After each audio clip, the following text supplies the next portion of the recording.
Oh, well, everybody know who I want next. I want Terrence Crawford next. You're gonna make that happen? Huh? You're gonna make that happen? Oh, definitely. That's the fight that I want.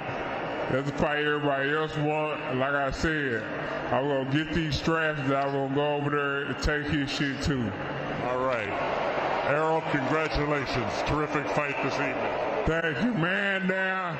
Strap season. Y'all know what time it is, baby. Terrence, I'm coming for that motherfucking belt. All right.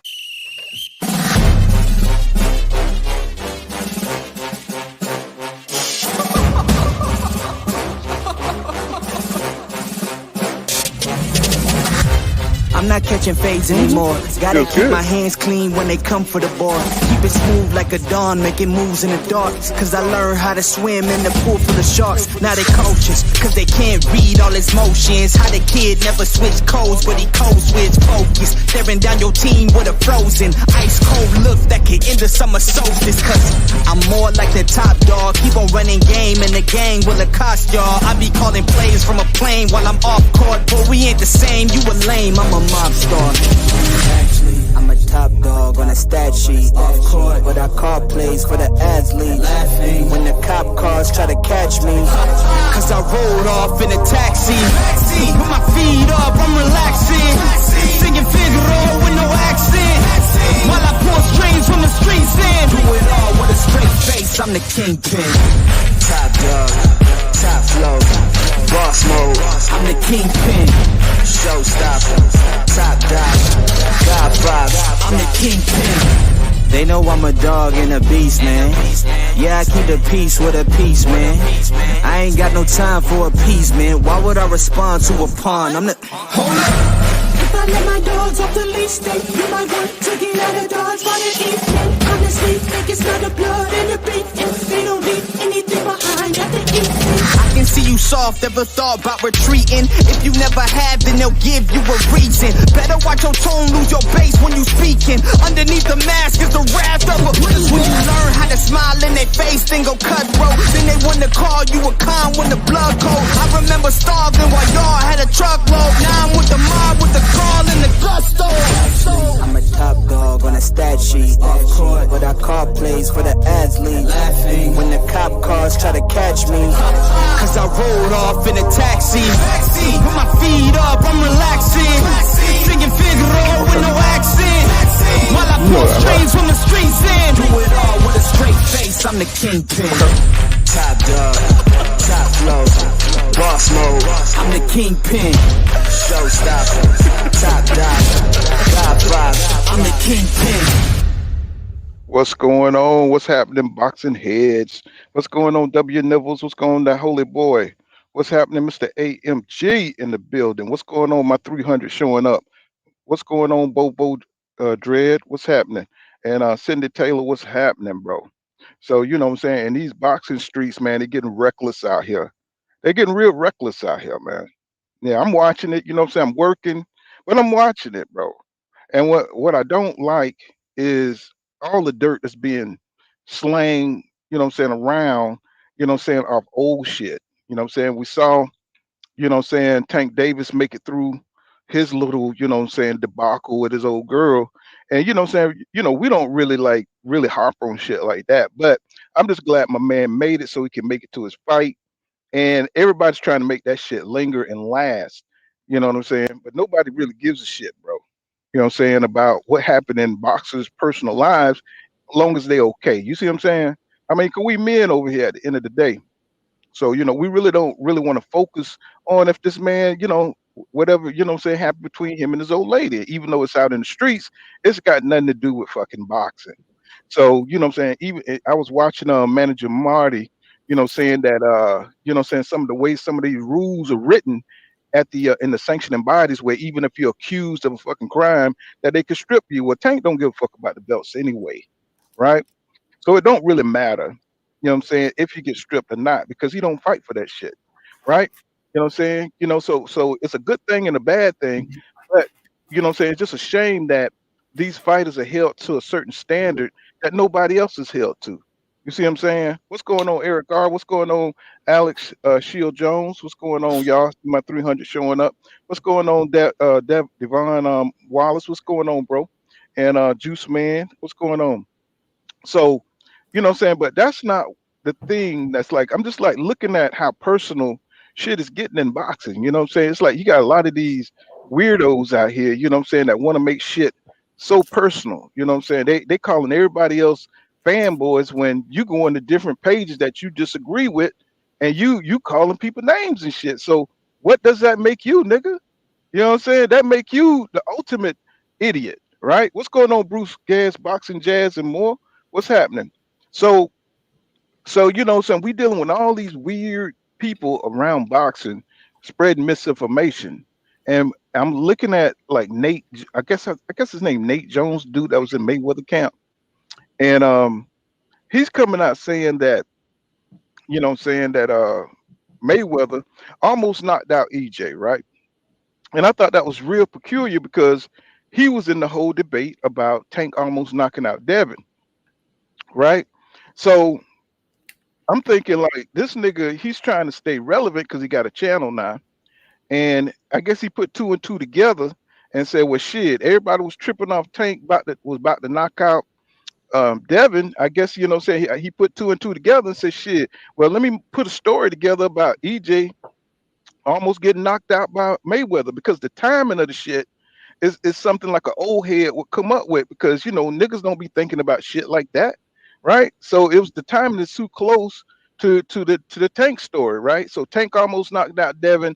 Okay, let me think about this. Okay, so Floyd was sparring. I could say that damn Mayweather almost knocked out EJ, and that's gonna cause Right. up a stir. He was the same nigga that came out and said that EJ was drinking because he saw him drinking and you know what I'm saying, he's undisciplined. So we got all these old niggas, you know what I'm saying, putting out stories, you know what I'm saying, against these young fighters, which is a no-no, bro. As an OG, you don't do shit like that. You know what I'm saying? You sit back, bro, and you try to be positive, you know what I'm saying, as an OG in the game, you don't be putting out personal shit on people.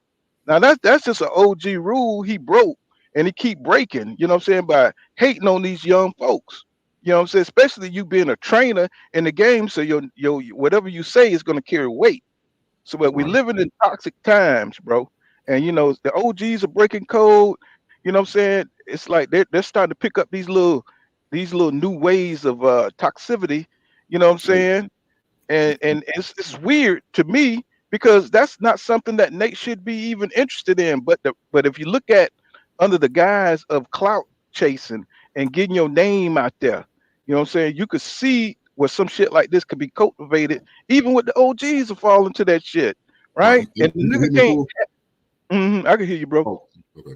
Go ahead. And you can't, and the nigga can't half talk. You know what I'm saying? The nigga, you know what I'm saying? The nigga already talk like he got fucking, you know what I'm saying, some kind of speech problem. You know what I'm saying? He should be the last person out here trying to shade somebody, bro. You know what I'm saying? Not only that, you fat and old.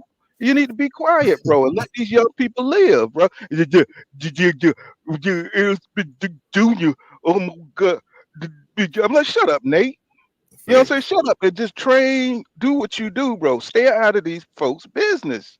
You know what I'm Facts. saying? Not that I'm hating on the man, but it's just like, bro, you breaking a lot of codes. First off, you're not supposed to be talking about what's going on in sparring, right?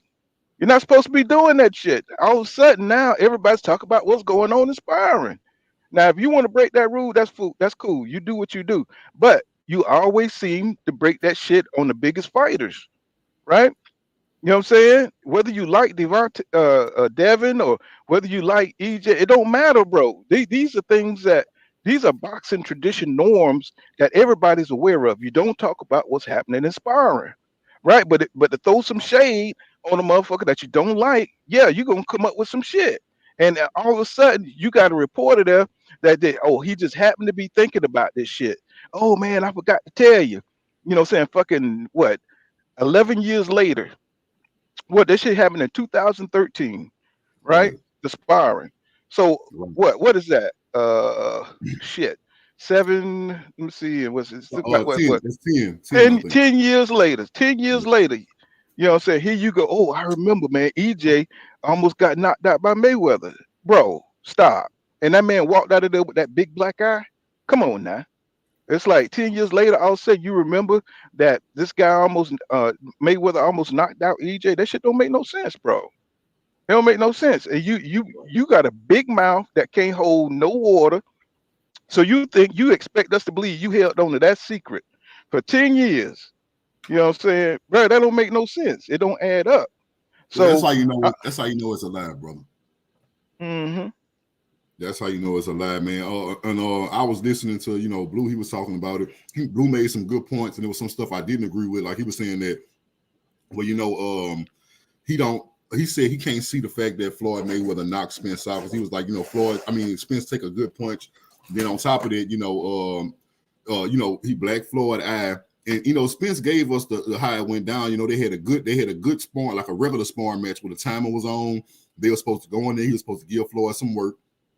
He landed a lot of punches, and Floyd didn't like that shit. So after he got out, Floyd a competitor, but he an ultimate competitor. So he told Spence, that was pretty good work for a bitch. And then Spence, now they didn't know Spence back then, but we know how Spence is. Spence not gonna take that. So Spence said, man, let's get back in there and turn the clock off this time. And they got back in and they did what they had to do. To me, what it seemed like it was good work. Spence made it sound like it was even. But the only reason, like Spence admitted, probably the only reason Spence black Floyd eye is because Spence got more power. That's what I think. I think it was an even sparring match. Spence blacked his eye because Spence got more power. I don't think either one of them dominated each other, and I damn sure don't believe Spence got rocked. Mm-hmm. And it's just weird how all of a sudden my man. It's like anytime he has a lull period, what I'm saying, in between fights, that's when all his enemies want to jump on him. You know what I'm saying? He, when he's out there shining, when he beat the shit out of Jordanis Ugas, you know what I'm saying? Nobody ain't have shit to say because he just came off a victory. He just came off a beautiful performance. But when the man is in between fights, that's when everybody want to jump in and start saying shit. You know what I'm saying? The man just came out off another accident, and they want to use every little bit of bullshit, you know what I'm saying, to shade him. And I'm just like, bro, what's wrong with these niggas, man? It's like the hate is that bad. You know what I'm saying? That y'all don't want to see this young man, get the last belt. You know what I'm saying? It's so bad that y'all will back a dude that's ducking, a man who just ducked the whole fight. A man who just act like this clout chased this man for 5 years, act like he wanted to fight him, called them all but the child of God, and then he turned around and ducked the man right at the damn signing. So y'all hate this man that bad, you know what I'm saying, that you're gonna. I saw an article the other day where they were saying Errol Spence Jr. don't fight the best. Tell me something. He don't fight. He don't want to fight. I think it was Crawley who was talking shit, trying to raise up enough noise, I guess, so he could get the fight or something. Talking about EJ don't want to fight the best. I was like, talking about what the hell are you talking about, Crawley? You ain't nobody, bro. Yeah, so you know what I'm saying? I mean, Crawley better than Thurman. My bad, bro. Go ahead, cook. Mm-hmm. Yeah. So I'm just like, bro, who is this dude? I mean, yeah, he's a pretty good little boxer, but you know what I'm saying? He ain't nobody at the top. He's not considered an elite welterweight. So where are all these people coming talking? So it's this major clout chase shit. You know what I'm saying? And these dudes, none of these dudes have fought nobody at the top. You know what I'm saying? Like that don't really mean nothing anymore. He's gonna even shade. He even shaded Jordanis Ugas like he wasn't shit, right?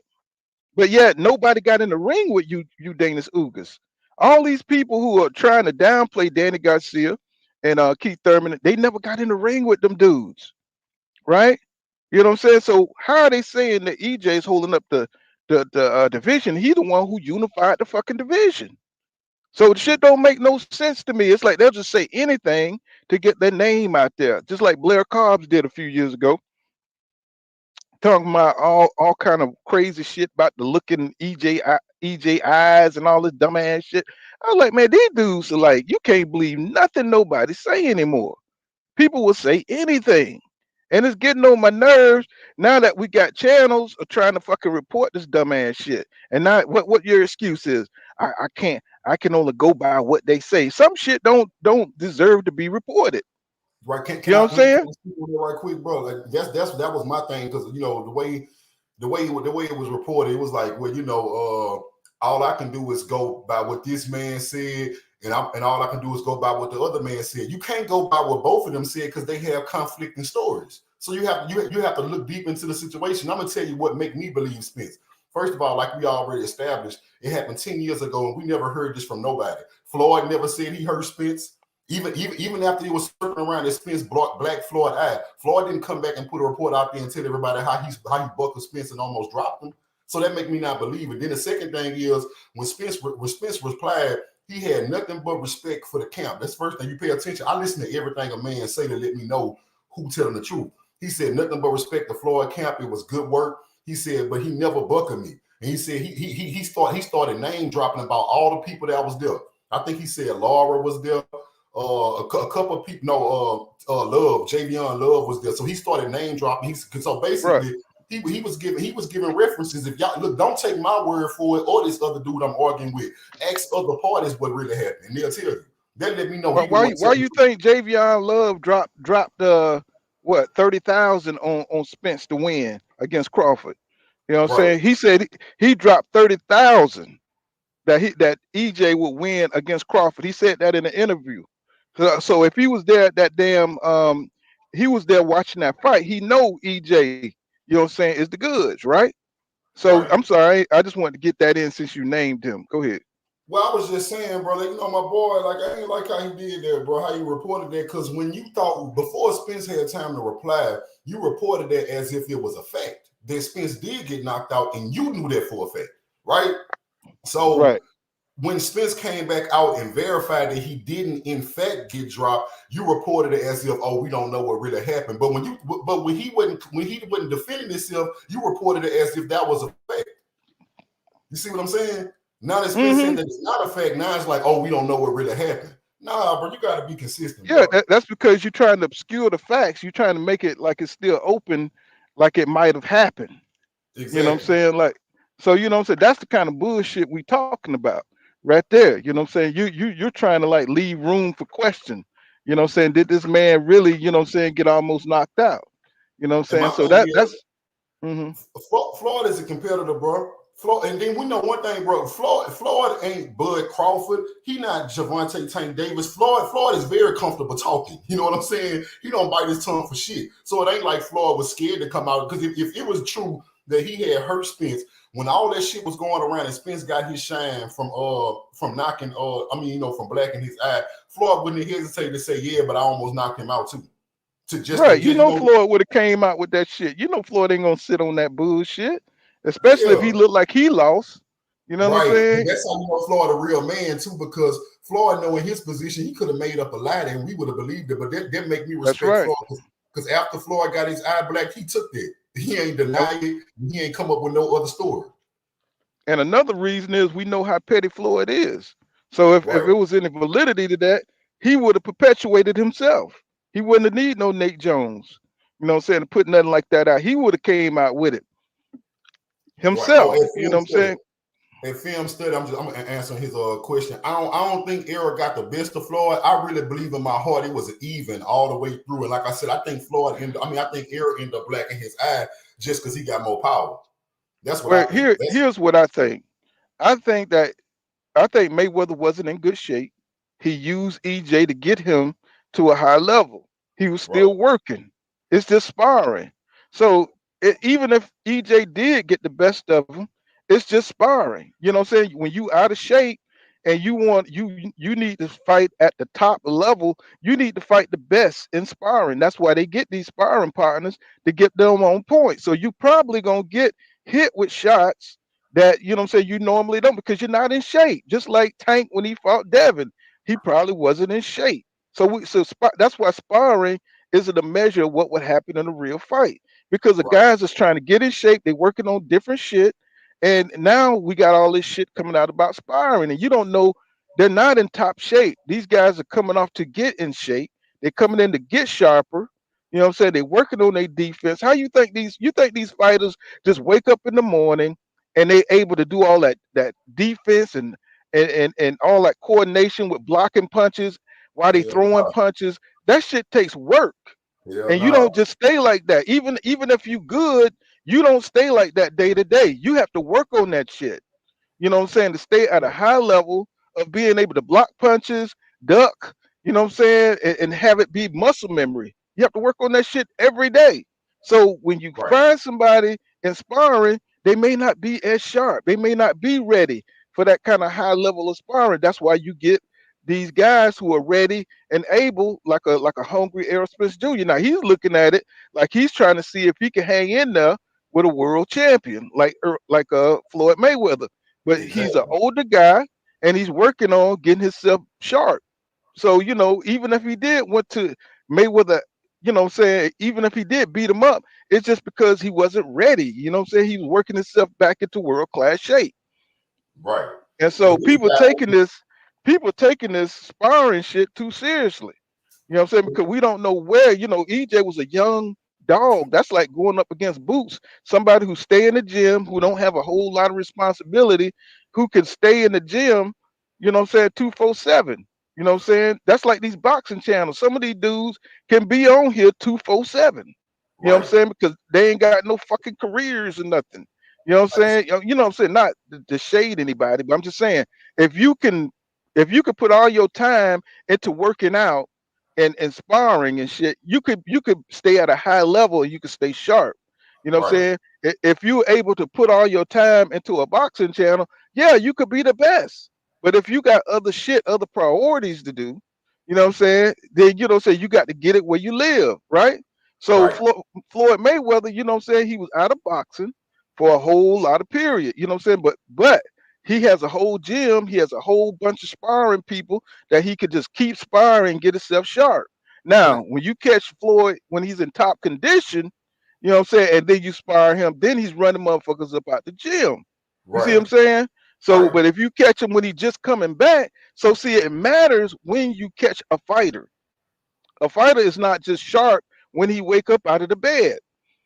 Right. You got to catch. See, and that's the problem with boxing. People are always trying to look for the damn for an advantage instead of fighting a dude when he's at his best. You want to fight a dude when he's at his best. You want to spar a guy when he's at his well. Sparring is just working. That's all it is. So we can't be going by these sparring stories because we don't know the full picture. You know what I'm saying? And people need to get away from that bullshit. You know what I'm saying? When I see people reporting on this dumbass sparring shit, you know what I'm saying? Nobody knows the full picture of what's going on. And you know what I'm saying? For somebody to be a veteran like that of reporting, it's kind of sad to see because you know better. You Right. know better. I've heard you even say it yourself in your Yeah. own goddamn shit, that you don't know what they working on.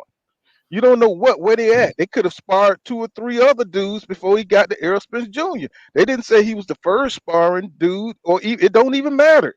Yeah. Can I? So some of these dudes be in the ring, they done sparred 4 or 5 other guys, and now they got the best guy for last to keep him on his toes to push even harder. You don't know what they doing. Right. So all we know is somebody just, oh man, Kid Austin almost knocked out Devin and shit. Well, shit, Devin could have had 3 or 4 motherfuckers in there before he had Kid Austin. Now, I've heard the ones say, I'm gonna make sure you the first sparring partner so you don't look good against me. You know what I'm Right. saying? So I don't be tired when I meet you, so you don't have shit to say because shit now is starting to leak out of sparring. What can And, I cook on something real quick, bro? This is my mm-hmm, thing about it. I have a slightly different opinion about sparring. I know a lot of people right now because so much sparring stories coming out. Some people getting bothered by it, right? But I just want to give y'all a different perspective of how I see it. I like to hear these sparring stories, right? I don't put all kind of credence on it like this to end all, beat all, because this person got the best of this person. But I do like to hear it, bro, because it's all entertainment for us who can't be there. You know what I'm saying? I don't know these fighters. I can't go to the Mayweather gym and just watch a fight. So I like to hear about what happened. I even like when they leak some of these films, some of the film of the sparring matches. But this is the thing about it. Sparring to me, the fighters that it bothers the most, what I'm gonna say what's wrong with these sparring stories that's coming out, it's the lying. If you're gonna tell what happened, tell it all. You see what I'm saying?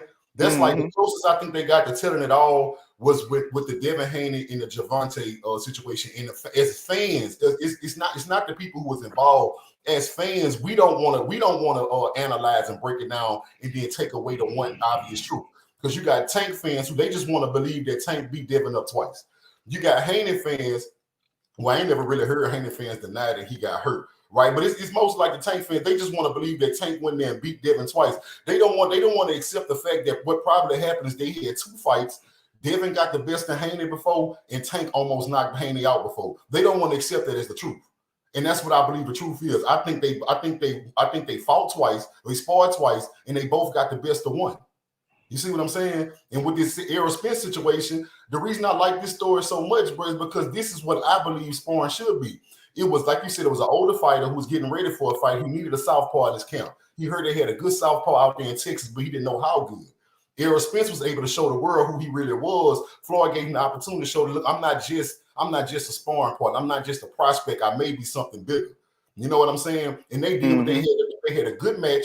And, you know, Floyd being a competitor, this is what I love the most about their heart. Because think about it. If you a boxer who don't have a lot of heart, you bring in this dude that don't nobody know. He give you some work. When he get out the ring, you don't want him to get back in the ring. You don't want to be embarrassed no more. But Floyd not like that. Floyd said, I want you back in the ring because I know I'm better than you. I got to see for sure. I want to go again. And Errol Spence, think about if you Errol Spence, you don't have no heart. You got in there with the best dude in boxing, and you probably got the best in him. You don't want to get back in because you don't want him to show the world that was just a fluke. But for Errol Spence to get back in, they let me know both of them have the ultimate confidence in themselves. I like that. Right. And see, is, you know, like you said, you know what I'm saying, nobody knows, you know what I'm saying. My thing is, like you said, tell the truth, you know what I'm saying, if you're going to tell it. You know what I'm saying? I don't really believe in telling aspiring stories because, like I said, you don't know where the fighters are. You know what I'm saying? They physical conditioning. You know what I'm saying? They're not at the top of their conditioning. They're working on different shit to get sharp. So that's not the full measure of their fighting ability. What you're seeing is a fighter that's trying to get himself back to the level like where he's supposed to be, right? And I think Errol was helping them for that what was that? The Ghost Guerrero fight, I believe. He was preparing them for. I think when he was sparring, he was getting them ready for what's his name, Guerrero. And the thing is, you know what I'm saying, we can't go on these sparring stories, you know what I'm saying, from these people because they got biases. You know what I'm saying? Everybody gonna say, you know, who they really, you know, fuck with, really. You know what I'm saying? And coming from Nate Jones, you know what I'm saying, we seen his history, we seen his stories and shit like that. So, you know what I'm saying? All I'm saying is, you know, if you like the sparring story, just take it with a grain of salt and just know what it is. You know, you're not It's getting just this entertainment. It's supposed to just be entertainment for us as people who can't be there and we can't see. And I'm sorry to cut you. I just want to say I want to address somebody because they was like, "Who cares about sparring?" The reason why I like sparring story because think about it. Look at what it does. It puts elite fighters in a situation where they facing off. No, it's not a real fight, right? But it's the closest that we gonna get to some of these fights we want to see. Floyd Mayweather will never fight Errol Spence for real. The closest thing we gonna have is this sparring story. That's why I like it. Because we would never see Errol Spence and Floyd Mayweather in a real fight. That's why I like to hear it. What's going on, Dub Right Side? What's going on, PGH? Big Dog in the building. What's going on, Jeff R? Cop Killer in the building. What's happening? Let me Greeks with fire. Where my 300 showing up big time. What's going on, W Nivels? What's going on, Don Sapansi? What's going on, Yolanda? I see you out there. You know what I'm saying? We just started cooking early and start kind of getting into it. Dub Right Side respectfully up in the building. You know what I'm saying? Let's see, Alex, son of Peter, what's happening? Okay, let me start reading some of these. He says, Dub says, they kicked him out of the gym for almost getting knocked out. And he says Errol's a natural 147 pounder and Floyd's 130 pounder. There ain't no way he hits that hard. You know what I'm saying? But I do believe that Floyd is a different animal in the doghouse because he conditions himself. Nobody's conditions themselves like Floyd Mayweather. I don't think he's ever fully out of shape. The guy is a maniac. He's a gym rat, and he's a double gym rat. And I heard you know, I was gonna say I heard he sparred different than he fight. I heard he fights in sparring. I heard he way more aggressive. I heard he pretty boy Floyd when he sparring. Right. So you know what I'm saying? With that said, you know what I'm saying? It's a different climate when you're in there fighting. You know what I'm saying? In the ring, you're talking about 5, 6 minute rounds, however far they go. Until I even heard they have some, you know what I'm saying, sessions where they just go until somebody drop. You know what I'm saying? So it's different rules over there, and that's where Errol Spence Jr. got a lot of credibility for his heart. You know what I'm saying? And Nate is trying to shit on that, and I don't appreciate that shit. You know what I'm saying? He need to keep his fat ass and his fat mouth closed. You know what I'm saying? Because he's always trying to shade that man for some reason. And it's like when you see nothing but negativity coming out of a nigga, you're just like, yo, man, what's up with you, bro? Every time, you know what I'm saying, somebody, lean on you to find out some shit behind the scenes, you always got some negative ass shit to say. You know what I'm saying, about one fighter. Everybody else cool. But when it comes to EJ, it's like, you know what I'm saying, he ain't got nothing but negative shit to say. I don't know if EJ knocked his ass out or something in between rounds. He told Floyd to stop sitting down on his punches and you know what I'm saying to stop, you know what I'm saying, boxing from the outside, and that's when he uppercut EJ and got and wobbled him or whatever. I was like, that shit sound like so much bullshit. You know what I'm Right. saying? I was like, bro, that would have been came out. Floyd would have said that shit himself. That's what I'm You know saying. what I'm saying? I had want to touch on something else about the sparring whole thing. Why I think sparring actually does matter. A lot of people saying, "Oh, it's just sparring don't matter." Think about this for a second, right? If sparring didn't matter, they wouldn't do it. Everything a boxer does to get ready for a fight matters. And another thing, sparring. I mean, every fighter has a designated sparring partner, right? Who is usually just a level up under them, right? Most sparring partners don't have a sparring partner that's on their level. We understand this. So why you think in every camp they getting ready? Why you think they invite elite fighters in to spar their fighters? Do you think they doing it just for entertainment? No, the reason why let's say when you heard Devin Haney sparring Tank or Devin Haney sparring Ryan Garcia and Rolly Romero, the reason why they put the elites against each other because every coach want to see their fighter in action against another elite fighter when the stakes don't matter. That's a way for them to see how good their fighter really is, and they'll know high stakes. That's like a freebie. It's like, I want to see you against the best, but this won't count against you if you get the best of you.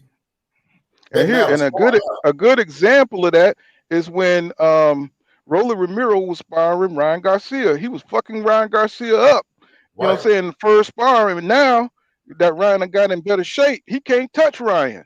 You know what I'm saying? Ryan catching everything he do. He done figured out where the punches are coming from. He done studied them. Now, if you see him sparring now, Ryan is catching them every time he stoop low to throw that fucking big right. He catches ass right there on the chin.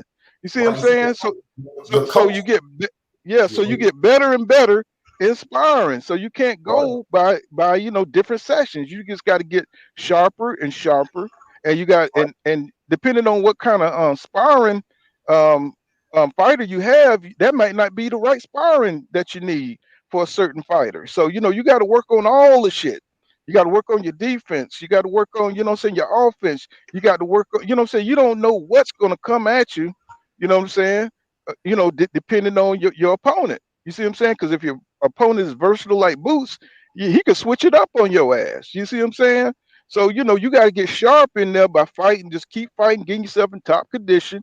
You know, say some guys gonna get the best of you, some are not. Once you get closer to your top conditioning, then you know what I'm saying, it's gonna be hard to beat you in sparring. That's all I'm saying. You know what I'm saying? People just putting too much. It's entertaining, like King Judah said, you know what I'm saying, but we got to take it with a grain of salt, is all I'm saying. What's going on, Slim? What's going on, Bowley? What's going on?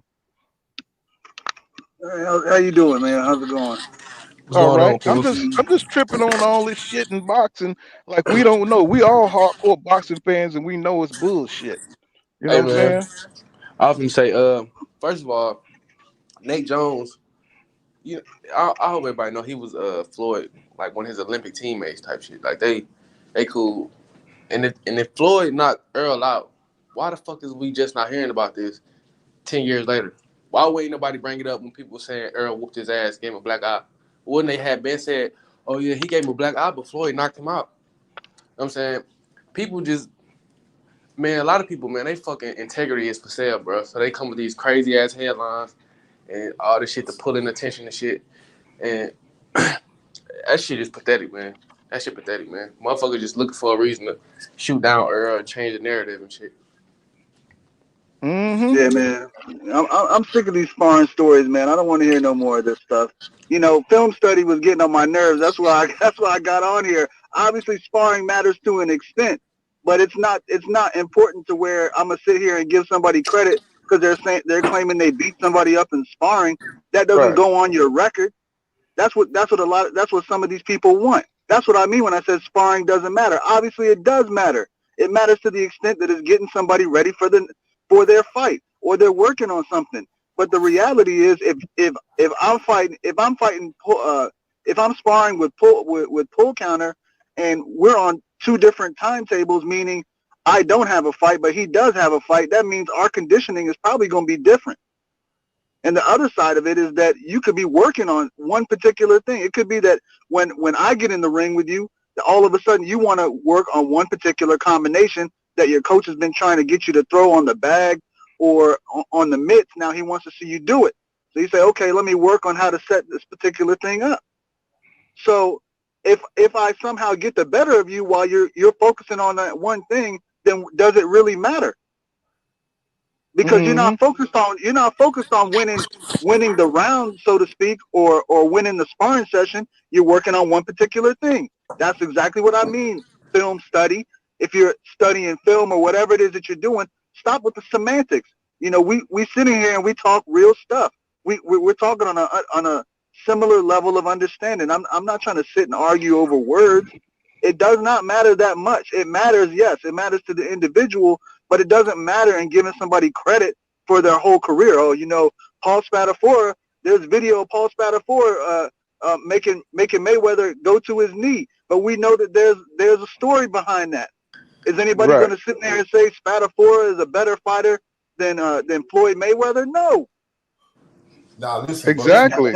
We all hardcore boxing fans, and we know what sparring means. We know that means the fighter's working on shit, right? So we can't take it like, you know, saying this fighter got beat up in sparring because it's not that kind of fight, unless that's something that they really agree on. You know what I'm saying? Where they're really trying to see who's better than the other.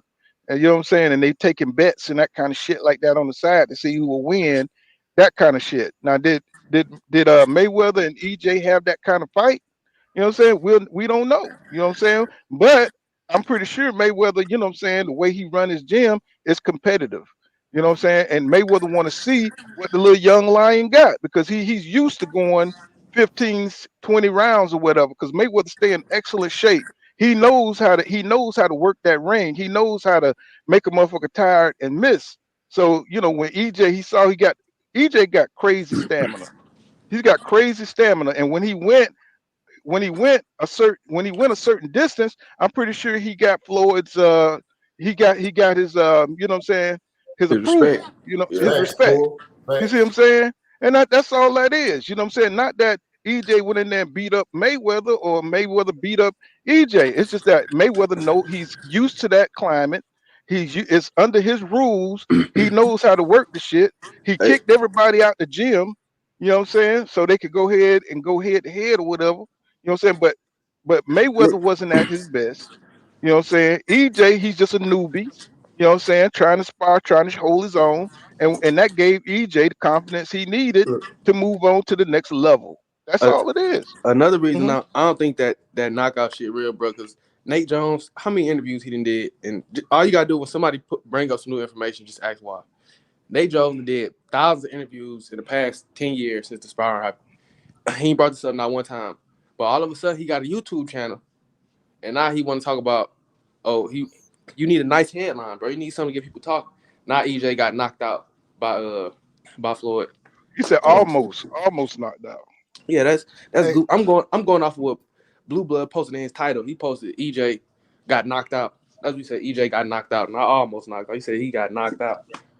So that man, that's like me coming on. Salute to everybody on the panel. Salute, Pool, man. What's going on? Respectfully. Hey, that's what I'm saying. Look, I was waiting for him to get his ass on the panel respectfully, man. That's like me saying that me and Poole kind of got into a boxing match at the QT in Atlanta 7 years ago, and I almost stopped Poole. Man, nobody ain't trying to hear about no 10 years ago. None of that shit. what's the relevance of this comment of you even bringing this up right now? What's the relevance of it? What does this have to do with anything? He trying to build his channel up. Exactly, like you said, Islam. When we was talking, or not even when they came out and they was talking about Big Floyd throwing what's his name, EJ out the gym and shit. That why that information didn't come out then? Oh well, hey, Big Floyd almost threw, or he tried to throw Errol out the gym because damn Floyd almost knocked his ass out. They ain't say that. So I don't understand where all this comes from. And like you said, clearly it looks like he's trying to build a channel, but then to use that as clickbait as well is irresponsible. It's irresponsible. And man, it's so much that go respectfully to the brother Blue, man. Respect. I got much love for Blue. We know what it is, but respectfully, man, don't clickbait us like that, bro. We got love for you. Don't click. You ain't got to clickbait us. Y'all already, man. There's so many things that's wrong with this story being put out the way it's being put out right now. It don't even make sense, man. It don't even make sense. And see, Dub, that's the problem with being a big channel is that you got to keep the stories coming. You know what I'm saying? You got to keep the stories coming to keep people interest. You know what I'm saying? I don't care about that shit. I'm just about the hardcore boxing news and about talking with my hardcore boxing people. You know what I'm saying? I don't put stories on here to build my channel. I put stories on here so we could talk about shit. You know what I'm saying? Talk about what's going on in boxing. See, when you have a big channel and it's a business for you, you know what I'm saying? Now you gotta it's almost a machine that you gotta put out shit to keep people interested. You know what I'm saying? To keep people coming back to you and stuff like that. You know what I'm saying? So I don't have that kind of pressure. You know what I'm saying? To keep coming up with shit. You know what I'm saying? And keep coming up with fascinating, you know what I'm saying, big stories and stuff. I just look at what's going on, you know what I'm saying, around us, and we have something to talk about in boxing. But when you're a big channel like Blue, you know what I'm saying, you got to come out with the inside shit. You got to keep making up shit or go to people that's coming out. You know, anybody with a shade story is going to be put on there now, I see. You know, some stuff is just not worth being reported on, bro. You know what I'm saying? Some stuff you just got to, you know, say, you know what I'm saying? That sounds like a lot of bullshit. You know what I'm saying? It's like you can keep that to yourself. You know what I'm saying? You know, so that's the way I look at it. You know what I'm saying? You know, I just thought it was just kind of crazy that this man is not fighting right now. He's coming out in April. EJ says he's coming back in April. And we still don't know the opponent. Hopefully it'll be Crawford. But they're talking about Keith Thurman. And you know, anytime he's inactive like this, that's when all his haters come out in droves and shit and start talking about him relinquishing a belt or him getting out the way.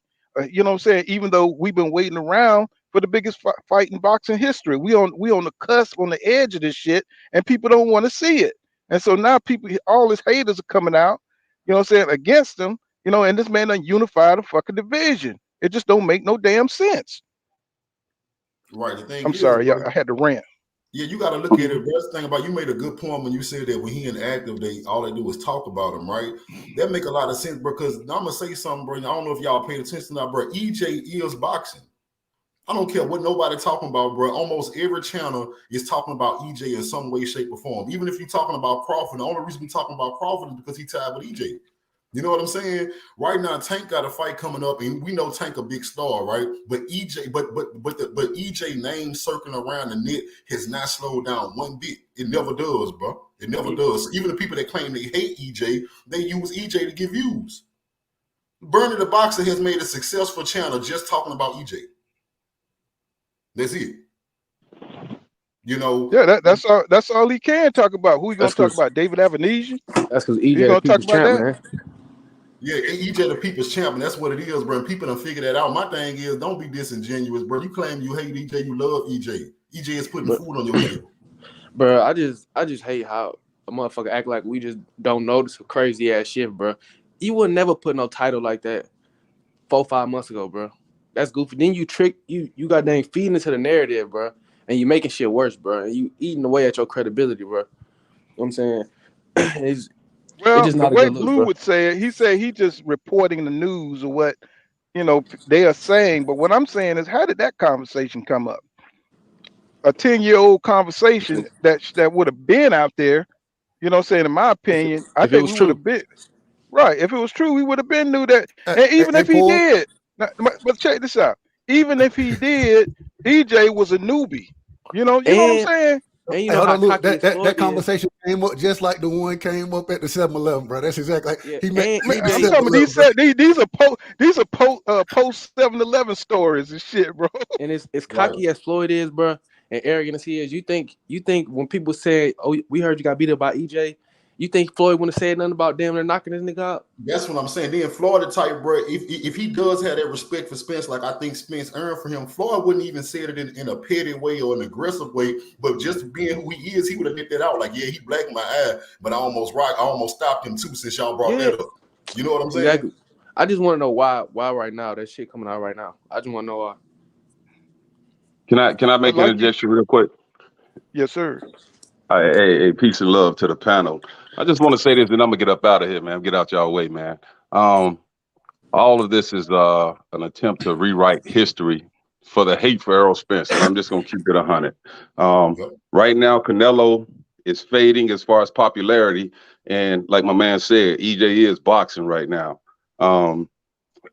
Everything that I heard in the past, as far as that little sparring session, either like with Leonard Ellaby, he didn't even want to talk about it. You know, when they asked him about it, you know what I mean? So if Mayweather indeed got the better of Errol, almost knocked him out, it would have been mentioned. When Floyd was right next to EJ and they spoke about it, the only thing that Floyd said was, "Hey, I was out of shape, I wasn't ready, and he gave me a lot of good work." You know what I mean? And one other interview, I saw a guy who was a witness. He said this. He said, "Man, I really can't talk about the sparring session because that's kind of private." He said, "The only thing I can say is I never saw anybody try to hurt Floyd the way that Errol Spence was." He said Earl was trying to hurt Floyd, and he said people didn't like that. You know, so where is it where Earl got wobbled or almost? Nah, that's some rewriting history, and it's another attempt to try to discredit Earl for the sake of, I don't know, is it Bud Crawford or whatever, but you can't discredit this man because this man is not taking tune-ups. He's coming off of accidents and injuries, and he's fighting elite opposition. You know what I mean? Yes, sir.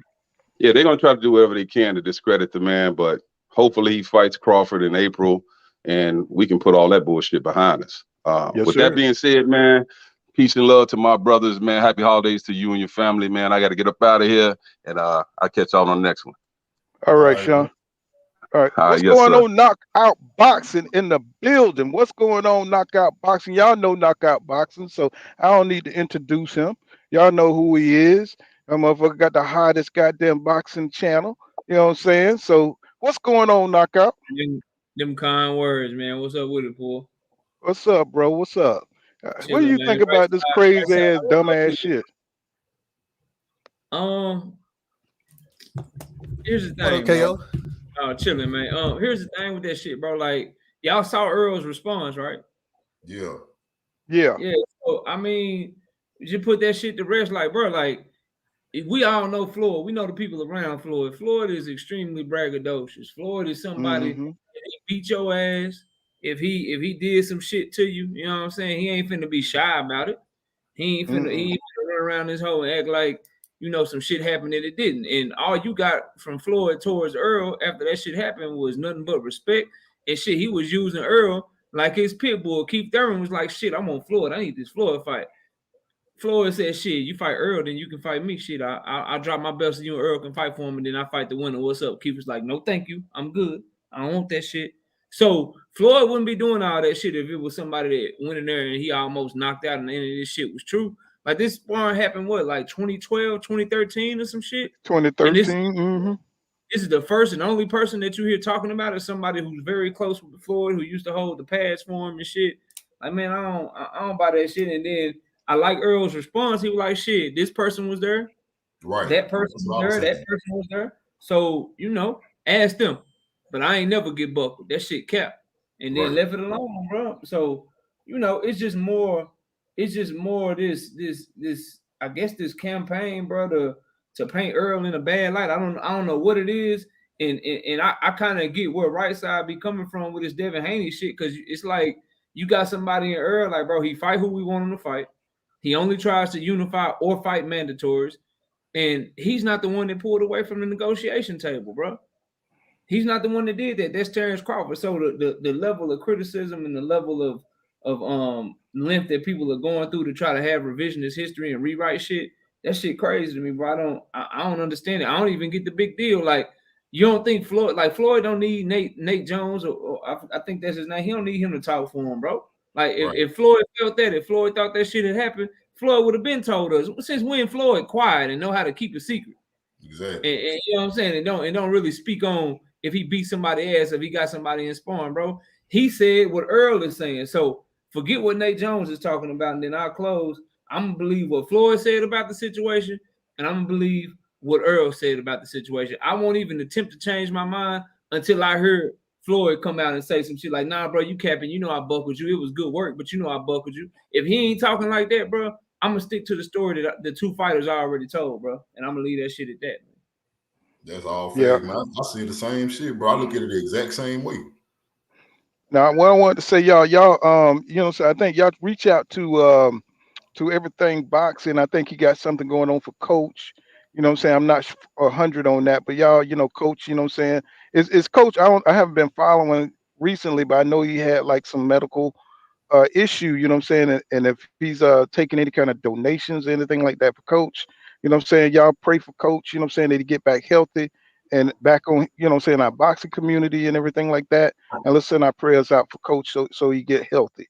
You know what I'm saying? Yeah, So his wife came onto my channel as well. So if you guys want to do that, they do have a GoFundMe going. It's posted on Everything Boxing page. It's also posted on my page. And since she came and told everybody on my channel, I don't mind telling you guys. Long story short, he had a massive heart attack and he's not doing too well. So you know, if you pray. If you meditate. Whatever it is that you do, send a thought and some well wishes his way. And if you have the means to be able to help them out monetarily for these unexpected medical bills, please feel free to do that as well. And like I said, the GoFundMe is up on Everything Boxing's page, and you can also go to my community tab if you want to try to find it over there. yeah, I'll find it and put it on mine too, in case anybody want to, you know what I'm saying, give to that, man. Let's show out, man. Let's show, you know what I'm saying, show some support for Coach. You know what I'm saying? I love Coach the way he, you know, bring it, you know, just straight raw, you know what I'm saying, unapologetic, the way he brings this boxing, you know what I'm saying, conversation. And man, let's support Coach, man, and support our own, you know what I'm saying. Let's show up and show out. You know what I'm saying? But yeah, man, you know, every time EJ, you know what I'm saying, is not fighting, you know what I'm saying, he's trying to make the best fights. And this man, like KO said, Terrence Crawford is the one who walked away from the fight. So how is EJ is getting all this backlash? You know, everybody's wanting him to relinquish his damn belts. You know what I'm saying? That Fight shows boots. you that shows you a amount of hate that they don't want this man to shine with those 3 belts. It's because bro. Everybody's pushing. What you say? What you say, I was just Slime? saying, bro, part of the algorithm, man. He got dang. He good for clicks, man. He good for clicks, man, because they know a lot of people. You know what I'm saying? A lot of people root for EJ, man. A lot of people fuck with him. So whether it's good or bad, they know people gonna click. You know what I'm saying? So they just type in whatever they can about, bro. He ain't even got no fight coming up. Yeah, but my thing is they're not putting no pressure. This man has been sitting on the WBO for years, right? And when he do come off, he fight fucking David Avenesian, and nobody ain't saying shit, bro. It's like, bro, come on now. Like we can't have that. If EJ would have fought David Avenesian, we would have been on his helmet, bro. We would Man, have been like, bro. And they even don't EJ came out and said that I can't. My people don't want to see me fight no pussy punk ass tune you know up. what I'm saying, C-level fighter, bro. I can't do that. I gotta fight the best. All You you know what I'm gotta do is look saying? at it like they trying to get on Errol him fighting Keith Thurman, but they let Bud slide with David Avenesian, man. Right. I mean, and then he's jumping around celebrating like he done beat Boots or some shit in the ring.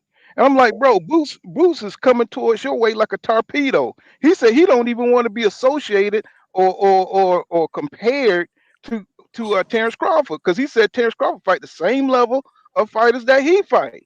So I mean, tell me what that say. He say EJ to him is number 1 because he got the belts in the division, which makes sense. You know what I'm saying? I mean, he got 3 belts. He's fighting the best off of injuries, no doubt. And this dude, what he's doing, he got no injuries.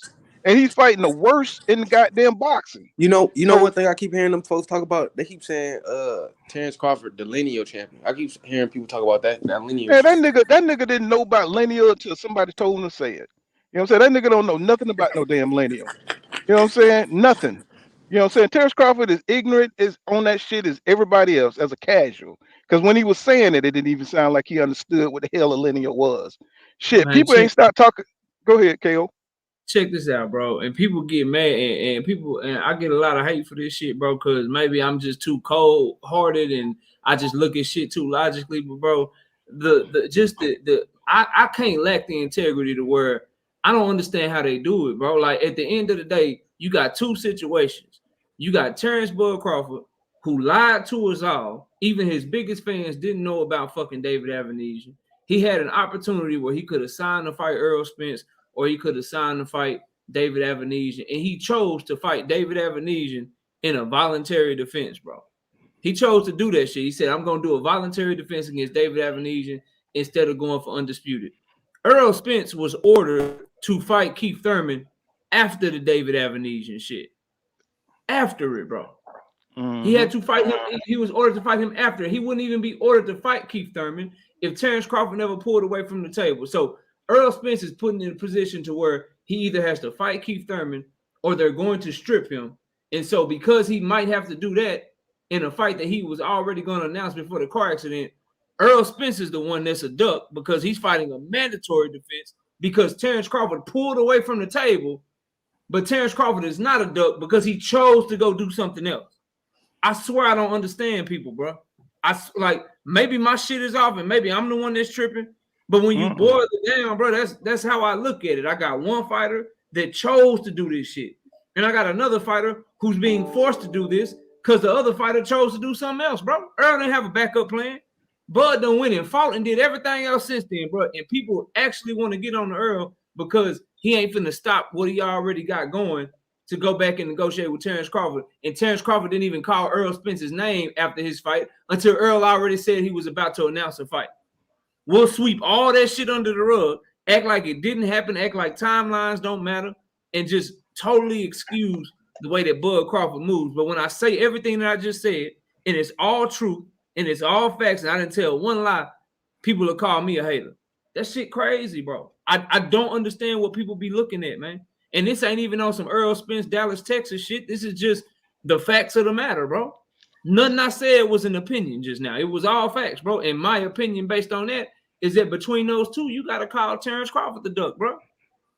He's the one that fought a voluntary fight. Errol Spence will be fighting a mandatory if he fought Keith Thurman. He's the one that chose to do something else other than Errol Spence. Errol Spence is having to react off of this nigga ducking him, bro. Right. I don't understand it, bro. Like, please make sense, bro. Bro, it's crazy how when you listen to what Bozy said, bro, we all seen that interview with Bozy, how he just was like, man, he was kind of like, bro, how you gonna ask me what has Bud done? Like, hey, he can fight, but what has he done? He can't be number one right now. That's basically what Bozy was saying. He can't be number one. He ain't got the belts. He ain't fought the best competition in the division. What makes him number one pound for pound?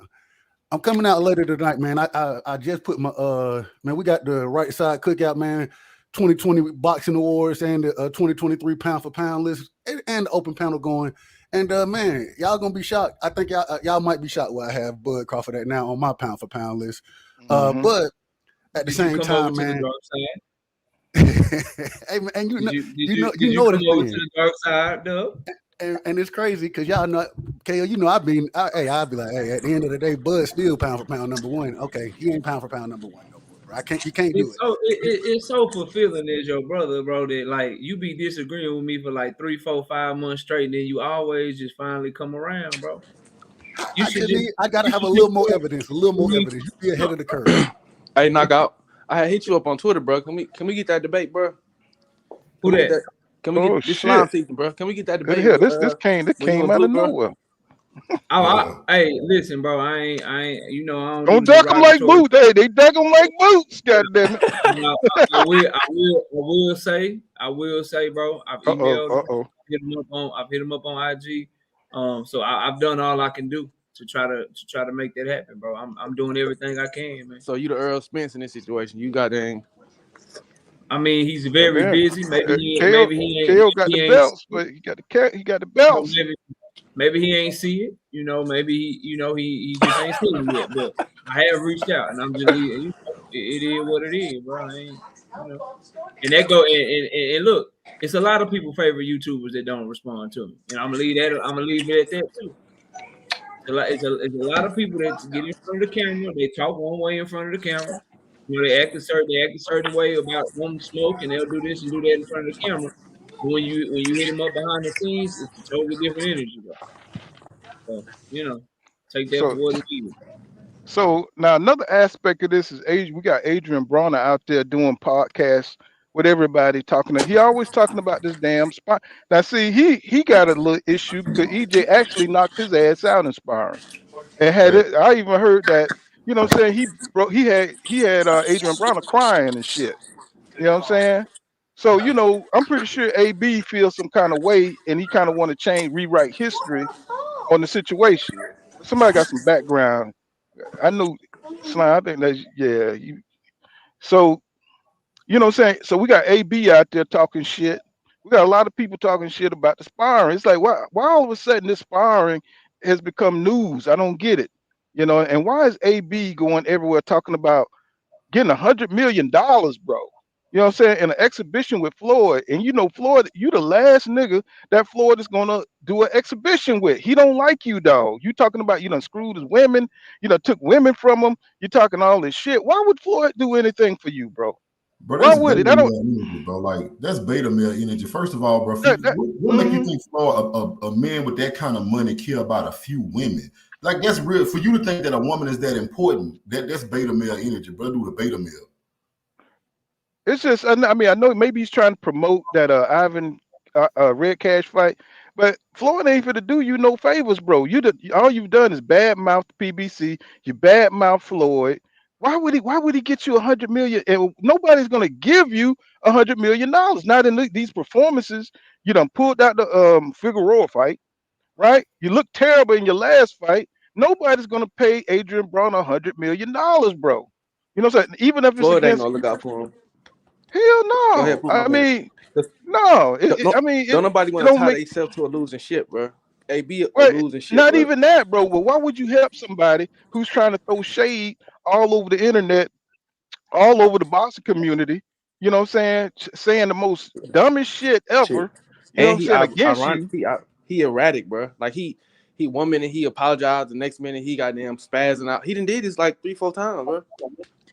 And like who's looking forward to that Ivan Red Cash shit? You know what I'm saying? Nobody's looking forward to that, bro. Not on no BLK Prime. You know what I'm saying? I'll pay to watch Terrence Crawford fight, but I ain't paying to watch AB fight. I'm sorry. Man, I ain't paying for the shit. Then, like you said last time, Paul, that nigga, he be getting mad at Al Heyman because he asked him to hold his money and shit. Like, I think you said something about the nigga like a crackhead or something. He got there give away his money and shit, and he want to come back and get it. Like, yeah, they'll kill you. They'll ask you to hold the money, but then you know they're going to try to kill you to get the money back. They said, "No, nigga, you take your money and get the hell on. If you want to gamble, whatever you want to do with your money is fine, but just don't come back to me with it and be mad with me because you know you messed up your career or whatever." You know what I'm saying? Like EJ told him, "Stop crying." Mm-hmm. One thing I noticed, bro, like with these fighters, man, you know when they feel like they fight is trash because. When they feel like they got a good fight, they just promote that fight. But when it's a trash fight, bro, they talk about everything but their fight. Adrian Broner right now talking about everything other than Ivan Red Cash because he knows it's a trash ass fight, bro. Same shit Bud did. No, it's a trash ass fight, bro. Like that's what I'm noticing about these dudes, man. They don't want to talk about their fight when it's because they know it's trash, bro. And like you just said, whoever just said that, bro, that's what Bud was on, bro. He was talking more about Errol, more about how that fight didn't happen and why he don't need that fight. They actually talking about David Avenesian, bro. And when they do that shit, they really telling on themselves. Bud been doing that shit for the past since he got the welterweight for real, bro. That shit crazy. No, I feel like that Sean Porter shit. He was able to actually talk about Sean Porter because that was a good ass fight. That was a good little build up. It was a fight everybody wanted and shit. And so that one was cool, bro. Like he was able to talk about that shit. But other than that, you right, bro. He ain't really able to promote his fights, and that's why they don't perform well with the the numbers and shit, because he's fighting subpar competition. And they try to blame it on the fans for not supporting, and they act like we dumb, bro. Like, you try to sell a fight as a good fight, bro. You can't get mad at us because we know you fighting some bullshit, bro. You know what I'm saying? Oh, they don't support. They be hating or whatever the hell niggas be saying. Or get mad at your numbers when you know you fighting a bullshit ass fight. You know what I'm saying? If you fight somebody people want to see, people will pay for it. You know what I'm saying? People pay for what they want. If they don't want some shit, they're not gonna pay for it. I don't give a fuck if go ahead, Paul. But this is what the guaranteed money is so important to Terrence Crawford, because he know he's gonna do bullshit numbers. He don't care about the numbers. He don't care about selling pay-per-views because he can't. He don't want to bet on himself. Hold on, what you mean? They just told me he did 120, maybe 150,000. I mean, he did. That's what they told me. I mean, he did 30. Man, y'all believe that shit? Y'all believe that shit? I think they had like 800 downloads. I think they had 800 downloads and shit. Listen, bro, I'm not here to talk shit about nobody. What I will say is, if you are invested in something, I'm not listening to what you got to say about it if I know you making money off of it. Like, emotions is deeply involved. That's like me listening to Doug Right Side and expecting him to say some objective shit about Devin Haney. No, if I listen to him talk about Devin Haney, I know who I'm dealing with, bro. I know. Wow. What you mean, Knockout? You mean Doug Whiteside ain't objective about Devin Haney? Is that what you saying? Respectfully. That's my bro. He know damn well he ain't objective when it comes to Devin, bro. Man, listen, look, Knockout is a Devin hater, bro. He's a certified Devin hater, so I expect that to come from him. I expect it. Bro, but it's the same way if we talk about Tank Davis. It's the same thing. Hey, there's two people I don't talk about when they on the panel. That's Devin Haney and Tank Davis, goddammit. That's my brother, man. Hey, that's my brother. But I was being facetious and fucking with my bro. But no, in all seriousness, no, bro, like the people that are reporting that shit have interest in reporting those numbers because they're either A, huge Terrence Crawford fanboys, or B, they actually get a check from BLK Prime. So I can't they gotta prop that shit up. I can't listen to that shit, bro. Like, I need other sources. You know what I mean? Like, I can't just listen to you. That's like me expecting Bob Arum to say some objective shit about Vasily Lomachenko, bro. Like, I'm not hearing you, bro. Like, I know that that's your fighter and that's your guy. So why am I expect you to say, like, hey, maybe he lost a step, or hey, maybe he was just overhyped? Like, I ain't expecting to hear that shit from Bob Arum. He gonna be like, yo, this dude is the master. Can't nobody outbox him. He's this, he's that. Because that's his job to do so, and Lomachenko lines his pockets. He make money off of Lomachenko. So it ain't no hate shit. That's just my logic for everybody. Yeah, get mad if you apply it and you unapologetically objective about it, even if it may be somebody that you rock with, bro. And I'm sorry, like, to answer the question, nah, I don't believe that shit because of where it's coming from. At the end of the day, the Nebraska commission, they get paid off of that. You got to pay them a certain percentage of your pay-per-view buy. So if we really want to find out, bro, release them motherfucking numbers, because they know. They know because they get paid off of it, bro. So why can't we really get it? I don't want to just hear what somebody telling me and shit. Like, can I get the real motherfucking report? And then if I'm wrong, I'm wrong. If I'm right, I'm right. But I anticipate that shit probably did somewhere between 15,000 and 40,000 buys, bro, if I'm guessing. Somewhere in that range, dog. That shit ain't selling no. You mean to tell me this man sold more on BLK Prime against Avanesian than he sold against fucking Amir Khan or Victor Postol? I was just about to say that. You just fucked up money. Go ahead. Listening to that I was shit. just about to say that. I'll say, I'm just using common sense, bro. I mean, this man has never sold, even in his best goddamn opponent that was against him, you know, which was probably Sean Porter, right? You know what I'm saying? Sean Porter was probably the best opponent. He didn't do that shit against Amir Khan. What was it, 135,000? It's probably the highest we ever seen, you know what I'm saying, Terrence Crawford, you know what I'm saying, ever sold. So you mean tell me with David Avanesian against a janky promotion like BLK Prime, that shit was a terrible promotion, bro. It was horrible. You know what I'm saying? And the way he looked in the fight against him, that shit was terrible. So you mean tell me he did 120,000 pay-per-views? That shit don't make no sense, bro. That don't make no sense. And the dude, we know his history that he never sold like that. Never. So, you know, to me, I'm just using common sense. You know what I'm saying? You ain't got to tell me shit. I don't care if he did 500,000 pay-per-views, tell the truth. What I want to do is to stop bullshitting around with C-level opponents and get in there and face his rival. He doing all this bullshit. You know what I'm saying? Now that the time has come upon us, some of the background, bro. Yeah. Now that the time is upon us, we got one fighter, the WBO champion, and Terrence Crawford. He's turning away from the damn fight, and they're acting like they don't see this shit. Now it's about all other kind of shit other than legacy. You could be undisputed twice, right? Just like Knockout said. Why in the hell would you go fight a C-level opponent? That dude ain't even a tune-up for Errol Spence Jr. I don't care how many times he knocked out David Avenesian, it would not prepare him for Errol Spence Jr. He got to fight a better opponent. Now, I'm not saying that he has to fight Boots, but he would have to fight somebody on a world-class level with skills to sharpen his tools, to beat a Errol Spence Jr. He has to fight a Virgil Ortiz. He has to fight a Stanionis, somebody who's on top of their shit, somebody who's tough.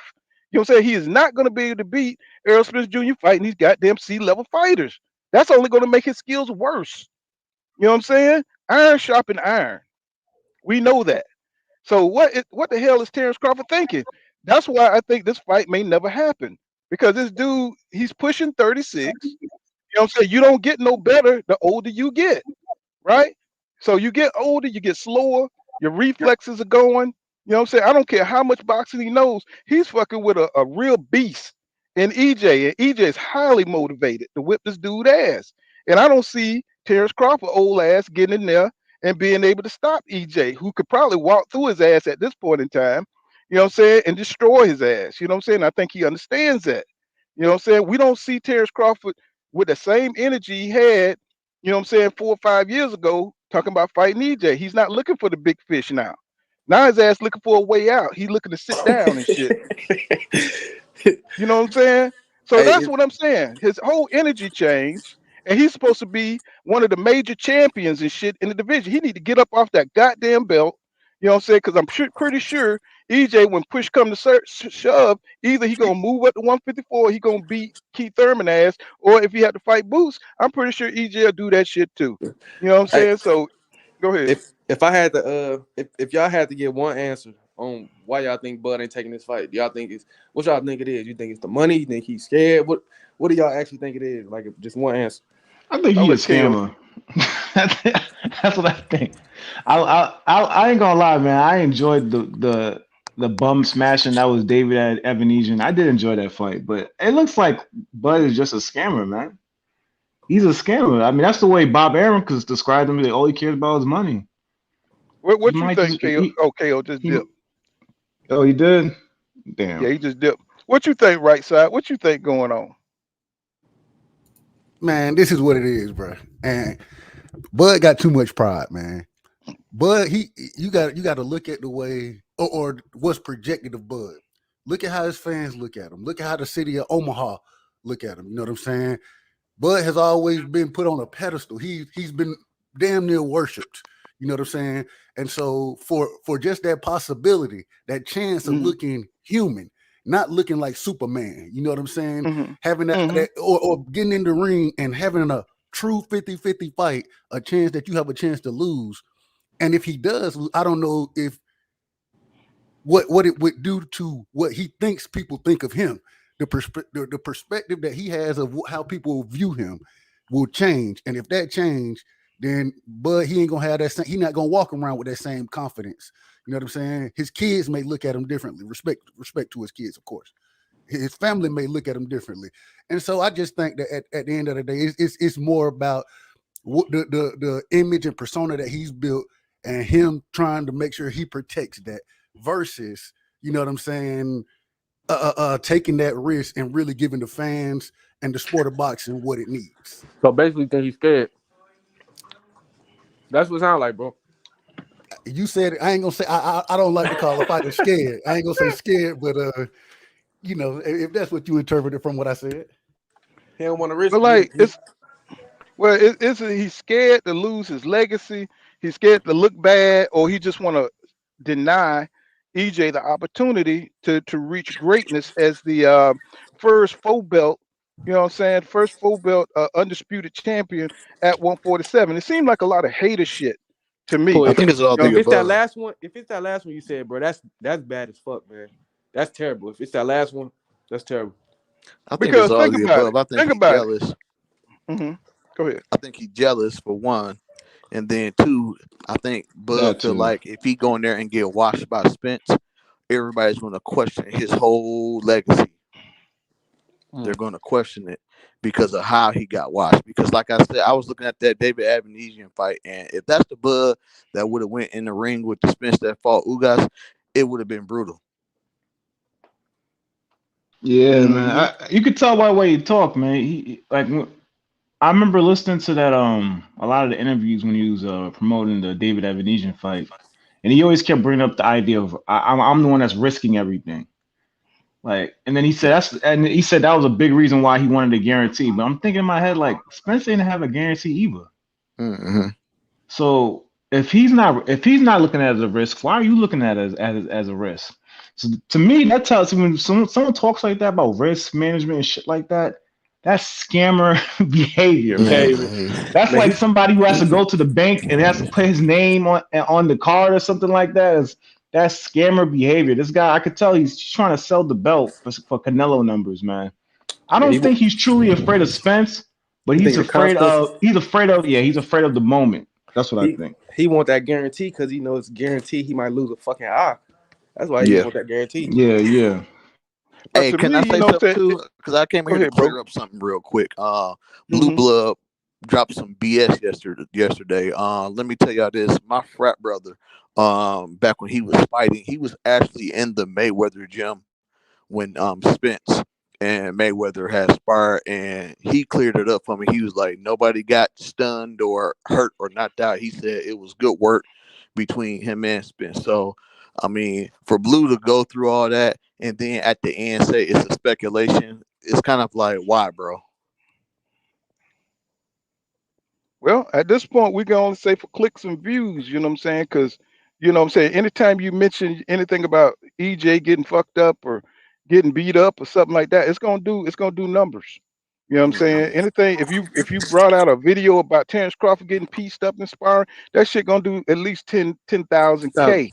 Yeah. You see what I'm saying? Mm-hmm. You know what I'm saying? So I'm not like that. I don't care about shit like that. I just want to clear the air, you know what I'm saying, and put it in perspective. That's all, bro. Cause we real boxing fans. We don't want to hear no bullshit, bro. The thing You know that's fucked up though is if you at the end of the video you say speculation, why do you title your video like that though? You don't put a question mark or nothing. You put he got knocked out exclamation mark, and then at the end of the video to kind of clean it up a little bit, you say speculation.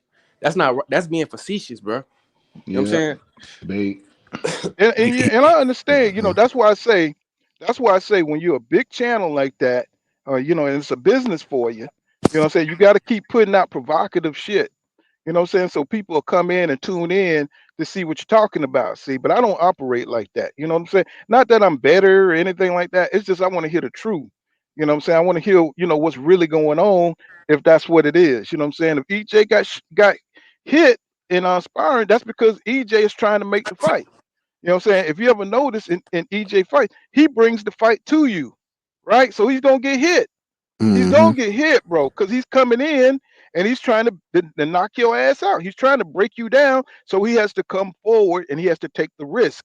Now, the other fighters, you know what I'm saying, like Terrence Crawford, he's a counterpuncher, right? He's not bringing the fight to you. The only time Terrence Crawford brings the fight to you is if he hurts you with something and he gets you going backwards. He's not gonna just make you go backwards initially. What he's gonna do is try to catch you with something, and then he's gonna start working on you when you're intimidated and you're all fucked up. He's gonna try to close you out, right?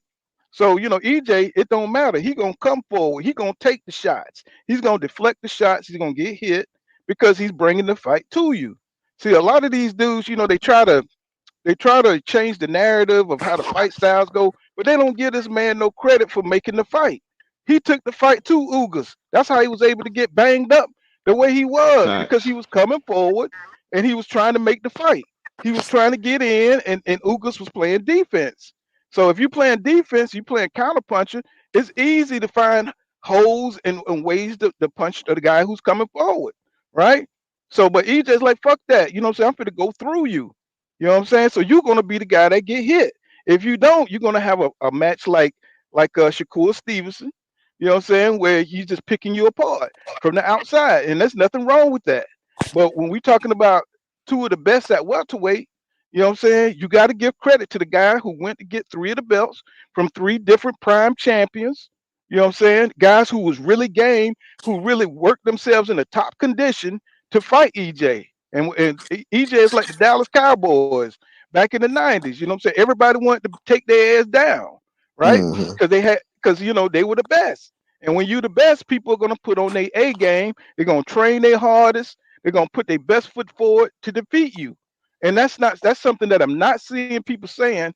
And these writers, you know what I'm saying, they're making it seem like EJ them fought out of the prime champions, and they were 32 at the time, but they put in their age now that they're saying, you know what I'm saying, they putting Sean Porter, Kell Brook, they're putting their age now like EJ fought them when they were this age today. No, EJ fought them back then when they were 33, 32. And saying they're not putting that in these articles, but hardcore boxing fans know that these guys were not old when EJ fought them.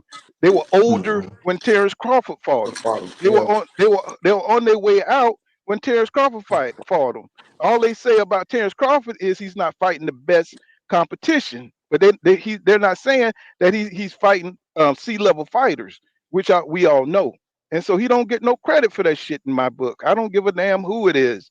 You know what I'm saying? If you're a damn champion, if you're a champion, you're supposed to be fighting people on your level. Yeah. You know what I'm saying? That's why people want to see Terrence Crawford fight Boots, not because they want to see him lose, because he's supposed to be fighting the best. That's what it is. That's why we want to see EJ fight Boots, but we want to see him fight Terrence Crawford first, and he messed that up by trying to be tricky, trying to be a strategic. You know what I'm saying? A shyster. You know what I'm saying? Trying to be a strategic shyster, trying to get EJ beat before he could be his time is up. You know what I'm saying? Trying to get him beat by Boots. You know what I'm saying? But what happens if EJ go in there and destroy Boots? What the hell happens? We'll never see that fight. We'll never see the fight between him and Terrence Crawford. And if he walked That's through the thing. Boots, say if EJ walked through Boots, guess what they're gonna say? Oh, he wasn't ready. He was hyped up. All this. But they're trying to put him in a lose-lose situation, bro. Yeah. You know what I'm saying? Like EJ fans, they want to see Errol fight Boots too. Bud fans want to see EJ fight Boots though, because they want him to lose. They don't want Bud to fight Boots because they just trying to get Errol out the way by any means possible. You know what I'm saying? Because if Boots fuck around and beat EJ, you know Bud gonna fuck around and retire. You gonna say I don't got nothing to prove. And think about this. This is the reason why Bud never fought him when EJ was going through Sean Porter and going through all of the PBC, right? He just hung around to see if EJ was going to lose to any of them, right? That's why he never put his best foot forward to try to fight that man, because he wanted to see him go through all these guys in the division to see if he was going to lose. EJ right? basically just went through a Super 6. My bad. Go ahead. Right. So now he's doing the same thing. He done stalled out the negotiations to see if he can get this man beat. That's why he called himself the damn puppet master. He's the sorriest ass puppet master I ever seen, because we see you. We see what you doing, bro. You hanging back like you did at top rank. Like you did at top rank. You went back and signed with Bob so you wouldn't have to fight Keith Thurman, Danny Garcia, Sean Porter, who was at their best back then, right? So you doing the same thing again. You went and fought David Avenesia. You finna sit back again. Now this man got into a traffic accident, and now you talking shit. Oh, I'm ready for you to spin the block. Then when the man come back to you now, because the man, he don't seem like he that hurt, you're gonna go back into some same issues, bring up different issues. The money ain't right, transparency, the sky ain't blue. You know what I'm saying? Hold on, boy. Hey, look, boy, he the sock puppet master. with the old jacked up googly eyes on. Look, he got the sock on his hand, and he's sitting right there talking beside it, and you looking at him talking. He talking about, yeah, y'all don't know what. Man, come on, bro. We see what you doing, man. Come on. He said though, right? This is why he backed himself into a corner though, because he said he agreed to all the terms. He said he agreed to all the terms. So now you asking EJ to spin the block. So you gotta sign the contract. If he spin a block, you gotta sign, because you already said you agreed to all the terms. Right. You know what I'm saying? That's the thing that got me. I mean, if you agree to all terms and you ain't fight him, when he spins the block, man, you gotta fight this dude, bro. Right. You have no excuse, any bullshit to do. That's what I'm saying. They don't hold him to no kind of standard, bro. Anything this man says, they cool with it, because the whole agenda is to stall out EJ.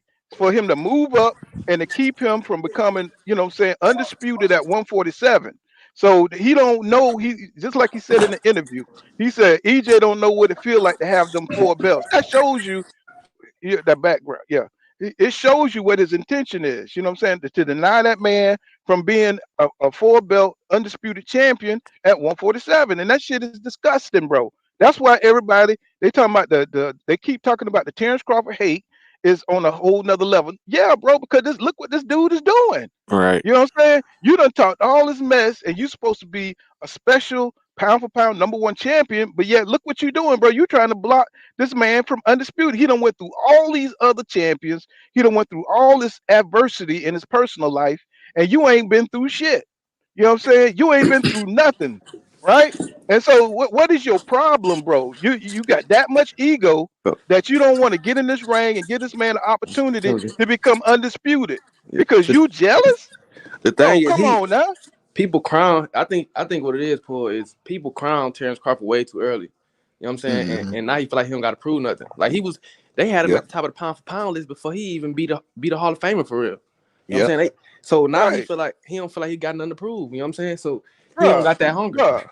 Bro, anybody could tell Sean Porter is not the top of the division, bro. You can't go that many years without fighting top competition. And then when you bring your ass back, you fight David Avenesian. That's unacceptable. That is unacceptable. I don't care if you love Terrence Crawford or you hate Terrence Crawford, just as a boxing head, bro. You know what I'm saying? If you got a WBO belt, you got to fight the top. How you go 5 years without fighting the best in the division? That's ridiculous, right? Exactly. It's ridiculous. And then you got one dude who fought all the top. You know what I'm saying? There's no way you can hate on that man. There's no way you could do it. You know what I'm saying? It's like this man got 3 other belts. And you talk about you got everything. See, they'll say any old bullshit. That's why I say any bullshit to do when it comes to the Terrence Crawford side. They don't care, bro. Yeah, they just right. want to deny this man from greatness. And that's not boxing. They keep moving the goalposts and shit. Right. I mean, I don't care. If you could beat EJ in the ring in a straight up fair fight, beat him. You know what I'm saying? Now he got to go through the young lions who are behind him. You know what I'm saying? Now they're trying to, you know what I'm saying? Now imagine if Boots went that WBO route, then Crawford would be shitting bricks. He would be shitting bricks because they would push his ass so far, he would have to make a decision, a real decision to face that man, face EJ, or he would have to vacate the title, right? So he don't want that shit happening. He want to stay where he at in a troll position. He's the first special fighter I seen that's a goddamn troll who troll the damn boxing fans, who all the boxing fans want to do is hold him to a standard, a high standard as a champion in the division. And it's like he don't want to do it. He just do not want to do it. That's the thing with these so-called Bud Crawford fans. I don't think they fans of Bud Crawford, man. Because if you've been watching Bud Crawford this whole time, you have to be bored with some of these fights, man. These fights are not entertaining, bro. I mean, they look good in the highlight reel, but I can't think of the last time I sat through a whole Bud Crawford fight from ring bell round 1 to the entirety of the match. Like, it's been a long time. I think Post style was the last one. It's the same. He fight the same fight over and over. It's basically the same fight over and over. Even with this last fight, I'm a fan of Bud Crawford. I watched it, but even when I go back to that fight, I stopped it like around round 4, around 5.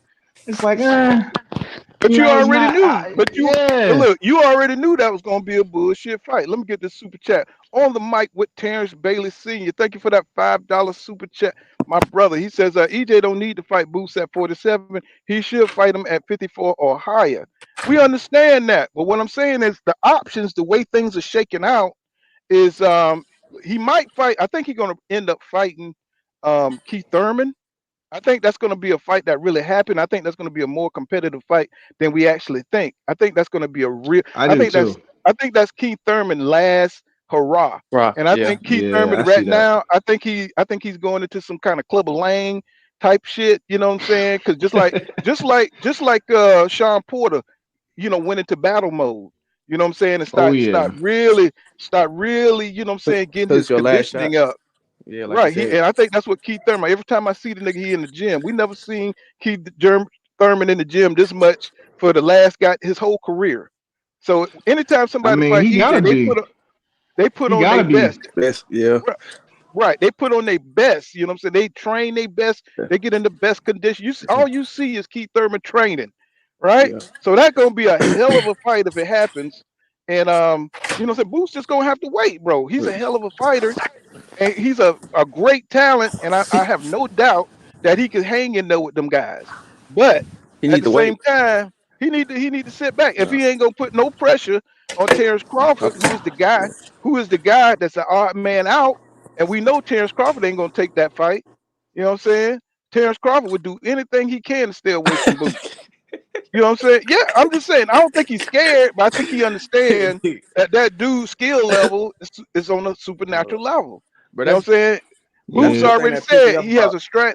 Now he said he had a strategy to fight EJ. He said he was gonna double up with shots, and he was gonna use his jab, double up with the same hand, and he was gonna use the jab. And he That's was what gonna the fuck push he him back. always And he do. was gonna push him back. And he said he gonna push That's EJ back. he was gonna push him back. So, but that's what he always do. You know what I'm saying? It's like so basically he just gonna Yeah, come in man. It there and sounds do like what some he do. BS, to be honest with you. I mean, I No, like Boots, but I don't think he can beat EJ. I feel like Boots got a better chance fighting Bud. That's why I think he should go for that fight. I don't think he could Me, beat EJ. me Not yet. personally, I think Errol will walk him down, and I don't think he's ready for that pressure. To be honest with you. I think it would be a hell of a fight. I think I think what EJ got him is his stamina and with his grit. And I think that's where the Yeah. fight will come to attrition. It'll become a fight of attrition because you have to stand him to be able to beat EJ. You got to beat him off the line, and EJ ain't giving up the line. That's his advantage to press forward. And Boots, he's gonna have to pick his shot. He's gonna have to use angles because EJ they both body snatchers. You know what I'm saying? So that'll be a Mm. oh man, That shit that won't would be be a pretty at hell. all. That would be like two gorillas fighting, bro. That'd be like two gorillas, a young gorilla and an older mature gorilla, two silverbacks going at it, bro. Oh You yeah. know what I'm saying? And whoever is weaker is the one who's gonna lose. Whoever less stamina But is gonna lose. I think that fight will come down to attrition. the You know what I'm thing saying? is, whoever lose that fight though, they still better than Bud, bro. Because one thing that pissed me off with EJ, bro, is if I was him, I would hate Bud, bro. Like he showed him EJ, he a hell of a dude, bro. His daddy raised him right, bro. He showed hella respect, even in the face of disrespect. Like his daddy raised him right, bro.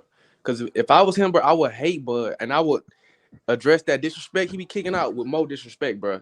Oh Like yeah. I would bully his ass I'm into just fighting me, bro. I would be calling them bitches, pussies, all type of crazy stuff. I would make him get that fight, bro. Yeah. I just want somebody to tell me how is his eyes so far back up in his skull like that though? You know what I'm saying? That nigga eyes is way back. I be drawing and shit. I'm like, God damn, boy, you can't reach his eyes, bro. That It's gonna nigga be got worse when Spence protection. touch him. It's gonna be even bad when Spence touch that eye. I don't know, man. I don't know. I think Boots got enough athletic ability. I think that'd be a good one, bro. You know what I'm saying? Much as I believe Spencer beat him, but I think that'd be a good one, man. I think Boots got so much athletic ability. He's almost, I don't say he's on the level of Roy Jones Jr., but he has a lot of athletic ability to get him through a lot of situations. You know what I'm Boy, saying? you think it'd be like Marvin Hagler versus Hearns, but maybe a little bit longer? You think it'd be like that? Nah, it's gonna be short. I Yeah, think so. I think yeah, something like that. But yeah, because I think I think I think Boots got a lot of lateral movement ability, bro. I mean, he could box, he could stay on the outside, but what could he deal with EJ constant pressure? I think that shit will come down to the last championship rounds. Um, man, it's just hard to say, man, because Boots is so goddamn big. He's big as EJ. He's strong as EJ. You know what I'm saying? We got to see if he got the stamina, the weather the second half of the fight. You know what I'm Yeah, I saying? know And what. We got to see if he got that heart too, though. Fool. We got to see if he got Yeah, that that's what heart. I want to see. I think Hey he capped y'all, him have y'all because the realized only something? This is what Bud wants us to do. Bud wants us to revert Switch the off of him conversation. and bring Booster to the picture with Spence. This is Yeah. what we have exactly to, Bud wants. because if you got a fighter who ain't doing shit, Yep. right? Got a fighter who ain't doing shit. What we talk about? We talk about boxing, Well, that mean right? he right, Paul. That mean Hey, he the I'm total here for the master for Boost real versus then. Bud. If I get some help on that end, I'm here for the Boost versus Bud campaign. I've been trying Man, to start it. I don't think Terrence Crawford has the vitality right now to fight a Boots fight or EJ fight. Right now, he looks like a dude on the way to retirement. Yeah. Cruising. And another, and I want to talk a little bit about because another fight that's kind of like becoming interesting is the David Benavidez versus Caleb Plant, and look like Plant is trying to act like he gonna knock out Benavidez or some shit. You know Yeah, what I'm that's how they saying? And talking. right now they acting like that Plant all of a sudden is some kind of gorilla or something, bro. And I'm like, bro, no. Uh, David Benavidez, man, has always been the one to come forward to get on your ass, bro. And I Mhm. don't see, and Caleb Plant is the boxer. And you know what I'm saying? He beat, yeah, he knocked out Darrell, but shit, David Benavidez is not no damn Andre Darrell. I know He's just not. Darrell like 38 years old. Right. And I think David Benavidez is like 27, Yeah, something like that. 27, 28, something like that. Mhm. Man, I don't know what Plan is thinking. What kind of plan? If he looked like anything like Canelo, he gonna get beat up and he's gonna get dropped on the ropes just like last time. You know what I'm saying? Because David Benavidez put that pressure on you, bro. Canelo put a little bit of pressure on you, and he hits you with those hit your arms, beat up your arms, and all that. But David, he's the same way, man. Except he You know got more that output. you He's know the got more difference output. between the difference between Canelo and Benavidez with that fight. I think with the Canelo and versus Plant fight, I think Canelo is more of a counterpuncher. He moves forward, he puts pressure on you, but he's looking for them holes. That's why I kind of like Canelo and Crawford, because when they both decide to go in the front foot, they still looking for that counterpunching of openings. With Benavidez, he's not doing it as much. He's coming with you with combinations, and that makes this more interesting because that leaves Plant with the openings of being the counterpuncher instead of Canelo, like in this other fight. So this fight is very interesting because Benavidez will be coming forward, but he's coming with combinations. He's coming with his heavy jab, and Caleb Plant is going to be looking to counter that. So I mean, there's a chance that he could catch Benavidez with something really. Because I mean, when the Darrell and Benavidez fight happened, Darrell was catching him. I mean, his eye ain't keep up for nothing, but he was moving around the ring. He was catching him with stuff, and it was effective. And he had Benavidez on the ropes a couple times. People should go back and watch that fight. So Benavidez doesn't like the punch when you're punching with him. He likes to take turns when he fights. That's the same thing that Boots does too. That's why I think EJ will beat Boots pretty easily. He takes Yeah, turns but too much. I've never seen David Benavidez wobble. The man is the size of a 175 pounder, light heavyweight. You know what I'm Darrell saying? caught him pretty good. He wobbled him. I remember that fight. He wobbled him like the third or fourth round, I think it was. So, He caught him with something real nasty. Can Caleb Plant produce the same thing? You see what I'm saying? You know what I'm saying? So I'm thinking because David Benavidez, he throws so much, bro. I mean, he throws a lot of punches, bro.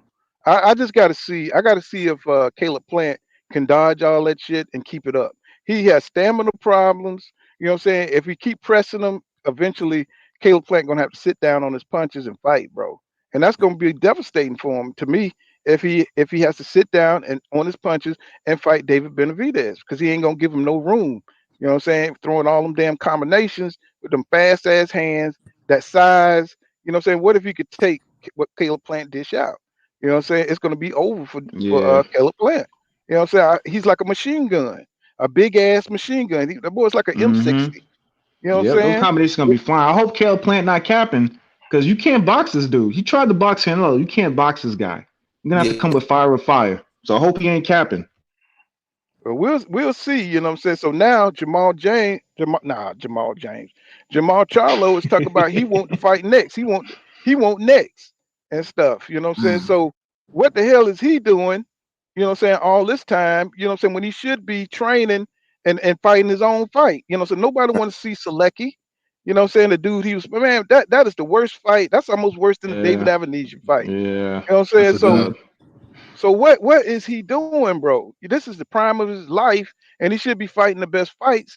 And he Yeah. just out here now. He's talking about he want to fight these guys. He should have been jumped into the mix and Yeah. stuff with those guys up there, because there ain't nobody at 160. So who the hell Jamel when he moves up? Who is he gonna fight? You know, so Right. if you talk about moving up to 160, and now he done broke his damn hand, and that fight is off. So it's just a lot of bad accidents and a lot of things going on in boxing that's a bad start to 2023. You know what I'm saying? Hopefully this Tank fight come through. You know what I'm saying? We got by with the whole debacle with his girl or whatever. Now that's back on. Now, hopefully he get in there and this will be a good fight with Hector Garcia. Hopefully he'll make a good showing of himself. I think Tank got that. Mm, But you never know. You know what I'm yeah, saying? With everything Tank's going through mentally, you know what I'm saying? When you go through something with your girl, you don't feel like training. You don't feel like, what I'm saying, depending on, what I'm saying, how severe it is, hopefully they done made up so you can concentrate on his craft. You know yeah, what I'm saying? And now he got to deal with all these suckers out here calling him what I'm saying, woman beater or whatever, and they don't even the lady came out and said that she lied about the shit. So, this is a roller coaster. This is an emotional roller coaster. yeah, Tank said that he don't even want to do this shit now. You know what I'm saying? Because he got to go through all this bullshit, what I'm saying, in the media who's trying to tear him down, anything mhm, negative about connected to Mayweather or any of those fighters, what I'm saying, it's gonna do numbers. People are gonna take it and they're gonna run with the shit. You know what I'm saying? So I'm just hoping that Tank ain't distracted, that he can stay on course and that he could go in here and put on a good performance. So, what I'm saying, we look forward to him fighting Ryan Garcia. And I don't even know if that fight's gonna happen or not. You know what I'm saying? Because Ryan, he's so flaky. You know what I'm saying? You never know what the hell going through Ryan's mind. Even though he is looking a bit sharper in the ring, if y'all been following, what I'm mm. saying, following him here on social media, he's looking a little bit more sharper. But I don't know if that fight's gonna happen. But so I'll believe it when I see them do two guys in the ring. So Devin, I hear that fight is him and Lomachenko. I hear that fight is done. What do you think about that, Dub? My bad, I was on Dub. mute, man. Man, they trying to get my boy, man. They trying to get my boy. They know about Ramadan. They trying to push the fight back, but man, look, my thing is Lomachenko. He fought in or both of them. They both fought in October, I think. Devin fought October 15th. Loma fought October 29th or something like that. Man, I mean, he ain't take no damage really in that fight. It was a close fight, but he ain't take no damage. Lomachenko at least. And I mean, you done had what November, December to recoup. You had your 8 weeks or Mhm. whatever, man. Hey, another 8 weeks for training camp. We should have a fight in March. Anytime in March, we should have that fight, in my opinion. And I'm all for it. I'm all for it. I think it's a hell of a fight. Devin gonna win, of course, but I think it's something that Devin needs, You don't to think for his resume. Lomachenko got a chance? You don't He think don't have a Lomachenko he got a don't have a chance? chance, bro. He don't have a chance. He ain't so if the way he struggled, and people will tell me, well, Teofimo got power. I agree with that. He got more power than Devin. Okay, cool. But the way he struggled with Teofimo Lopez, you got to understand. Even in the fight against Ortiz, Jermaine Ortiz, if you look at why he struggled in those fights, the reason he struggled is because they both have they have decent footwork. You know what I'm saying? Neither one of their footwork is better than Devin's, but they were able to turn with him when he was turning. He, Hmm. he's already lost a step. You know what I'm saying? Yeah. And so whenever he goes to turn, Devin, he gonna turn with him. And the other problem is Lomachenko got like 64-inch arms or something crazy. Devin got 71-inch arms, bruh. The jab is gonna be crispy. The footwork is gonna be there. The chance that Lomachenko has is to rush in, and even when he do that, Devin to jab his ass and grab him probably. And make him reset, catch him with another jab, 1-2. It's gonna be, man. I You gotta got have my a. theory. Go I ahead, go got ahead. my theory about that grabbing thing. I think they'll try to penalize him if he grab Lomachenko. What do you think? Hey, I hope they try to. Look, and in my opinion, I'm that's one glad of the you things said I don't that. like I see about it. that coming too. That's one thing I don't like about Dev is that jab and grab. But I will say, if they do try to penalize him, I don't think it'll be a problem. I think it'll make it even worse for Lomachenko because the hand speed, similar hand speed. I give the advantage to Devin, but if you want to give it to Lomachenko, that's fine. You know what I'm saying? And the length again. So, man, Devin, he does a great job of giving you that false range and then making sure when you do try to get yours off, he ain't in your range, but he can retaliate if he need to. And I think he'll make Loma look a lot worse than Tio made Loma look. Hmm. Hey, I mean, Dad been working on the inside game. This is the time to bring it out, bro. Because I think Pool's right. They're definitely not gonna let him hold Loma the whole fight. They're not gonna let him do that. They're gonna start breaking that up. They're gonna start maybe taking a point even when he keeps grabbing when they get inside his range. So he's gonna have to bring that inside game out, man. This is the time to do it. He got that he used to do it a couple times during the Linares fight where you start walking him down. He gets that shoulder up and he starts going to the body. Changing levels. This is the time to work on it because you can push back a little bit. You got the reach. You're the younger fighter. You're the heavier fighter. This is the time to work. This is not the time to you did right by boxing Kambosos that first time in Australia. Get the victory, and then he loosened up in the second fight, the rematch. This fight, this is the time where you really got to show everything. You got to pull out all the weapons out the bag. You got to do everything. This is your showcase fight, your last fight in the contract with Top Rank. You got to put all the stops out. You got to go for it. So I hope Dev doesn't fight a scary fight and does jabs and stays on the outside because there's a chance he might get robbed if he try that. He has to make Lomachenko look bad, or they're going to steal the fight. Exactly. You saw the Ortiz fight. Wait a minute, man. We just sat there and watched this man go to Australia. Before that fight, so many people told me if Devin don't make it look easy, he gonna get robbed over there. He gonna get robbed, and he went and made it look easy. Same thing with Lomachenko, bro. I saw what Jermaine Ortiz was doing to Lomachenko. Jermaine Ortiz, he could have won that fight, bro. Matter of fact, I know a lot of I scored a 7-5-4. He lost all the championship rounds. All the championship rounds. He did rounds. lose the championship rounds. You gotta give it to Loma. Loma touched the boy up. He touched him up.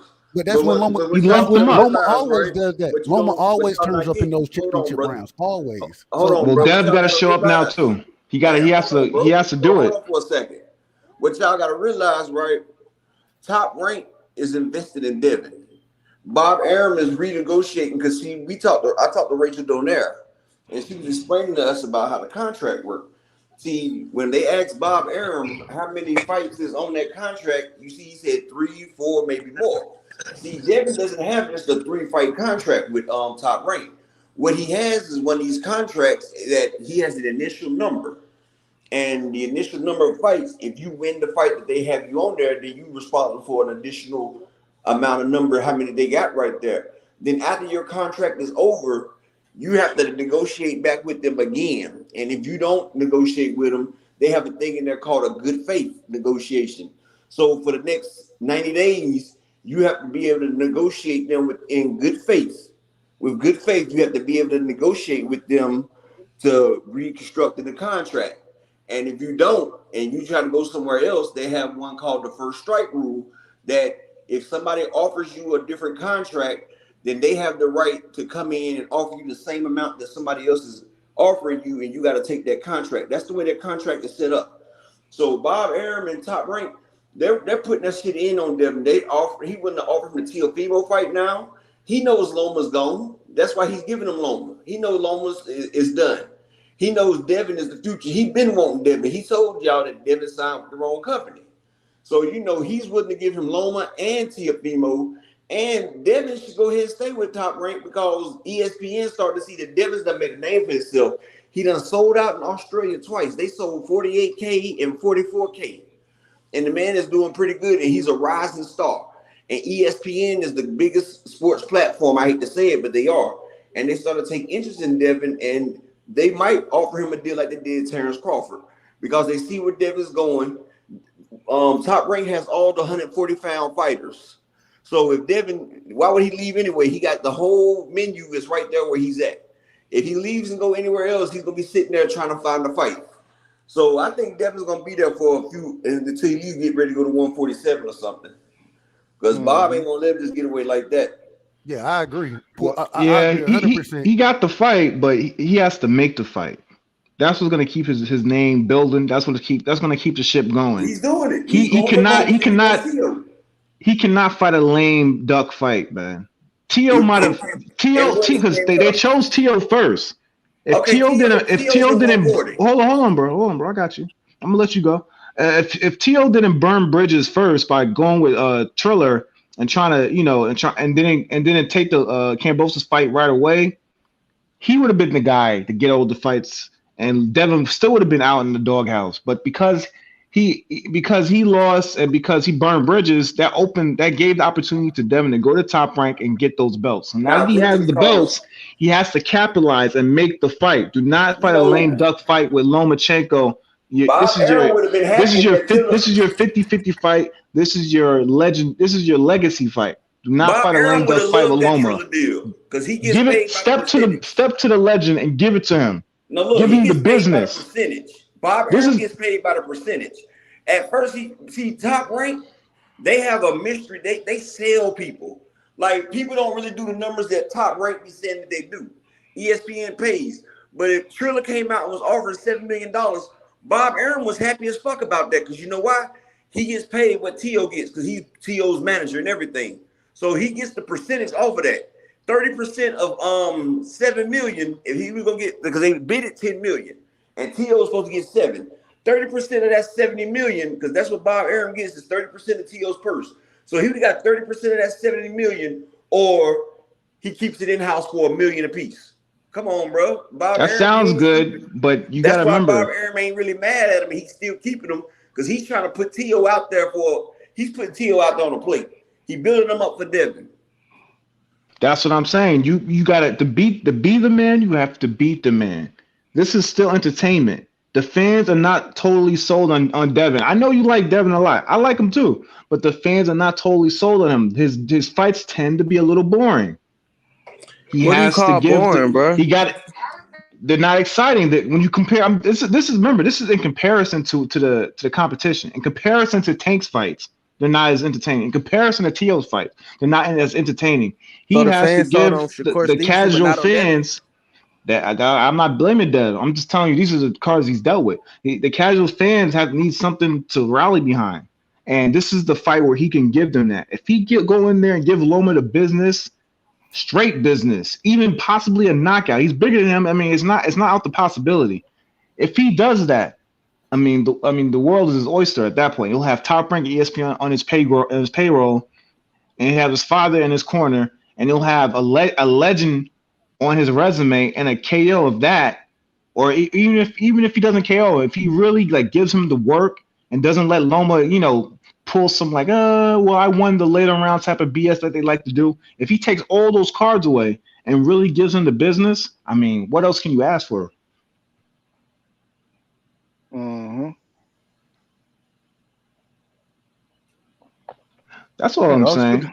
I think he's in a great position, but he has to really take risks, man. This is not the fight to do a lame duck fight and to keep your hands away and dance around the ring. This is not the fight to do that. This is your Mayweather versus Gotti fight. Right. He has to show out. Let your hands go, bro. Let your hands go. I agree with that. Yeah, this is his show out fight. So if he does that, man, I mean, he'll be in a great position to possibly ask for that Tank fight. He'll be in a great position for the T.O. fight. A lot of different fights, man. He'll be the man at Top Rank. So what does that leave? What does that leave Stevenson though? You know what I'm saying? Stevenson, Frank Martin. What does that leave? He just said that Stevenson gonna get the title shot after Devin vacates and move up. That's what Bob Arum said. Because he's going to get Shakur a title shot once Devin moves to 140. Because this is Devin's last fight at 135. Mm-hmm. Yeah, so Shakur. Yeah, I agree with that. In the background, he already said he's going to get Shakur a title shot. Let me see what's going on. Grease with fire. He says, "Why is Haney not at 147? He's too big to be avoiding fights his size, like Errol Boots, Thurman." Say what now? I said, check your cash app. I had donated a little something. It's on your cash app, dude. Oh yeah. Let me see. Yeah. I see it. Appreciate that upper echelon with the $5, but you know how we do. You know what I'm saying? Let's see. What was it? Oh, he's saying why Haney ain't at 147. Say he's too big to be avoiding guys his size like Errol Boots, Thurman, Crawfish. He says Haney should be at 147. What? You know, goddamn well. That's that he ain't ready for no damn 147. Yeah, I don't want to hear nobody talk about nobody avoiding fights until they get on Bud ass about avoiding EJ. You know, he'll get destroyed at 147. You know, yeah, he's too small. Like he's too small, but they talk about. But we ain't saying how Bud should have been at 147 when he was down at 130. Bud was at 130 and 135, and he's a natural welterweight. Hey, what's his reach? Hey, what's Bud You reach know, again up? What's his reach? Bud's reach is motherfucking 76 inches. That's crazy, bro. To be fighting at 130, that's insane, bro. Yeah, but you see, a natural welterweight. Yeah, Haney ain't got reach like Bud, but ain't nobody calling that shit up. And Bud looked big as hell his last fight, man. Yeah, and exactly. who would? I mean, who would he fight? He would probably. It would be a hard fight for him to fight anybody like a Cody Crawley or. He could. There would be some hard ass fights right now.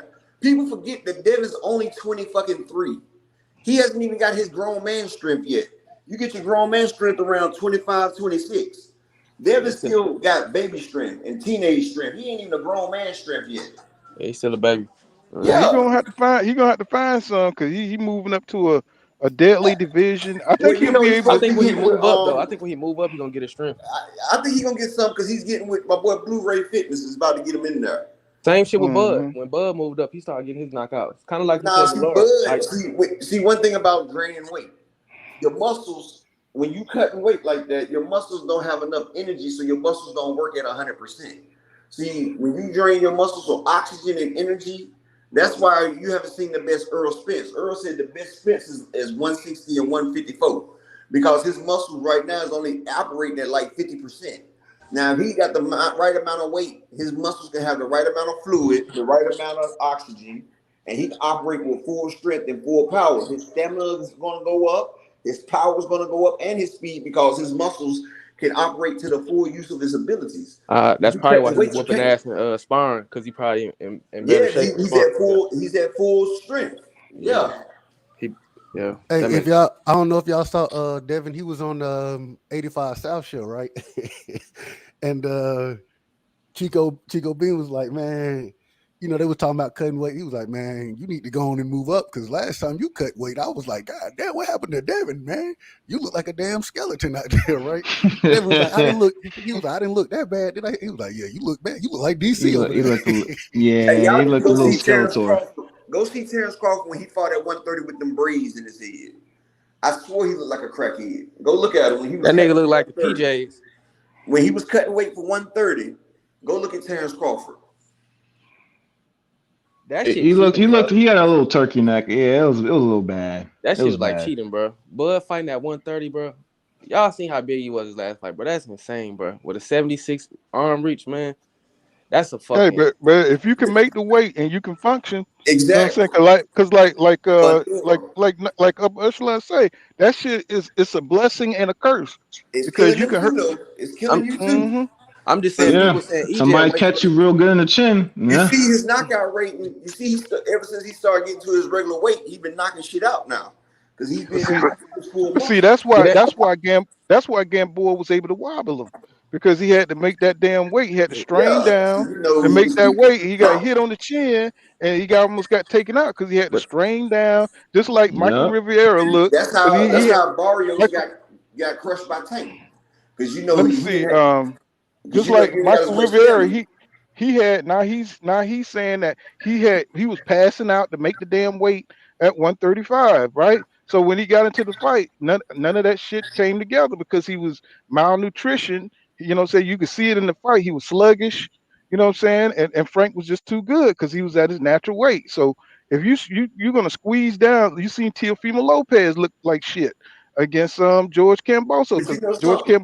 Let me finish my thought, bro. George Camboso said that, you know, remember how he was teasing Tio that he was hungry and all that kind of shit, and the fight kept getting pushed back.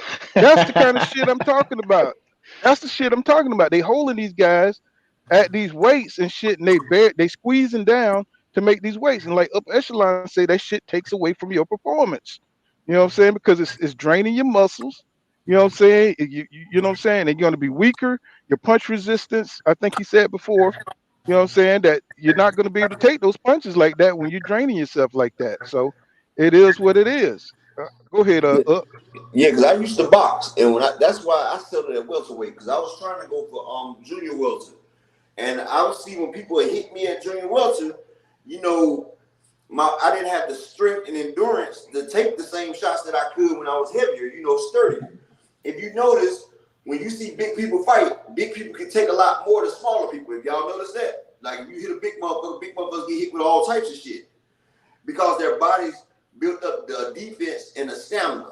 But Michelle Rivera's capping because they told Michelle Rivera he can move up, and he said he's at his right weight because he said he's comfortable at that weight. He said he's not ready to go up. He said he trains hard to make the weight, and he said it's messed up because he tried to say my man only had 11 fights and he had 24. Actually, he had 17 fights, but he was trying to say that he did so much and Frank got a shot before him. But nigga, you took the fight. You the one that said you was gonna beat him. D-Web. Take that out, bro. He says all Devin needs to do is what he been doing, keep winning. As long as you keep winning, the rest will take care of itself. Set a tone. What's going on, set a tone? He says, yeah. He says Tank knocking out all bums. Tank doing bud shit with his resume. And what's going on, Trail Stoke? He says legend. He said when Loma become a legend, right? I got pushing buttons. And Nebraska made say if Floyd got the best of a fighter inspiring, he always let it be known. I want to get uptake on that. He said if Floyd got the best of a fighter inspiring, he always let it be known.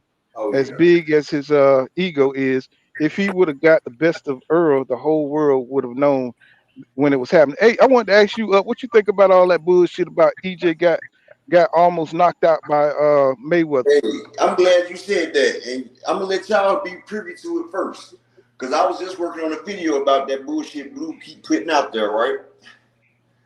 Because Blue think he's slick, dog. He put that bullshit out there about Nate Jones and about Errol getting rocked. All right, I'm just letting y'all know. Make sure you subscribe to my channel because the video I'm dropping later is called "They Say Bud Sold 150K." They said Errol faked this car accident. They say Errol ducking Crawford, and they say Errol got rocked by Floyd. But what they ain't saying is the truth. That's the name of the video. I'm working on it now. Damn, that's a long ass title. Yeah, it's break it down. Yeah, but that's the title. And what's crazy is all this shit started to come out now that Terrence Crawford supposedly sold 100,000, but they only did 6,000 downloads. So I guess they did 6,000 downloads. 6,000 downloads. So that means they sold around 6,000. That shit didn't even sell 20,000 or 15,000. So now what they out there doing is doing a smear campaign on Errol Spence. And you know, anything negative about Errol Spence, Blue seems to keep putting out there. And I'm like, Blue, you was a big Spence advocator. And now anything you can do to get views and everything, you're talking about Spence. And usually I wouldn't even talk about the man, but now I'm tired of this shit. Because y'all trying to shame that man into coming over there and fighting on that damn bullshit ass BLK Prime. And it's funny how this sparring match went on, what was it, 2013? That's motherfucking damn 10 years ago. So it's been 10 years. Everybody, you got Hakeem Rockman, you got Rob Acostas, you got Leonard Ellaby, you got Floyd himself saying it was tough work. Floyd ain't gonna lie for nobody, and that's just Floyd. Because Floyd ain't gonna give you anything to say that he lied about. And if Floyd did something to you, he gonna tell you he did something to you because he got too much ego and too much pride. Floyd ain't gonna let nobody think that they did nothing like that. And y'all know when y'all beat a nigga ass and he wanna be y'all friend and shit, right? After Earl and Floyd sparred, if y'all look at the videos where Earl was doing wait a minute. That was a nugget that went by. Wait a minute. You said a nigga beat your ass, he want to be your friend. Say that. You know you beat a nigga ass and he want to be your friend and shit, right? God damn. If y'all look at any videos that Earl did interviews, Floyd right there rubbing that nigga's shoulders and everything when he talking in the interview. I got on one of my videos. Floyd rubbing the nigga interviews. He even said he'd put his belts up for Keith or Sean to fight Errol. Now that sound like a motherfucker that got rocked by Floyd. The nigga eye was swollen. Floyd dad kicked Errol out the gym. but he about knocked out Errol. Hakeem Rockman's son seen it. Rob Acosta seen it. Leonard Ellaby seen it. All of them saying he gave Floyd tough work. Leonard Ellaby tried to cap for Floyd, saying, hey, Floyd had already sparred 2 other people. Now, if Floyd had already sparred 2 other people, why would Leonard Ellaby say that if Floyd done about dropped the man? That would have been like, man, yeah, Floyd did that man like that after he sparred 2 people. No, he was doing damage control because Floyd got rocked. Floyd got a down. He was the first intentional victim of the eye snatcher. Credit to Marlowe. His eyeball got snatched. That's why they had to get him up out of there, because Floyd had a money fight coming with Robert Guerrero. You can't have your man getting hurt before his damn big championship fight. And when Floyd got in that ring, Floyd said, shit, I fought a damn southpaw that was so much better than this one. This shit right here was like a sparring session. He had Floyd his best. And Floyd started promoting him after then. Floyd got a little mad that EJ didn't sign with him. Just like he got mad Devin and Shakur didn't sign with him. But yeah, Floyd ain't did shit. The Earl and the Big came out. It's too many people that said what Earl did. And Earl, the only reason he don't put it out because, like he said, he's the truth. And he's a real nigga. And he keeps his mouth shut like a man's supposed to. You don't talk about what goes on behind sparring. But if Floyd would have beat him, Floyd would have put that out there. He's undid it to everybody. Or we would have had somebody else put it out there. Yeah, he would have had somebody leak it. Even Mickey Bay said Earl a monster. That's why everybody say. Matter of fact, I'm gonna tell you why you know Floyd didn't do nothing to him. Earl's name is the truth. Floyd named him. Now, how the hell you gonna name somebody the truth that you done made a lie? Come on now. I'm gonna drop the mic right there. That's bars right there. It is what it is. You know what I'm saying? So, you know, all this revisionist history, you know what I'm saying, it's for clicks and views.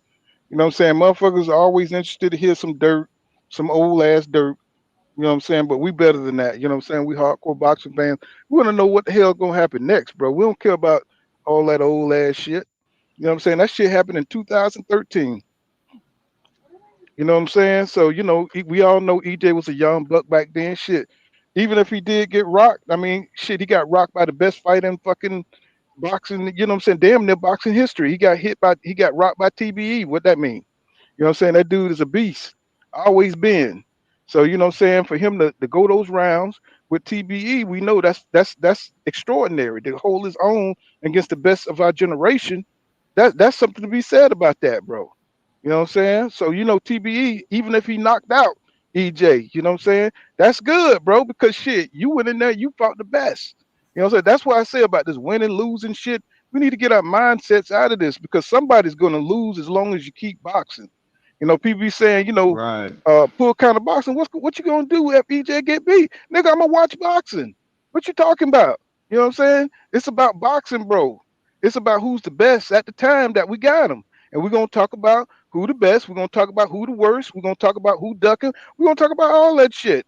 So it's only these casual niggas that's coming up in boxing, acting like that you got to leave town if your favorite fighter lose or something. No, bro, that's not boxing. You know what I'm saying? It's about the sport of boxing. We love all of it. Win, lose, you still ride with the fighters who went out there and try to fight the best. If Terrence Crawford was a real nigga and went out there, fought and lost, let's say he get dusted off in the first round, that would be pleasing. But the man went out there and did what he had to do. He fought his heart out. He got Falumaloon, and now the nigga he know. Now he need to chill up, go and retire, and go into the Hall of Fame. But the last thing we're gonna remember is that your ass got Falumaloon by Errol Spence Jr. You know what I'm saying? That's all it is. You know what I'm saying? That shit don't mean nothing more. It don't mean nothing less. You got get a rematch. If he got knocked out in the first round, he can get a rematch and say he wasn't ready or something like that. Shit, that nigga get knocked out in the first round. He ain't coming back for no more. I know that, but I'm just saying. That nigga gonna be like, hell no. Or he done got old overnight. He can say they aged him out. Anything. Right, that nigga gonna be the shit is real. That shit is real. So goddamn Floyd Mayweather wasn't bullshitting. You know what I'm saying? Hey. And you can see that target black eye nigga EJ be aiming for them eyes, nigga. That shit is real. The eye assassin. You know what I'm saying? That's all that shit is, bro. So we just gotta hold all these fighters to the same standard, and that's what's going on in boxing. Nobody want to hold Bud Crawford to the same standard. And I don't, everybody's taking a check.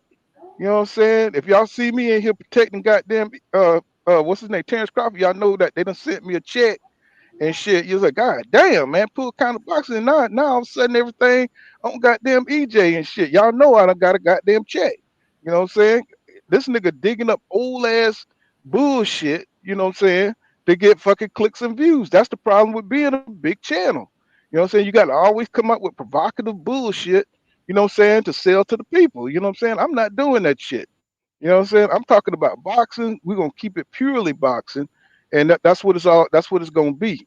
He You know what I'm got saying? 79,000 views on that bullshit too. Hey, more power to them. If that's what people want to hear, if you could sell it, bro, go ahead and That's what sell I it. said. You know what I'm People saying? love controversy that damn much. They just want to hear something bad about Spence, boy. Mm-hmm. See, I don't operate like that. And he didn't used to operate like that. But it's more money to be made to be against the PBC because you got a lot of So, non-black haters. A so would I lot be of people. wrong? Would I be wrong if I did a video saying Terrence Crawford got shot in the head fucking with a crack deal? Would I be wrong with Mm. that? Would I be wrong if I'm stating truth and I'm sitting there saying it was drugs being dealt, crack cocaine, and he got shot in the head and almost died? Would I be wrong for that? But they Now, don't care what they said about Errol though. But Terrence, he would you be? stones. And then you say, I'm just saying what happened. I'm not. Exactly. This is So I'm just saying. I'm just reporting what happened. I'm not really saying is it good or bad. I'm just saying that's what happened. You know what I'm saying? But that's the bullshit of it all, bro. It's like people Exactly. want to hear the shade, just like people with the tank situation. Soon as the shit happened, everybody calling this man a goddamn wife beater. I ain't saying everybody, but you know what I'm saying? They calling this man this and that, and it looks bad for Tank. I'm like, bro, you know what I'm saying? Anything that gets out of your personal house, I don't give a fuck if it's pool kind of boxing. I Talking don't give a fuck who it is. People gonna run with the shit because that's about sales. self-defense. That man didn't say it was self-defense because he ain't touched that bitch. I'm just Motherfuckers telling was you, if quick to say that shit. I'm just telling you, she lucky because if she would have spit on me, I'd have knocked it that would head have through his shoulders. it would have been goddamn news. I mean, ain't nobody. I don't give a fuck if you a woman. I don't care if you spit. You saw that big old glob of spit on his head. He took a Bro, I'm picture of that telling Hey, you, shit. fool, I would hey, have I'm knocked like, that bro, you head. Jesus. crazy as fucking hell, bro.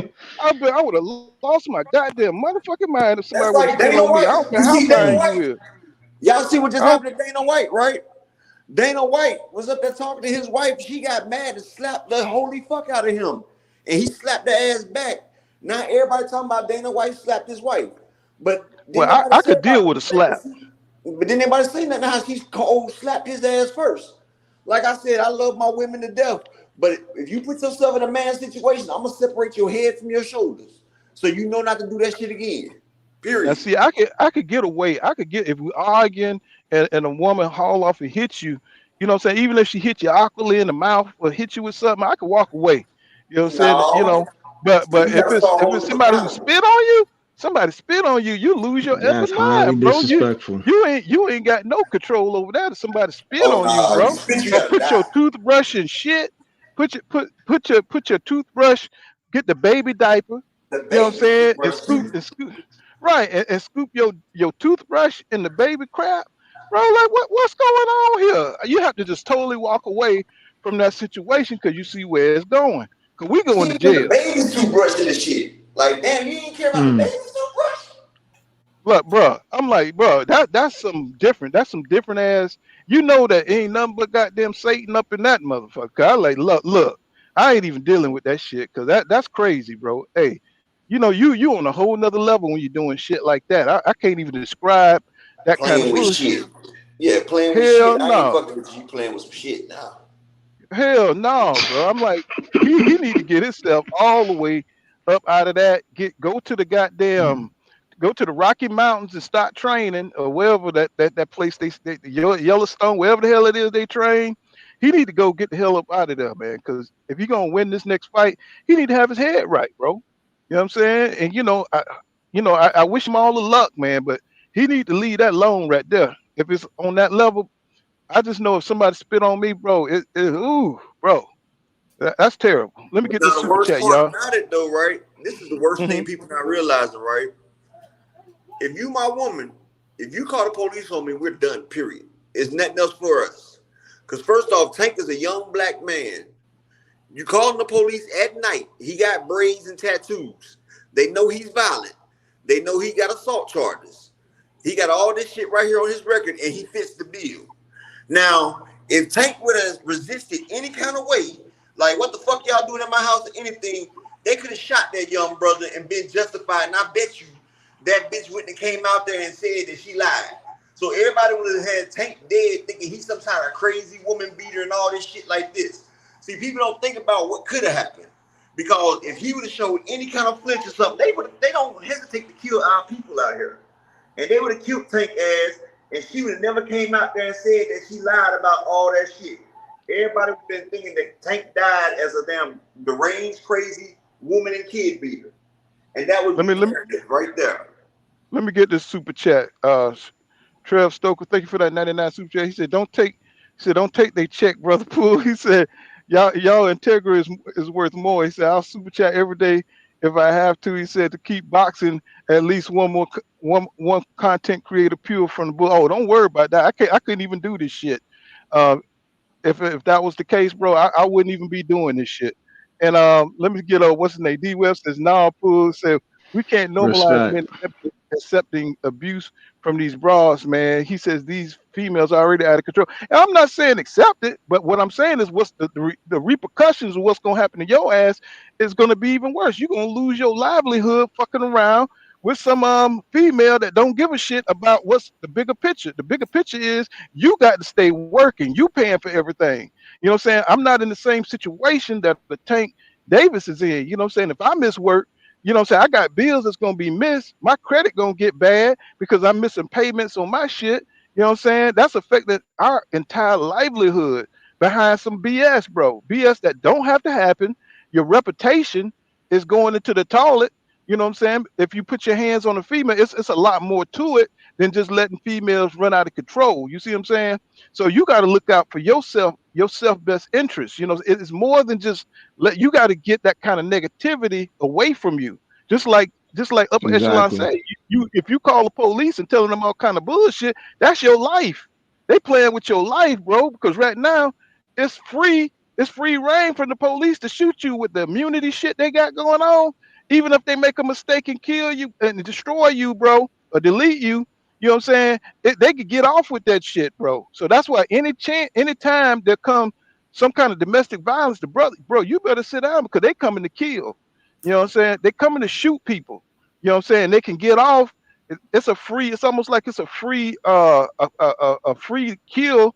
How you say it? It's like It's a free body. It's a free body. yeah, Free reign. Free reign. yeah. So you don't want to be put into that situation over some bullshit, right? You got too much to live for. You're too productive. Right now, Tank Davis has overcome a lot of his demons, right? He done beat the streets. You know what I'm saying? He's a millionaire. He got a lot too much going on to get in any kind of legal bullshit with the law. And when you get tangled up with the law, it's just wasted time for a brother. You know what I'm saying? Just like they took Ali his best prime years behind that religious bullshit, not going to the military. They took his best years away from him. And that could have been years he could have used revenue to make his family, you know what I'm saying, wealthy for the rest of his life. And they knew what they were doing. They took 3 years from that man of his prime, right? You want to see Tank going to jail for what, 5, 8, 10 years and shit? You know what I'm saying? And then try to make a comeback, you know what I'm saying, at 38 or some shit or 40. You know what I'm saying? Trying to make some money and shit because they done locked this man up from his best prime. They know what they doing. You know what I'm saying? That was a whole setup. You know what I'm saying? To get this man the fuck up. You know what I'm Exactly. saying? His prime years. These are the best years of his life. And he's going to make the most money that he ever can. He's got the most notoriety. He's popular with the people. And so all it takes is some crap like this here to knock you off your game. Look at Mike Tyson. Mike Tyson got jacked up behind Robin Givens, got put in prison, you know what I'm saying, behind this old chick that's talking about he R-word her, right? You know what I'm saying? And that man had to spend all that time in prison behind some bird, you know what I'm saying, making up shit. You know what I'm saying? I don't know if he did it or not, but the thing is, you don't need those kind of situations. Put yourself in those kind of situations. You know what I'm saying? Because all it's gonna do is end up bad for you. You know what I'm saying? I want Tank to, you know what I'm saying, learn from this shit. You know what I'm saying? He gonna have to he gonna have to learn from this shit, bro, because that shit that's the only thing. I think one thing that Blue Blood did say that was true. The only person that could beat Tank is himself. You know what I'm saying? And that's real. You know what I'm saying? You could destroy yourself messing with the wrong people. I don't care how fine a chick is. If she toxic, get the hell away from her, bro. You know what I'm saying? She could be the baddest chick in the world. You know what I'm saying? Everybody move their head, move aside when they see her. They drooling over. That shit ain't worth it, bro. Because she's pure poison to you. They used to have a song back in the day. That girl is poison. I'm trying to tell you, bro. It's women out there that's out here to destroy niggas. You know what I'm saying? They be bad as hell. They got the biggest booty, smallest Hey, waist. You know what I'm don't saying? trust a big butt in the smile. Mm-hmm. Mm-hmm. Man eater. Right, and they evil out here because, you know, soon as they be trying to plan on how to set their lifestyle up, you know, say how can I get money out this nigga, you know, especially when they get tired of you because they don't know how to prolong a relationship. They don't care about no duty as a wife. All they care about is taking pictures on goddamn Instagram and furthering their own career.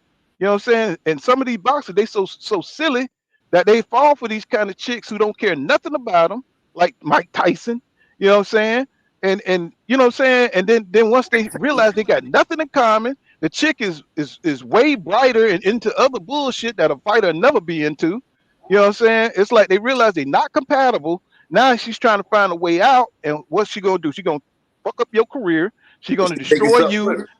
and she gonna sue you and get all the money she can from you, marry you and divorce you, and take most of your money. These fighters got to be smarter, bro, because Fool, you you know know what what I'm you saying. said? Hmm? That's Tank's third mistake because his first baby mama, Andrea, or whatever her name is, he had to snatch her ass up in public because he's at a meeting trying to get a damn sponsor. She's sitting here shaking her ass twerking. First off, that means your woman ain't got no respect for you or none of that shit if she's shaking her ass in front of your boss and shit. Like, she's shaking her ass in front of Floyd and shit. Like, bitch, you gonna shake your ass in front of my boss? Like, she's trying to get a come up. Then you got the other chick he was dating, Ari. You see, G Herbo got rid of that damn chick. All she wanted to do was damn post everything Tank did online every hour of every second of every damn day. Like, they ain't have no privacy. And then she used to just do all the bullshit just for the damn gram and the net. Like, Tank need to get him a wholesome ass girl. Because this other girl, she an influencer too, this Vanessa chick. This the chick that Meek Mills got rid of. Meek said she was nothing. Like, he keep getting all these entertainer Instagram chicks that have been passed around already. If these Right. chicks And were see, anything, somebody would have kept them. But they ain't keeping these bitches because they're nothing. right. And see, they keep coming for, I mean, even Devin, old lady, I ain't gonna, you know, try to twist it up, but I'm just saying they coming for all these dudes, young ladies. You know what I'm saying? It's like, bro, that's off. That is, you know what I'm saying? You don't talk about, you know, these fighters, women and stuff like that, you know, but they want to be out there so they could be seen, and they using these fighters, you know what I'm saying, for clout. You know what I mean? So to be seen as soon as these dudes lose or some shit like that, we seen it with basketball players. As soon as they don't make it to the NBA, their girlfriends quit them. Then they come See back Keo round. wife. Soon as Right, Keo lost, you see what his wife did. right. You know what I'm saying? So, you know, these dudes, they need to fall back, bro, and think a little bit. You know what I'm saying? I know being a star, they got to see what comes along with being that star. You know what I'm saying? You know, sometimes you got to get the ugly chick, bro. You know what I'm saying? She got a good personality. Hey, You know what I'm saying? I feel, hey, she got a hey. good personality. You know what I'm Hold you saying? She down. gonna do you right. She gonna hold you down. You know what I'm saying? She Yeah. gonna she gonna make sure you okay. You know, stop. Damn Matter of these fact, or little. get you a regular Mhm. chick, because most of these bitches is regular once you take the makeup off any damn way. Ain't all these bitches ain't dimes. Make Right, these They bitches used yeah, to go say swimming you before you you date never them. marry a concubine. You gotta know the right. difference. They marry these chicks that got to have a new outfit every day to take a picture on Instagram and shit. Like, bro, that ain't even real, bro. You know what I'm saying? If you can't get along with somebody in your real life and she don't bring you peace, you know what I'm saying? What are y'all doing? You know what I'm saying? You just doing it for the clout yourself because they beautiful? Bro, sometimes beauty ain't worth it, bro. You know what I'm saying? As a peace of mind. You know what I'm saying? I mean, you got a lot of pressure on you. You know what I'm saying right now? You got to be fighting at your best. You do not need this kind of emotional roller coaster shit. It got you on Instagram trying to protect yourself. You know what I'm saying? And have to write all this shit, man. It's like, come on, bro. You don't need none of that out there like that. You know what I'm saying? You need to relax. You know what I'm saying? You need to like just get yourself together and get these negative influences out your life. I'm pretty sure Calvin probably ran that by him. I'm pretty sure. You know what I'm saying? But these young folks, they ain't gonna listen to you now. They just gonna run into that damn tree, you know what I'm saying? And they don't care. You know what I'm saying? They just gonna listen to their friends and what they want to be seen as the big dog, you know what I'm saying? Because they got a fine girl, you know what I'm saying? That shit ain't worth it, bro. All He facts, almost got man. look up. Hey, real quick, It's I'm about getting ready to values. run. I'm getting ready to jump off. You know what I'm saying, man? Salute to you, salute to everybody on the panel, everybody in the chat, man. Appreciate y'all always letting me get up here and rock. Y'all make sure y'all come through if y'all get a chance tonight to see the right side yearly awards for last year and the pound for pound list we'll be putting out today, and then we'll have an open panel after, man. Shout out to you, Paul, and everybody on the panel once again. Appreciate you. Keep doing the great work that you're doing, brother, and much love to y'all. That's what's up. Respectfully, right side in the building. Got the barbecue coming on over there. Y'all make sure y'all go over there and check out right side. You know what I'm saying? Dub right side. You know. But man, it is what it is, bro. You know what I'm saying? These fighters got to get smarter, bro. That's half the battle. You know what I'm saying? Having your personal life in order. You know what I'm saying? Not letting shit distract you, because to stay on top. That's one thing about Floyd. No matter how much drama Floyd got going on, he puts it out there like it's going on, but he's really training. You know what I'm saying? He throws he do these little diversions while he's training his ass off. He make it seem like he eating what he ain't eating. You know what I'm saying? He make it seem like he's out of shape. It's all a psychological warfare with Mayweather. He's a rare athlete that can operate during times he's being attacked by the media and shit like that. That's a mentally strong fighter right there. And that's another reason why he's TBE. You know what I'm saying? Because he can do that shit. Not a lot of fighters can do what Floyd do. You know what I'm saying? Because all he care about, boxing is his first love. That motherfucker is married to boxing, bro. You know what I'm saying? Anybody who can go out to a club with his friends, then run back home, you know what I'm saying? As far as exercise, you know what I'm saying? He's not taking a drink, taking care of his body, staying focused. You know what I'm saying? I've never heard of that shit from nobody else. You know what I'm saying? Except for Floyd and maybe a few other fighters, you know what I'm saying, that stay that focus and stay in the gym. Boost, you know what I'm saying? He seemed like he gonna be somebody like that. Somebody who stay trained up, stay ready, at least for right now. See, You gotta Floyd do it. knows about the Mhm, image and about that money. See, Floyd mhm. knew he had to be the bad guy. He had to play the game. See, that's why Roy Jones was never as big as he could have been. See, he didn't realize that, Roy wanted the love from everybody. But you got to realize you get more money off of hate than you do with love. So Floyd, he did that flashy ass lifestyle. He was he was the nigga that people loved to hate. People would pay to see Floyd lose. That's all they wanted, was see him lose. And then he did that flashy lifestyle. He did that shit in the clubs and all that shit. And people don't realize all that money he used to spend in clubs was all tax write-offs, because it was part of his promotion, his brand and everything. But Floyd stayed in shape. He never drink or nothing. And see, AB tried to do it like Floyd. See, AB had it down a little bit, the villain part. But see, AB couldn't separate real from reality from fiction. Yeah, he Mhm. drank the Kool-Aid. AB wanted to party. He wanted to get drunk and do all that. And he didn't stay in shape and he didn't stay focused. And that's why he got faloomaloomed. And that's why, Mhm. and now he's sitting there begging Floyd to help him, and he don't realize Floyd considers him a fool. Because he had a chance to make it big. He had all the backing. He had all that shit. But Adrian Broner was hard-headed. And he used to disrespect Leonard Ellerby and Floyd. And when you disrespect Leonard Ellerby, I don't give a fuck who you is. That's like disrespecting Floyd himself. Many times he disrespected Ellerby. Floyd don't give a damn about you now, AB. AB talking about Floyd need to go ahead and damn do a exhibition with me. He said if I was Floyd, I'd be like, look, bro, you ain't got to box no more. We're gonna do an exhibition. They're gonna pay us both, and people will pay to see AB versus Floyd in the exhibition. But Floyd gonna get paid anyway, regardless of who he exhibit with, and he don't want to see Adrian Broner with that type of money because he know Adrian Broner's a fool. Adrian Broner wasn't respectful enough, and Floyd can dictate who makes that money and who don't, and that's just it. I don't understand why he keep trying to use Floyd name. You know what I'm saying? You know Floyd ain't messing with him like that. Don't mess with him like that. He don't That's get it, a fool. I don't know why. He thinks that him and Floyd had something. But Floyd done did a whole interview saying, like, I've never liked that nigga. He said, I only kept him around because he said Al Heyman told me to try to help him. He said, but I don't fuck with that nigga like that. Talking about we brothers. I've never called him brother. He started that shit. Like Floyd had an interview, he broke all that shit down. And see, AB, he keeps trying to find out why Floyd don't like him and shit like that. Like, you're not money to him no more. You're a liability. Floyd ain't got to keep up the pretense no more. You're not helping nobody. You're not bringing in shit. So why does he have to pretend like he like you now? It's all about the money, and he figured it out the hard way. The game don't love you no more. You know, he keep, saying, I don't know, man. It's like, you just look at Adrian, and it's like he don't live in reality, bro. You know what I'm saying? He's over there with BLK Prime, and for some reason they think that EJ is going to do business, or the PBC is going to do business with BLK Prime to make that fight. I don't think no kind of way that's going to happen, bro. You know what I'm saying? Because they're going to be looking out for Terrence Crawford best interest, and he ain't worth shit. You know what I'm saying? The dude just did about 40,000 pay-per-views at the most. So how is the PBC going to work with that? Who did? They're probably going to. Who did? I'm just saying, like, at the most. Let's just say at the most. I'm just guessing. Don't feed the troll.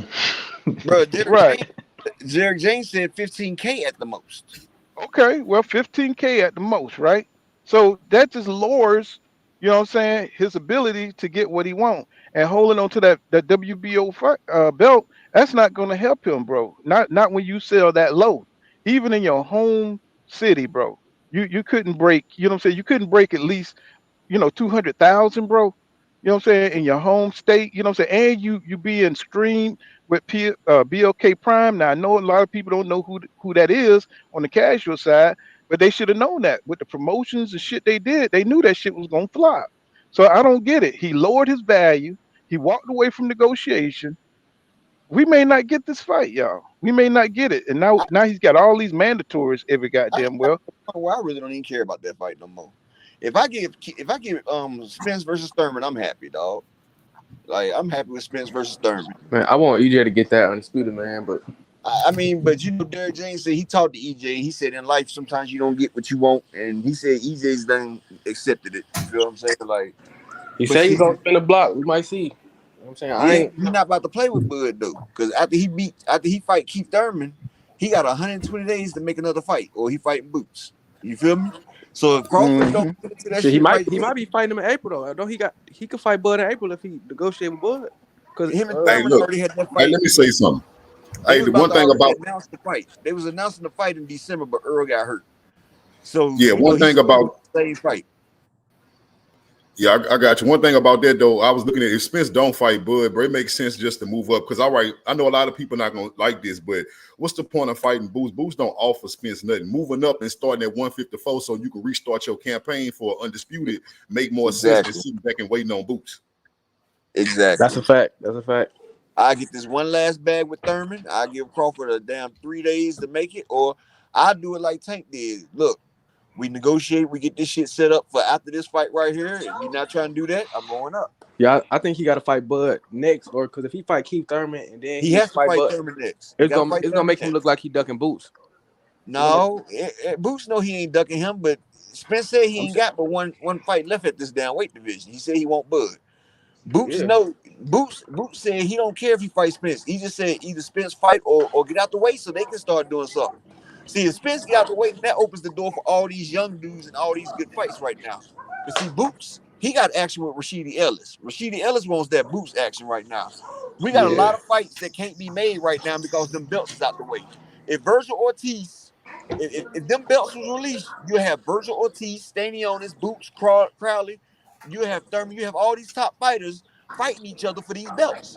But see, since ain't no belts on the line, ain't no fighter trying to put themselves at risk and risk losing a spot for a belt, and you ain't getting the belt right now.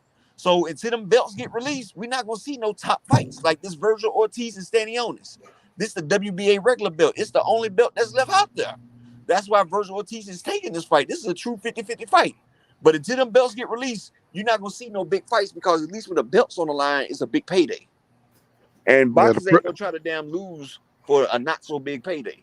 Because because Boots Ennis and Rashidi Ellis, that's a pay-per-view. I mean, well, that's a payday right there. Both of them, that's like a damn Frank Martin and Michelle Rivera fight. Both of them is elite fighters, and whoever wins that fight right there is the premier. They have something in their resume that nobody else got. I thought Rashidi Ellis duck Boots. I thought he said he ain't want no Boots smoke. No, Rashidi Ellis didn't fight for 2.5 years after he beat Alexis Rocha, who was Golden Boy's top guy. He was Golden Boy's top guy over Virgil Ortiz. He was their top guy over everybody, over Jaime Munguia, over Zerto, who was 44-0.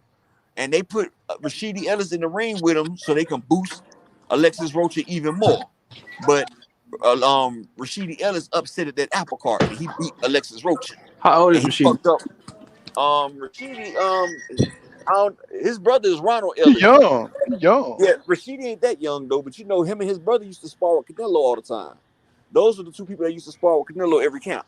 He used to put that work on Canelo. So, you know, he's fast. He got the fastest hands at welterweight, period. But, you know, Rashidi did that shit right there, so they punished his ass. They put his ass on the shelf. Oh, they gave him that Rigondeaux treatment. Yeah, so he didn't get another fight until 2.5 years later when he came to the BBC. And your first fight after not being in the ring for 2.5 years ain't gonna be no Jerron Ennis. He said he just need a warm-up fight, and he got it, and he knocked that nigga out with one in the first round, remember? And then this fight right now, they was calling for Boots, but Boots and his dad said no. They didn't want Rashidi. They took the Karen fight. They said they don't want to go backwards. They want to fight for belts or a top contender. They didn't want Rashidi. So Rashidi was calling for him this time. They ducked him. Damn. They said they're not going back. That's the truth. But see, that would have been a good fight for the IBF interim. You know what I'm saying? They brought that Karen dude up there. I seen that Karen dude fight, man. He's some shit. David Avenesian to beat that. I already know. I got him on the video on one of my shorts and shit. That dude ain't shit, bro. I told you, ain't nobody losing to a nigga named Karen, bro. I seen him go 10 rounds with this other dude named Jorge. And that was the boringest fight I've ever seen, bro. Like, the Karen dude only got a little jab, bro. He ain't got no power, no nothing. I said, Bruce finishing that nigga in the first fucking round, bro. Now, Rashidi Ellis, he got a motherfucking fight coming up, though. They all fighting on that card. You got Rashidi Ellis fighting, Demetrius Andre fighting, Boots and Tank. But guess who got – Tank got Hector Garcia. He got a great fight. But Rashidi Ellis, he going against that damn dude who is 25-1 with 24 knockouts. He going up against a knockout artist. And that'll be a good fight for him. Yeah, and Boots going against Cameron. Right, he's gonna try to use that. He's gonna try to use that to leverage, you know what I'm saying, the IBF to put pressure on EJ. You heard about the 120 days to fight. You know what I'm saying? Yeah, that's what I was talking about. Yeah. Mm-hmm. You know what I'm saying? So he's gonna try to use that instead of going the WBO route and why nobody putting pressure? Why nobody putting pressure on Terrence Crawford is what I'm trying to understand. I think I was gonna ask you earlier, Paul. You think the WBO goddamn? I seen AM Sport they were saying the WBO help Terrence Crawford duck EJ. Yeah, I believe that Boots team. The reason why they don't want to go to WBO route is because they believe that the WBO is helping Terrence Crawford duck. So if he becomes the number one rank, I think his team believes that they won't order the mandatory. But you know, that's what I think his team believes. The IBF do have the best reputation for pushing their mandatories and shit. Boots you know what I'm saying? become Crawford mandatory if he drops. That's true. If Boots drops the IBF after he gets it, if he drops it, he can still go to WBO route. That's the way Casemiro did that time. That's the same way Lamont Peterson did when he fought Errol. when he wanted to fight Errol for that IBF, he had to drop out of the other one, and he became Earl's mandatory. Remember, he had to drop out That's of the the IBF WBO. though. I think they believe the WBO. They're not gonna order that mandatory. They're just gonna go under the No, they got rankings and to. find somebody else. I'm telling That's why. That's why I think they believe. Well, That's guess what? why. That's Speaking of that, why we as the fans we have to push that fight, Bud versus Rashidi Ellis, Boots. I think Rashidi Ellis will beat Crawford. I take Rashidi Ellis over there versus Crawford. That's not a money fight though. You think he'll get Bud? Crawford ain't got no money fights. That's the thing. So it's up to Crawford to pick something. So if Crawford No, but they wants gonna to have work to with give him mandatory in May. His mandatory status is old. But I was looking at Marty the manager. Actually, Terrence Crawford, with the way he sat there and explained that shit, actually Terrence Crawford could be stripped in May. Because the way he said it on that super WBO status, because he has to fight a mandatory or one that the crowd, or that one that is very lucrative. And the way it shows, this fight wasn't lucrative. Y'all go check out Man's Party because he explained that shit. So Crawford, Yeah, I saw it. I saw. He said he had to fight. He had to fight somebody. He says not 18 months. It's every 9. Yeah, he says every 9 months. He's saying you have to fight a fight. You have to fight a fight that the people are calling for. He said nobody called for the David Avenesian fight. You know what I'm saying? And so now, you know what I'm saying, but they're not holding them to it though. That's the problem with the That's what I'm WBO. saying. That's why I'm trying to build up the Boots versus Bud fight so they can do that. Yeah, but that's why they doing it now. That's why they trying to make it seem like Crawford sold 150K because they trying to make it seem like it was lucrative, which it wasn't. That's why they keep trying to push it's not a mandatory anyway, so it's a voluntary, so that won't count anyway. That shit is fraud, bro. That shit is fraud. They be doing a lot of fraud with whatever Bob orders built. That's the whatever Bob orders. I mean, shit. I mean, we as boxing fans know that shit didn't do it because nobody wanted to see that shit. If the hardcore boxing fans didn't want to see it, you know, goddamn casuals don't want to see that shit. What's going on, Robert Emily Jones? You know, if hardcore Bud fans ain't want to see it, then It's they been ain't on so. YouTube for 3 weeks now, and it hasn't cracked 1 million views yet. It was on there. It was terrible. on there 2 days. It was on there 2 days after the fight, and 2 weeks ago it had been up there for 2 weeks, right? And that shit was still at like 400K views. And that's and I'll admit, I didn't watch it like 5 times. The fact they ain't get to 1 million views yet, nobody wants to see that fight. Yeah, that's how you know it ain't. That's how you know it ain't selling over 120,000. Look, when I see the last, it had been up there for 3 weeks, and that shit still it was barely over 500K views, bro. That's because everybody knew what was going to happen during that fight. Everybody that hates to watch a fight over, they ain't even trying to watch that shit. Motherfuckers ain't even cutting that shit. But what I was saying is, everybody who hates the PBC, everybody who hates anybody that comes out the PBC, Bud Crawford get all that support from these people. You know what I'm saying? That's why he seems bigger than he really is, because there's a lot of people don't want to see PBC take over. You know what I'm saying? Take over boxing. Facts. They hate the PBC that much, and they don't want the fighters and nobody to get no notoriety. They don't want them to get big as Canelo. A lot of them just don't want them to get as big as Canelo. You know what I'm saying? It's a lot of that shit going on too. Even though Canelo ain't producing no great fights, you know what I'm saying? He's sitting back. He's in decline, and everybody want Canelo to be the face of boxing. They want Monster Inoue to be the face of boxing. They want Lomachenko to be the face of boxing. They don't want nobody from the PBC to be the face of boxing. And that's it. You can see it in the way they report shit on these boxing writers. You can see how they always trying to downplay them in the pound for pound. You know what I'm saying? They do not want the PBC to shine. You know what I'm saying? Champ Size live last night, where all the Japanese people came at Champ Size because of his pound for pound yesterday. Them motherfuckers was live. His whole live last night. We was damn motherfucking translating everything the motherfuckers said, but they were mad as hell about Inoue not being on the list. Man, Inoue, the best person he fought was Emmanuel, and that's the one that beat Gary Antonio Russell. He beat him. Inoue beat him, and he beat a 39 or 40-year-old Donaire. A 38-year-old Donaire smokes his ass because the first time he fought Donaire, it was unanimous decision. He struggled with Donaire. Donaire beat the shit out of him, and now Donaire is like 40-some years old. Yeah, he knocked him out. But if he would have caught Donaire at the age of 35, Donaire would have beat that man in 3 rounds, bro. Nonito Donaire was the Philly Flash, bro. He would have Philippine Flash. He would have beat the shit out of him, man. But if he lost to Donaire, Rigondeaux would have beat his ass, boy. But you know what? Man, but he's the WBO super champ, and he's supposed to be Stephen Fulton's mandatory. He's moving up to fight Stephen Fulton, but he's never even sparred against a black fighter. So he's about to get a rude awakening now. He better start getting some sparring in before he come in there and fight a black guy. It's already too late, huh? Man, putting Monster Inoue as pound for pound #1 man in America. That's like putting sushi over hot dogs and goddamn hamburgers, bro. I know, that shit is not happening. That shit is not happening. That is not happening. Who the hell has he? I mean, he hasn't beat nobody great, bro. So why they keep trying to ram? Why they keep trying to ram this dude down our throat? These foreign people. You know what I'm saying? This is America. America runs boxing because they're foreign. They're actually foreign. They came over here and they took this shit. They're foreign, so of course they keep trying to put foreign people in front of us, man. I'm just saying they cater more to foreign politics. They take care of all these foreign ass countries while our people still out here starving.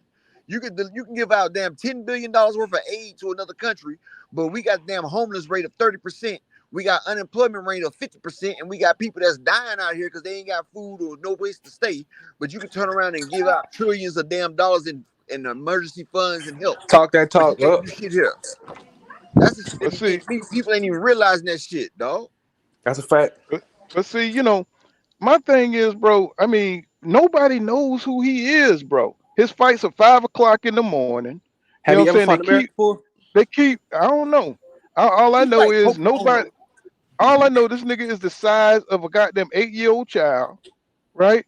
Nobody cares about dudes down there at those weight classes as far as taking over boxing. Bro, come on now. It's like he got to fight somebody like a Fulton. You know what I'm saying? Somebody like that. Then he'll start getting some notoriety. Well, right? You think they're trying to make him a new Pacquiao? Yeah, exactly. Because you know what I'm saying? Why? I bet because that's what it is. They trying to say he gonna beat Fulton, right? That's what the dude said, right? And Tim Bradley, he came off a code by mistake because he was right there with your boy. Was it Lampley? Now, what's the dude that always talking with Tim Bradley right there on the you know the people that be up there with Tim Bradley when they be talking to shows and shit. You talking about Max? Nah, not Max. I'm talking about. It wasn't Max that time. I forgot that dude name. I know you're talking about. Yeah, but he was talking about Monster Inoue, boy. That is God-given power. What's up, man? He said, "Yep, Inoue's gonna be moving up next." And he's gonna be challenging Fulton for the WBO, and because you know Fulton got 2 belts, and he's gonna be Fulton mandatory because he's the WBO super. And Tim Bradley was like, "Well, Monster Inoue got a lot of holes, and he go up against Fulton. It's gonna be a rough night." Oh, are you kidding, Tim?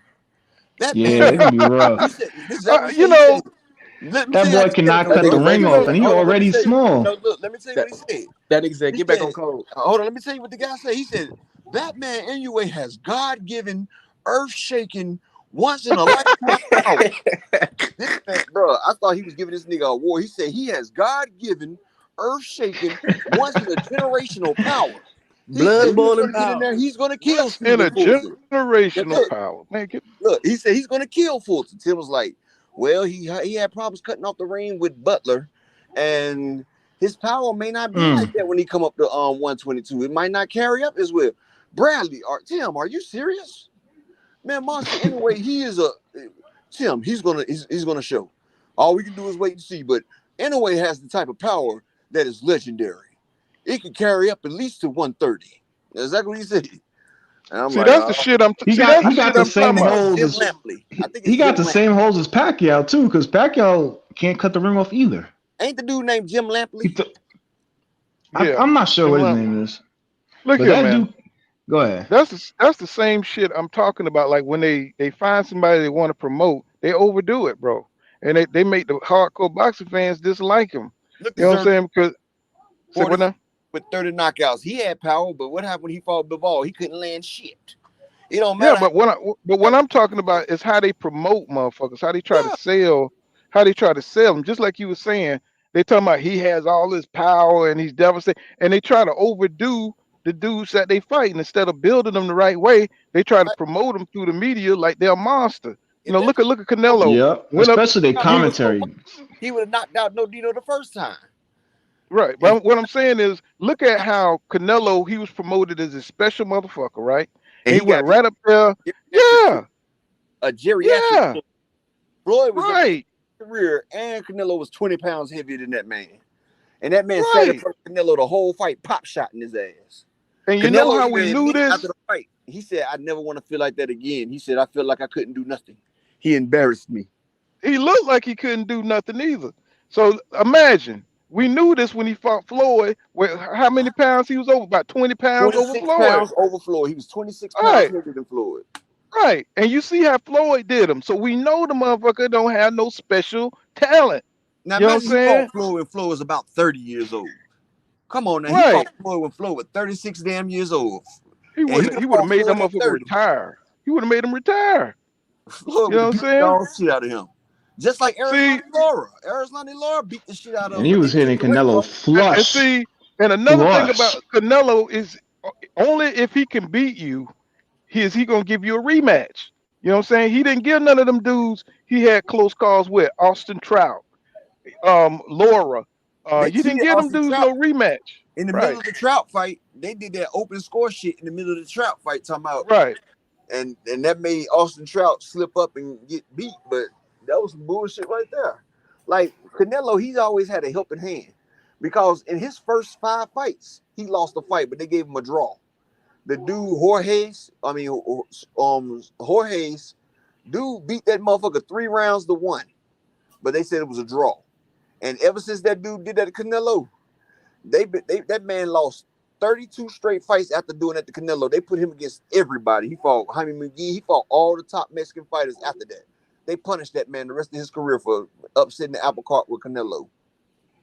Yep. But that's why when you fight the champ, you got to beat the champ. That's why the same thing I'm telling But they was Dev. pushing him. Blair When Cobb told Dev the story. when Dev get in there with Loma, do not let this dude work on you during the championship rounds. You stay in the middle of the ring. You always gotta back win him. the You back championship his ass up. Just same way Bivol backed up Canelo. He ain't let him work and like go around the ring because he had the fight one. Nah, he went straight in the middle of the ring, backed that boy up. That's why it's called all the during them championship rounds. You got to beat the champ. That's the same thing I expect Dev to do to Loma. Don't let Loma work. Beat his ass. What decides the fight is the championship rounds. I don't care if you bullshitting the whole damn fight. The championship rounds will win or lose that motherfucking fight. Like That's even with right. Bivol, you see Bivol getting the championship rounds. When he got all 3 championship rounds, he barely beat Canelo. You see, they had Canelo winning the first 4 rounds. So if Canelo would have won 2 of those damn championship rounds, then that was a win or a draw right there. You never know how they might try to do you. Yes, you get got the championship rounds. But see, Devin ain't got to worry about that though. They won't Devin. They done with Loma. They seen that when they had to damn do that Jermaine Ortiz for Loma. They know Loma's at the end of his thing. Loma would be better if he dropped back down to 130. That's where Loma was hell at. When he got to 135, he ain't had that pop no more. Dev's is the undisputed champion. He not a worker for Top Rank. You got to think like a champion. Go out there and whoop his ass. And I think they trying to produce for Devin though. Trust what I'm saying. They laying down the carpet for Devin because Bob Arum, he got a good thing with Devin. He made some good money off the Kambosos fight both times, and they didn't even give Kambosos everything because Bob he taxed Kambosos ass too. And he knows Devin is the best seller that he got over there. Who else they got selling over that Top Rank? Yeah, he better than Tio. Shakur. That is not the good enough reason to make a boring fight. You should not be making a boring fight one of your most important fights, bro. But you got we know. Hold on. We know how Bob think. Bob think black fighters don't sell. I don't know if that's some shit he was just saying at the time. Exactly. He think black fighters don't sell. You know what I'm saying? So Devin, you know what I'm saying, he's gonna have to keep winning. You know what I'm saying? He's gonna have to win in a spectacular fashion because I thought Ortiz beat Loma, even though a lot of people say that Loma came back and won or whatever, but he looked bad during that fight. But you had to let Loma win the fight, Loma versus Devin. Bob had to make Loma win that so he could get this championship fight right here because everybody's been wanting to see Loma versus Devin. Bob knows that's a story behind that, and he can push that story and that narrative. Just like he knows Devin and Tio has a lot of history. He can push that. Bob is a promoter first. Bob is a greedy ass old man, but he's smart. And Bob loves his motherfucking money. And they might say black fighters don't sell, but it's been proven fact that Terrence Crawford was the highest paid person on Top Rank until Tyson Fury got over there. He was getting paid more than Loma. He was getting paid more than everybody until they signed Tyson Fury. So they might not sell as much, but they're the ones that get paid the most over there. And Bob Arum was willing to give Devin a hell of a deal like that, but Devin went to the zone. That's why Bob Arum said you signed with the wrong company. Hey, Bud might have been protected by Top Rank, but he made them bum bashes entertaining. Those are some entertaining bum bashes. That's all I'm saying. If Dev wants to be the guy at Top Rank, you have to be the guy. You can't expect Top Rank to protect you while you try to box and play keep away. Nah, those fights are entertaining up to a point.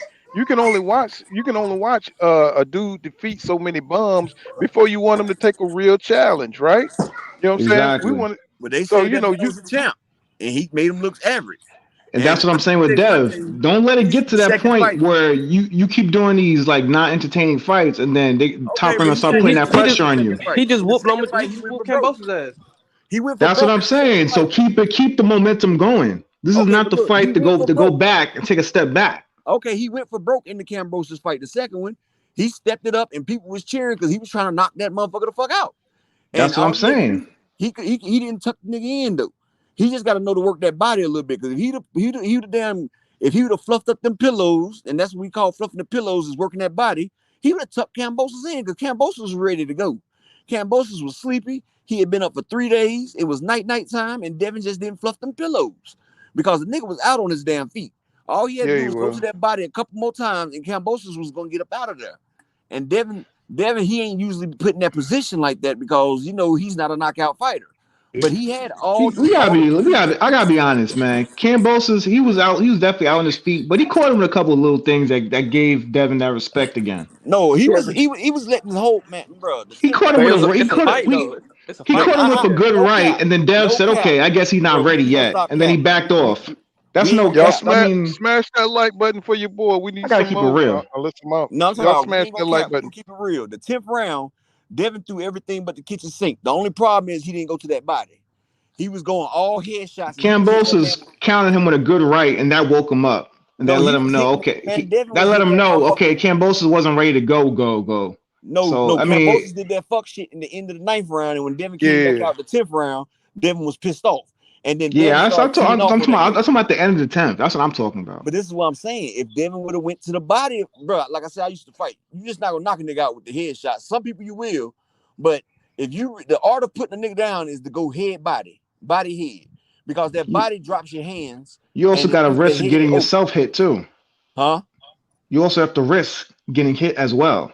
I'm saying that when Dev finally got hit with something back, he stopped taking risks. It sounds like 11th and 12th. Like Pacquiao, bro. No. I'm saying is if you got the man out on his feet, tuck him up. He stopped taking risk in 11th and 12th. You cannot tell me he's kept going as hard as he did in the 10th as he did in 11th and 12th. Nah, he punched himself out. Yeah, that's what I was just about to say. That if you seen how he was hitting that dude, he was fucked up, bro. He was tired. I don't know. Have you ever fought like somebody with a hard head, bro?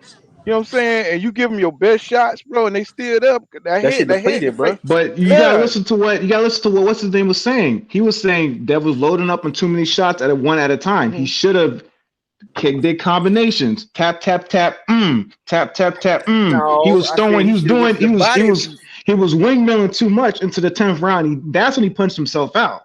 But had he been patient with his work, I got you, bro. If a few of them shots would have hit the body, Cam would have went out. That sounds good, but he wasn't setting up. That's the thing. He wasn't setting up the punch. He wasn't setting up the knockout. He was windmilling too much. If he was setting up the knockout, soft touching and hitting with hard shots, soft touching, hard shots, setting it up. How many people you knocked out that way? Showing me? Yeah. How many people I knocked out that way? I seen it happen. I mean, the last time Dev got his knock. Listen, bro. The last time 15 KOs, bro. Don't take it all personal. I'm just saying. Don't take it personal. I'm not. All I'm saying is when last time Dev got a knock. No, but the last time Dev got a knockout, that's what he did. I know, but I'm giving you facts though, bro. Knockouts come when they don't see the shots. The best. And last time he got one, the dude didn't see the shot. Okay, but this is what I'm telling you. When you mix it up, it's best. Everybody will tell you when you're going for the knockout, it's best to mix it up if you ain't got earth-shaking power. Now, like I said, if you would have got him a couple of them body shots, everybody knows that's called tucking them in. If you would have tucked them in with a couple of them body shots, that's why they tell fighters go back to the body. Hey, that last knockout he had, go back to the body. That You last got to knockout chop he had, he down. was going to the If you body. chopping down a tree, you're not about to That's chop all from I'm the top of the saying. tree. You're not going to go to the top of the tree and start cutting it. You're going to cut it down from the base. You're going to I'm cut it not down from talking the about. I'm foundation. not talking about headhunting. I'm talking about the fact that he That's what he was was doing, though. windmilling for the whole entire 10th round and going for big shots instead of No, he was setting up head the hunting, shot. bro. That's what I'm saying. He was He was head hunting the whole headhunting. round. That's what I'm That's what I said. saying. But that's what I've been saying, bro. If he would have went to the foundation and he would have chopped on that foundation a little bit, then that motherfucker would have put him down because he had him out. He hit him with some good shots that would put him out. And if he would have damn to the body a couple times with some of them hard head shots, Kambosa's gone. He gone. He But might that's have what got I'm him on a saying. stoppage on the Everybody's not used ropes to that. if he just put some combinations out there. He That's might what have I'm got saying. him He's not for used that to too. finishing. He's not a finisher. That's Then what I we said. speak of the He has same to learn the language. killer instinct. Yeah. Deb doesn't have that killer instinct because he doesn't have that type of finishing power. He hasn't been in that situation. See, he's been in the situation of lasting 12 rounds, boxing 12 rounds, and looking good doing it. Outpointing the motherfucker 12 rounds. And See, he he weight doesn't have trained that too, killer huh? instinct. He doesn't have that instinct of going out there and putting your enemy down. He don't have that instinct. He doesn't have that boxing ability. He has the ability to box for 12 rounds and look good doing it. But when you going against a motherfucker like Tank, or you going against a motherfucker like Deontay, or you going against a motherfucker that knocks people out, they know tuck it in Errol. Errol gonna snatch that body before he go for their head. He gonna snatch that body. Charlo, he gonna snatch that body and go to their head. And most of them finish them off with the body shots. I mean, if you ever punch the nigga, bro, you can punch a nigga as hard as you can in the head and break your goddamn hand, but you can punch a motherfucker hard as you can in the body, and you can feel your body, your fist suck into their goddamn body, boy. It's a sickening feeling. See, this is why I'm a Bud inside. Crawford fan. Because Bud Crawford, he don't try to punch you hard. He try to hit you where you don't want to get I hit. knew it When was a you reason when why you we don't had want to some get, that's why I respect what he does in the ring. But he That's don't do why it against nobody but bum. I know that. I'm not saying I'm only talking about the fighting style. That's why I can even watch some of these bum bashing because it's the technique. Watching them set up a punch. That's what's beautiful about watching them fight. It's not even about who he's fighting a lot of times. It is about now who he's with fighting. You Dev, can't do that against Dev a real has fighter. that same ability. Like I seen him work up a couple shots during the fight with Jojo Diaz, where he caught Jojo Diaz with a couple real deadly left counters, like some good left counters. That's the type of stuff that he needs to work on into the future. Dev. He needs to. Oh, hey, Pool. Yeah, that's you in the background. Hey, Pool. Oh, y'all hear me?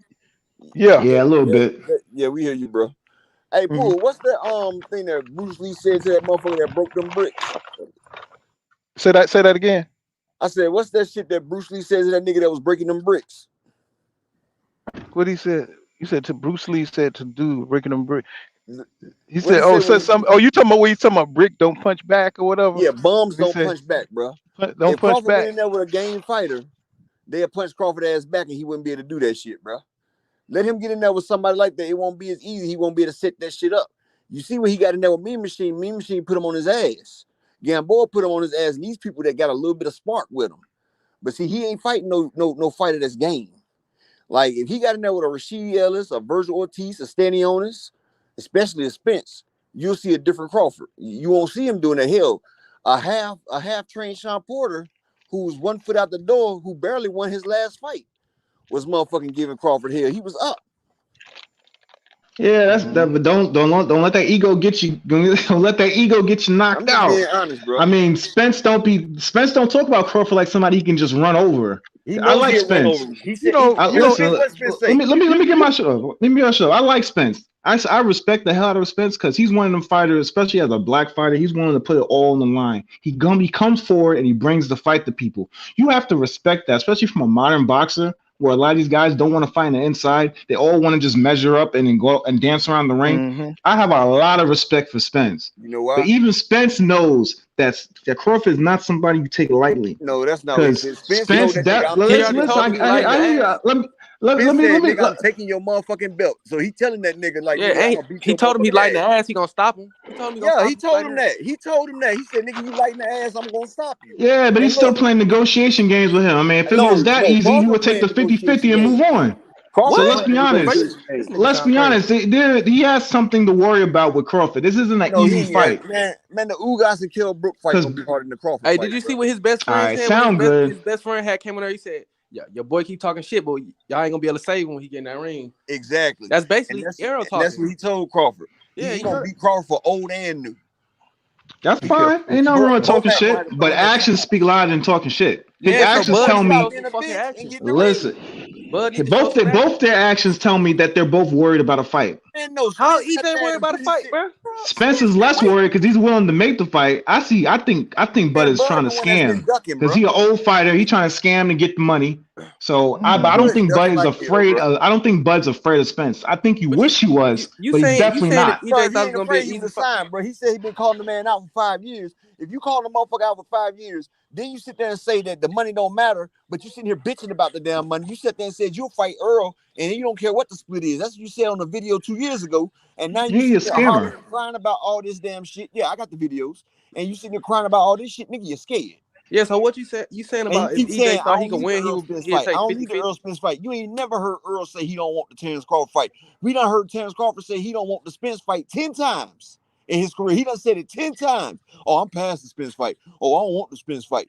He's scared of getting his goddamn ass knocked out because, you know, he built his whole resume on motherfucking, he think that he called out Spence. And he the one, him and Bomac called Black Fight Fan in 2017. And actually built it up. Fight Fan to push it up. And they sat there and pushed it up. And Black Fight Fan said if he knew Terrence was such a coward, he would never did that shit.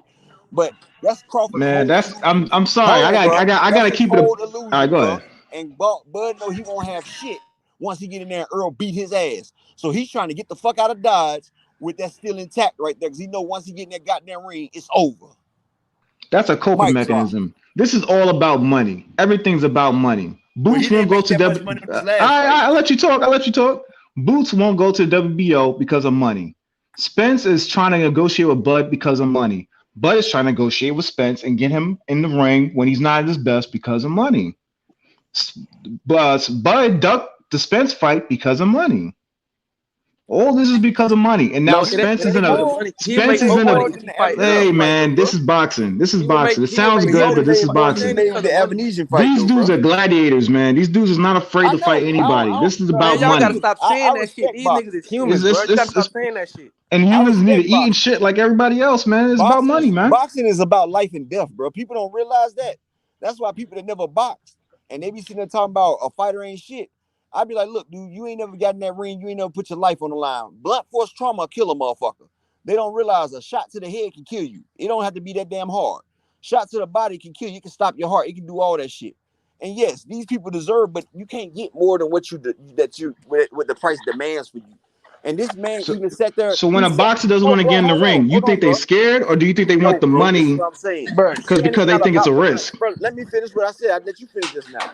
Now, the man say it's not about money, but it's been proven that they offered him 45%, dog. That's damn near 50-50, and you don't even warrant that.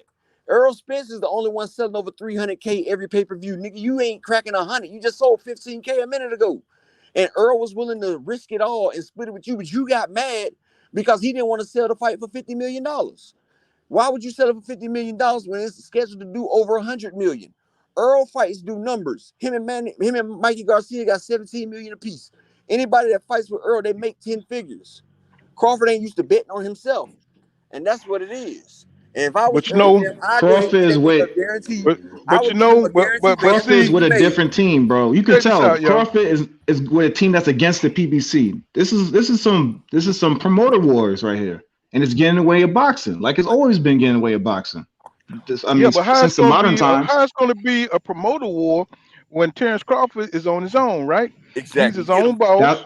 That's what he says. I don't believe his ass anymore. Because he's moving way too crazy. Go ahead. Listen, how it's going to be he's making all this big fuss about him being off on his own, and he's able to make deals on his own. Now he mentioned that if he was Errol Spence Jr., he would just take the smaller share and keep it moving. But then there's more to it.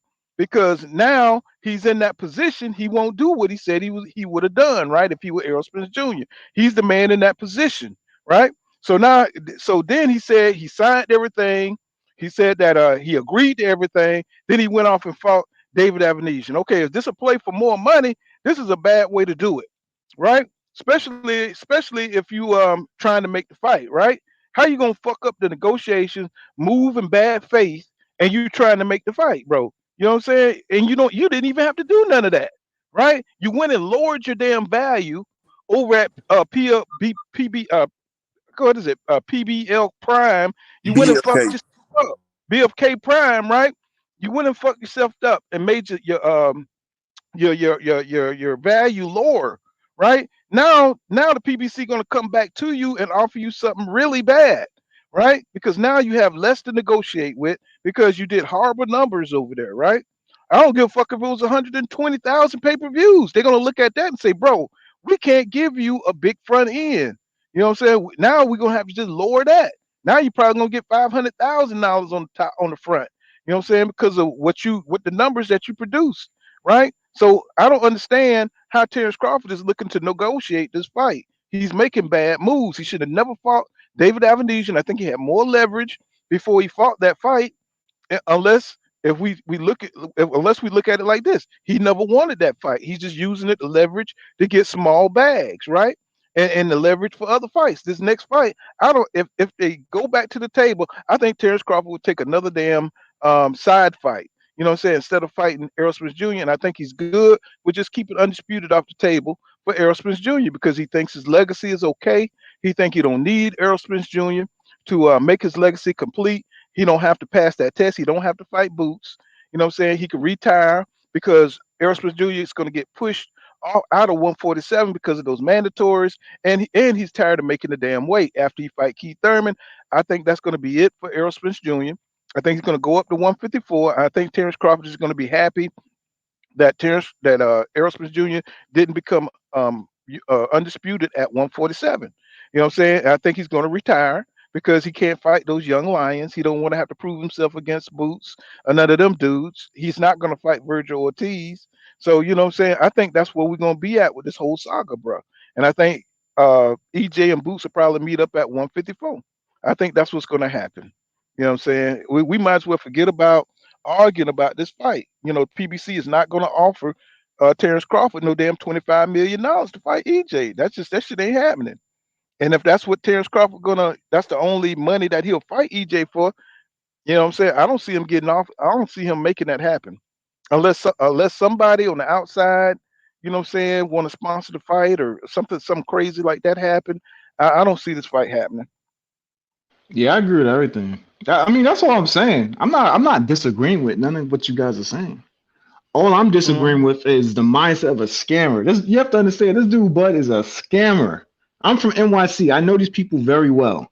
They're about easy money, not hard money. He might think he could beat Spence. He might think he could beat Spence really easily, but he's not willing to risk hard money for it, where I have to lean on pay-per-views for my money. No, he wants his money up front because that's what scammers do. You see the way he treated him in ESPN. He didn't earn any of those $6 million bags. He didn't have no big pay-per-views to get those, but they treated him that way because he realized the top rank at the time and ESPN did not have a fighter they could put on that pay-per-view, that pound for pound list that they could use to negotiate with ESPN to get these big dollars for their budget. So they used Bud because he was the only fighter who was willing to work with them so they could get that budget from ESPN. They both had something in it and negotiations to win. So Bud went over there instead of going to the PBC and getting. That's what I'm saying. But Bud doesn't see that he missed out on way much bigger money going to the PBC and getting legacy fights like Danny Garcia and Thurman and Errol. He doesn't look at it that way. Trust me. He wants easy money. He doesn't want the hard money. He don't want like you say. He don't that's want right. to fight. Exactly. Just like you say, John. Beat him twice. Danny Garcia beat him. Ray Robinson beat him. All them on the PBC. And he didn't want a chance of going against none of them guys that watched him. Got straight watched that man twice. It wasn't even close. And he already knows, just like Riddick Bowe got watched by Lennox Lewis, and they tried to tell him to fight him again. Riddick threw away his goddamn championship belt. Sometimes when a motherfucker whoop your ass, it stays with you. And it stayed with Crawford. He got a big ass ego, and he don't want nobody to see him get his ass whooped because he talked too much shit, and he's scared of how people look at him if he gets his ass whooped. He lives by his pride and his ego. That's why he cherry picks every fucking fight he has. That's why he's 20 pounds bigger than every people that he fight. That's why he has 5 or 6 inches on everybody he fight. He makes sure he has all the advantages. That's why he went down to 130 fucking pounds to build his career up off of beating little ass kids. That is Terrence Crawford. and people don't act like they don't see that shit on his fucking resume. This is why that's what. yeah. Go ahead.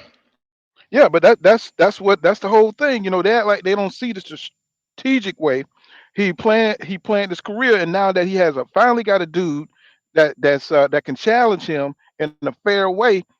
Now all of a sudden they surprised that there's problems in the fight, right? He's not going to fight a tough fight at this stage in his career. And you know, I know everybody think that Terrence Crawford is one way, but it's the other way, bro. He is not trying to get beat. He's not trying to go out like that. And he just want the perception that he's a tough challenge. You know what I'm saying? Because he never taken a tough challenge over at Top Rank.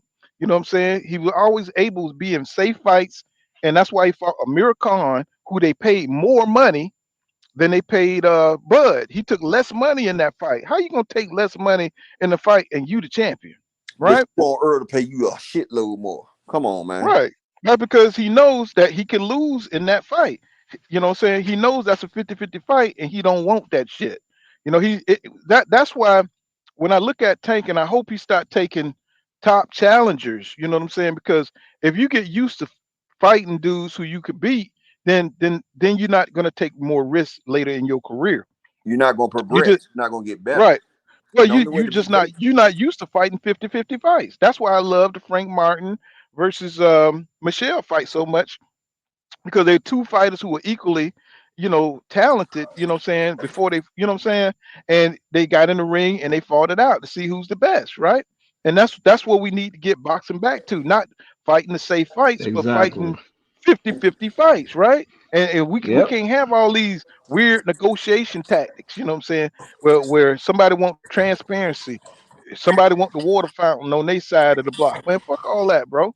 Get in there, you know what I'm saying? Face your rival, and then if you win, then you the man. That's how that goes. Drop the link back, Paul. Drop the link again. I agree. That's the cure for all of this. Real talk. I mean, I don't like what Bud's doing. I'm against all of that. That's why I think if Errol doesn't want to fight him, I mean, I'm good with that. I'll support the Errol versus Thurman fight, and especially if he, after the WBC mandatory, if the IBF gets ordered next and he agrees to fight Boots, I mean, shit. I mean, that'll be a big fight for Spence, and another legacy boost for him, and that'll be another notch on his belt. That'll be another thing he can use against Bud and be like, ha, you know what I'm saying? So that's what we really need in boxing. We need to get back to the 50-50 fights. We need to get back to fighters not worrying about like that old stuff is everybody needs to be dead in the grave. Man. Yeah, I mean, none of y'all Floyd. That stuff needs to go.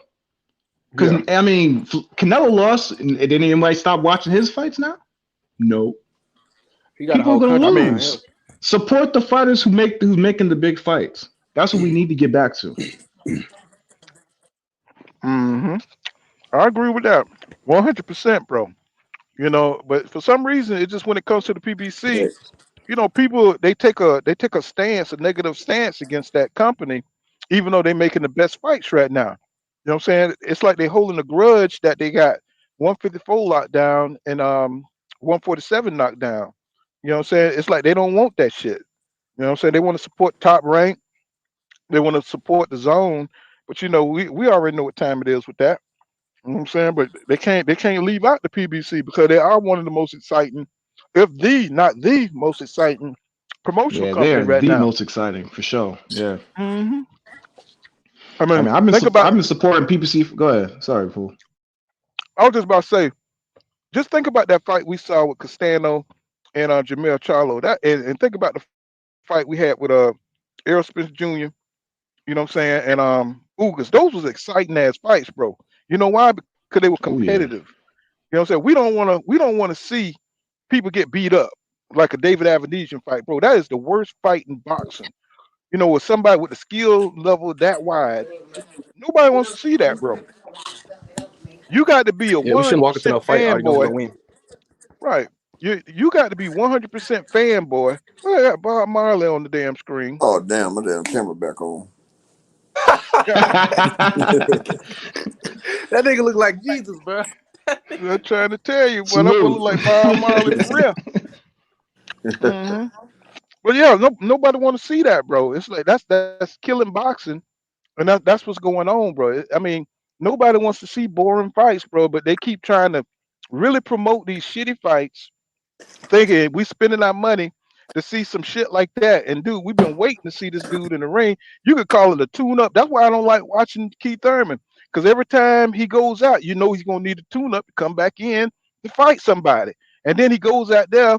When he comes back, he never looks, the same. You know what I'm saying? And everybody say, well, he was just tuning up. Well, then he gonna disappear for another goddamn year That's why too. I'm happy right now because Keith Thurman been there training his ass off right now. You see, he quiet and everything because he signed that NDA. And Keith Thurman been training ever since he got the news when they was going to announce it in December. So Keith Thurman, he gonna be tip top for that fight. We're gonna get a hell of a fight out of Keith Thurman and Spence though, because Keith I taking believe this so. serious. He That training shit his just ass fucked up, off. man. He know this is the end of his career. This either gonna be a payday and his step up for the future, or he know this is his last fight. And He gonna take a either hell of a way, he getting the punishment. bag out of it. So Keith Yeah, Thurman is because so much. This is Keith payday. Thurman's. Mm-hmm. Earl done sent a Keith. few fighters off into their history. Yeah, He and finished off Lamont Peterson. He finished off Mikey Garcia. Well, really, literally, he damn near took Danny finished off the off. map He too. really finished off Porter, but Porter went and got another money grab. But people that fight Errol Spence, they lose life on their boxing life. People retire early that fight Errol Spence because the punishment. Hell, Danny Garcia had a mental breakdown. That motherfucker didn't get in the ring for 2 years. That motherfucker cried after he got a win. That nigga Daddy And the was pressure sick. of Spence in the ring, he puts the pressure on you mentally and physically. Like Mikey Garcia say, he's just so overwhelming. He smothers you. They say no matter what you do, you can't get that man up off of you. He said that messes with you. You see, Danny Garcia about had a nervous fucking breakdown. He was depressed for 2 years behind that shit. He's just now feeling like a man again. Mm-hmm. And let me tell y'all something. Let me tell y'all something. Keith Thurman, don't be surprised if Keith Thurman don't hurt EJ. Yeah. Don't be surprised, because he knows he only going to be good for about 4 or 5, maybe 6 rounds. Oh, he Because he gonna got come that off body. slinging them bitches He got that. He gonna come off slanging them bitches, like he bro. did with Danny when he was rocking He Danny gonna try shit. to take. He gonna try to take You EJ out. got You know to. why? Because he And know the longer that fight go, he know Worse it it's is. gonna be bad for him. And see, Keith Thurman more dangerous than Crawford. For the first 4 rounds, Yeah, he is. Keith is the most dangerous fighter for Earl because Keith has power in both hands. Keith wasn't called one time for a reason. I mean, he was called one time for a reason. Like if you Crawford go ain't back really and watch dangerous in that the Danny first couple Garcia rounds. fight, if you go watch any of Keith Thurman fight, the first 2 or 3 rounds, or maybe 4 rounds, Keith be letting them bombs fly. Mm-hmm. He be trying to take motherfuckers' heads off. And if he's very smart IQ wise. And he always gets caught late in the fight when he started to get tired. That's the only time he get hit in the body and shit. Too. That's what I'm saying. He protects his body till he gets tired. He don't never get stuck in the body early. But one thing about Keith, he puts pain on people early. Everybody gets pain early. And then he fades out. Manny Pacquiao was the only person that Keith really started laying it on at the end. And that right there showed me that Keith had more heart than I thought. Because I thought Keith was gonna lay down and just die, but Keith he fought his ass off. I really think he won against Pacquiao. Yeah. He fought I his mean, I ass off, thought he but won too, to be honest with you. But see, Keith he Well, fucked until he up. got hit in the ribs in the 10th, Yeah, but and Keith he fucked up. started that's taking true. his I forgot mouthpiece about that. out. Nah, he gave that up. Yeah, he gave it But up. see, Keith fucked up because instead of resting for the fight, he at the damn casino all fucking night, and Adrian Broner had to make him go to bed at 5 in the morning. Cause see, he had them nerves. He ain't never made that type of money. And now he fighting Pacquiao. He about to get a $10 You million see, paycheck. Adrian was losing money that damn night. Yeah, Adrian was coming out the casino. No, matter of fact, Adrian said he was going into the casino at 5 in the morning. He said he was going in the casino. He seen Keith at the blackjack table. Nigga, what the fuck is you I doing bet going he into the did. casino at 5 I bet he o'clock in the did. morning? That ain't couldn't sleep. Yeah, because look, he look, you know, I wouldn't either because look, Keith done fought all his damn years. He went through all the struggle and everything, and now he has a pay-per-view fight. Keith Thurman has never had a pay-per-view fight. Now he has a fucking pay-per-view fight. Like Against everything Pacquiao. that everything he dreamed of is right here. Like everything that he's done put in all this work for, ducking Errol Spence for, and like everything that he done put himself through in the gym is about to pay off after this fight. And then he started thinking, if he wins this fight, Just think of who he is then. He finally got the torch. And that shit was too much for him. He just couldn't think. Hey, them nerves got to head to him. Like they say, some people ain't ready for the big lights. The big lights get people sometimes. And Keith was stuck by the big lights. The big lights got Keith Thurman. And then Pacquiao got him. But when Keith Thurman buckled down after he got dropped in the first round, he buckled up. And he started going back to the Keith Thurman he's supposed to be. He snapped and was like, look, you gonna let this motherfucking T-Rex arm motherfucker take away your dream? So Keith fought his way back with them, and he didn't knock him down the 10th round. He just made him spit out the mouthpiece. But that shit ugly though, man. Yeah, but the way that shit that was looked, ugly, man. He was on horseback. Not only did he take the mouthpiece, he was running like hell. Okay, but look, he was on horseback round, after that. But the 11th and 12th round, he was boxing Pacquiao ass up the 11th and 12th round as well. Yeah, he sure did. But he see, can't survive one of them against EJ though. He ain't gonna But you gotta remember up who he was fighting. He fighting Pacquiao, bro. He gonna get the benefit of the doubt. Pacquiao, though. Y'all didn't see Pacquiao before that fight. Pacquiao was still bouncing in the there's still chicken in there, so look, Pacquiao and them did not do VADA testing for that. But that was late though. No, Manny Pacquiao did not do no testing for that fucking fight. Manny Pacquiao ain't fought yet. But Pacquiao, in the later rounds, Pacquiao was fading. Look, guess what? He had a boost back at the end too. But okay, Pacquiao 40-some years old. He not supposed to stick with that young dog like that. Not when you get knocked out by people like Marquez, bro. Keith Thurman and Marquez is two different fighters, bro. I'm just saying, if EJ hit him with some body shots, it's gonna be a totally different thing, boy. Yeah, it's gonna be different. But we all know that's why they tell you. That's why they tell you that. That's what they show you. That's what shows you right there how that shit can help your performance.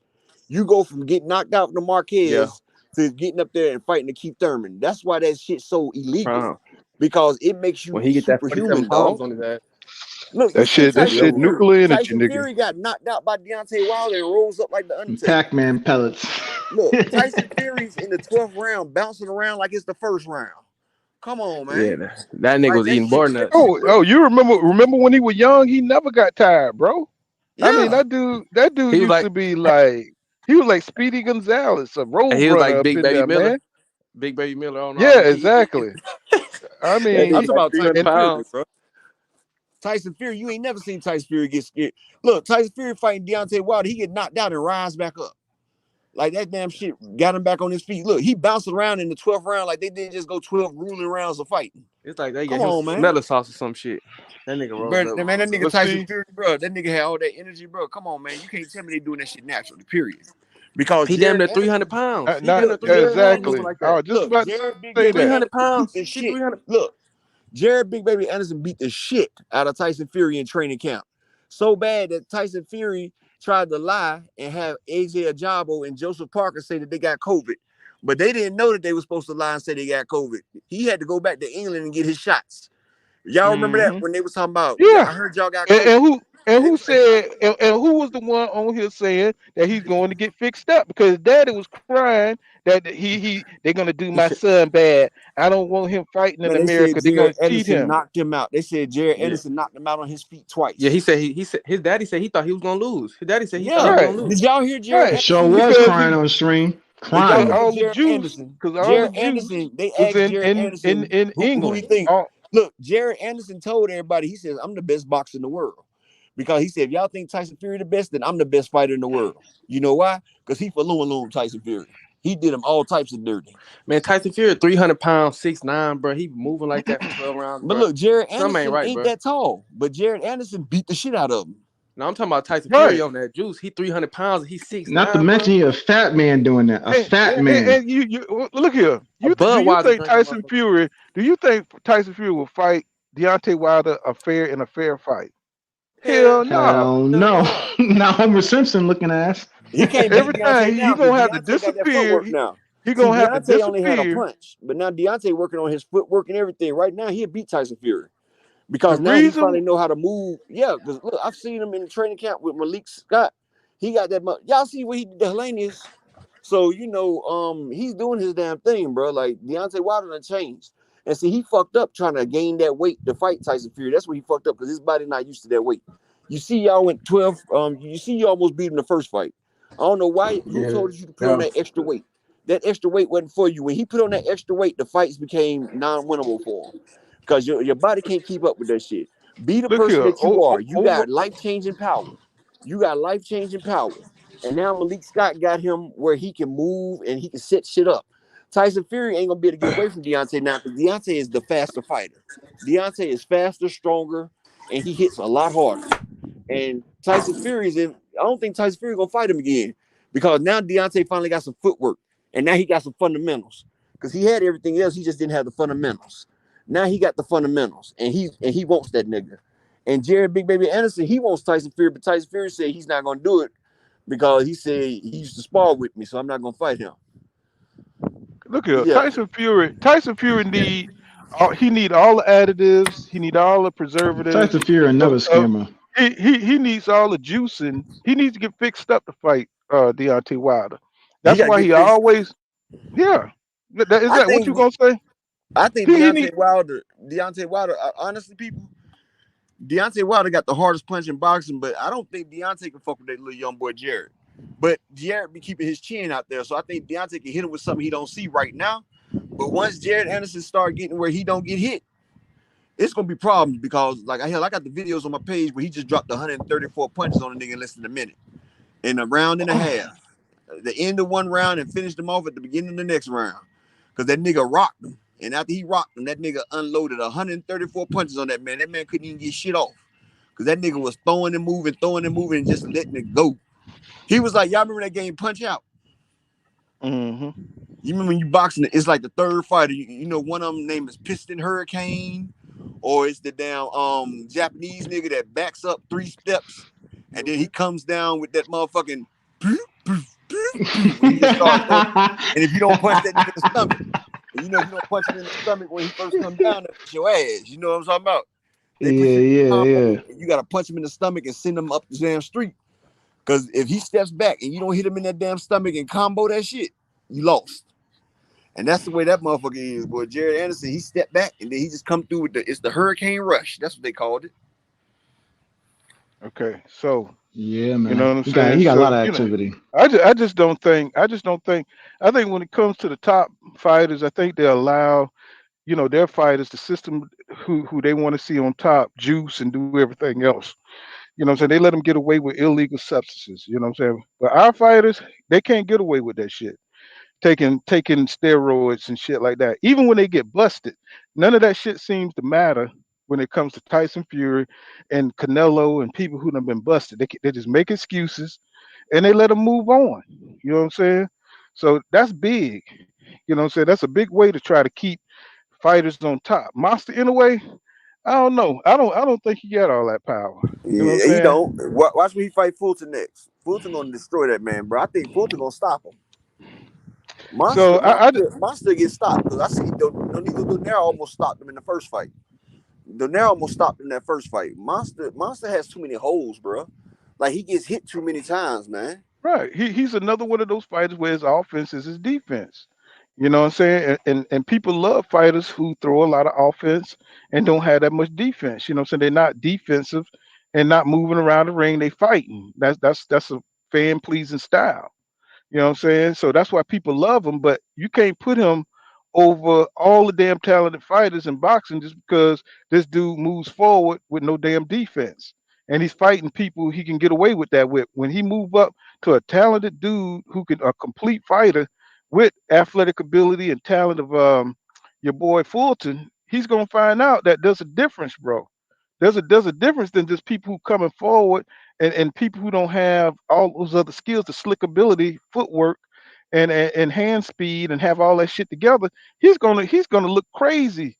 He's gonna look terrible against Fulton. You know what I'm saying? If somebody like Figueroa, what's his name? Figueroa, he just fought. If somebody with that kind of pressure and height can't beat Fulton, what you think a little dude like Monster Inoue gonna do? You know what I'm saying? He gonna handle him.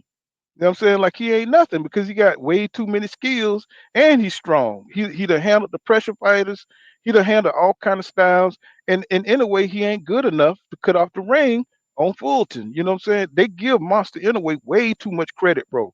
Yeah, he's an exciting fighter, but just because you're an exciting offensive fighter don't mean you're gonna beat everybody, bro. You ain't got, if somebody's more skilled than you in the ring, somebody can handle you that forward pressure. Like Fulton, he already faced the most pressure, the pressure fighter in boxing was Fulton at that weight class. So I don't see Monster being able to do nothing to Fulton. Tell you the truth, not a damn thing.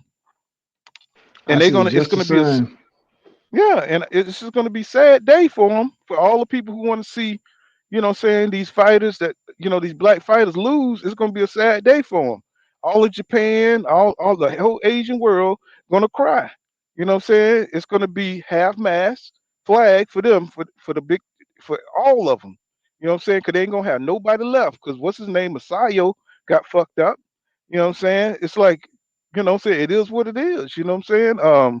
What's his name? The one at 135, Nakatilia. He ain't doing shit. You know what I'm saying? So they ain't gonna have no more representation left. They're gonna be fucked Nakatani. up. I They like this better play with go. Tio. He got They his better ass go whooped by find Loma. Goku. They better go find Goku or Naruto or somebody like that. The shit Mm. come into boxing. Cause that's the only chance they're gonna have and shit. You know what I'm saying?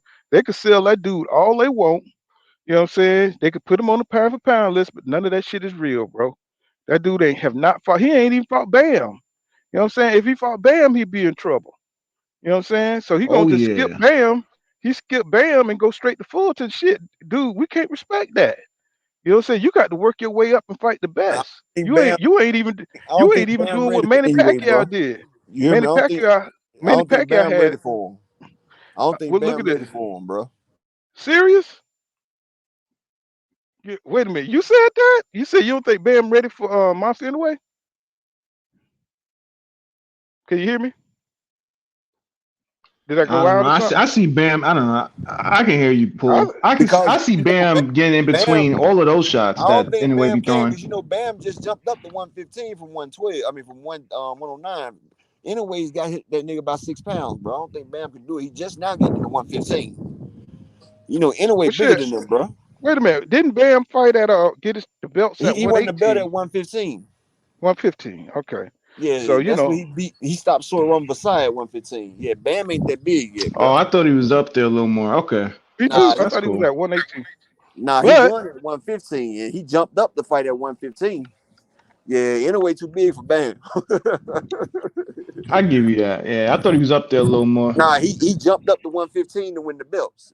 Anyway's a division above them at 118. well, I would like to see him fight somebody with a name, somebody who can fight. You know what I'm saying? But if you're gonna run in Fulton, he go ahead. Yeah, You know what I'm saying? Make that Chocolatito shit and happen. Estrada, they below anyway. They yeah. But hell, when Inoue was down there, he didn't fight Chocolatito or Estrada though. He just went on up there to the 118 because he started at Chocolatito in them division. But what I'm saying is those are the best. If those are the best, you fight the best in the division.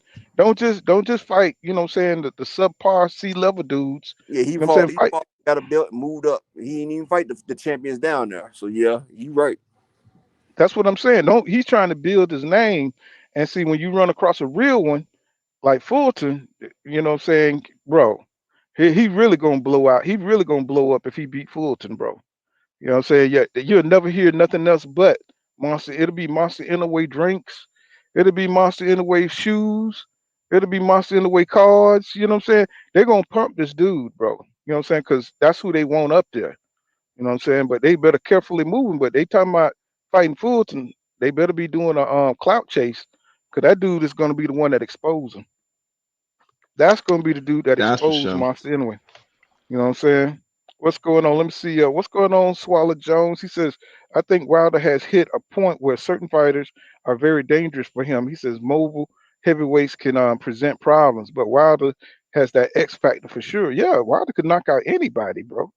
You know what I'm saying? Long as he keep that weight off him, like Up was saying, he'll be okay. He said, dope content, smash the like button. What's going on? Life is good. Life is good says from HBO to ESPN, they've been trying to eliminate the black fighters. Yeah, exactly. You know what I'm saying? Ever since they had that team, that damn Larry Merchant team, who are always trying to put the narrative But out there that it's over for black fighters, see, black this is the craziest heavyweights. shit. This is the craziest shit in the world, right? They want to get rid of us, but we the ones that make the shit entertaining. If y'all watched Skip Bayless Undisputed today, they didn't have Shannon Sharp on there. That shit was boring as hell with just Skip Bayless. See, they need us to make shit right. Don't nobody want to see two of them fighting. Like, who wants to see like damn a Lomachenko fight Kambosos? Ain't nobody gonna pay to see them fight like that. Ain't nobody really. That Tyson Fury and Usyk fight ain't even gonna be that much. Even though it's undisputed, you might get some English people watching it. But the most exciting and best boxers are the black and Hispanics. I'm sorry.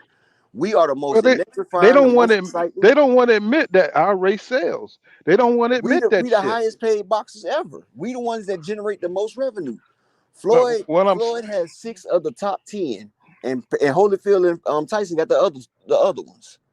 So it already shows who generates all the damn money.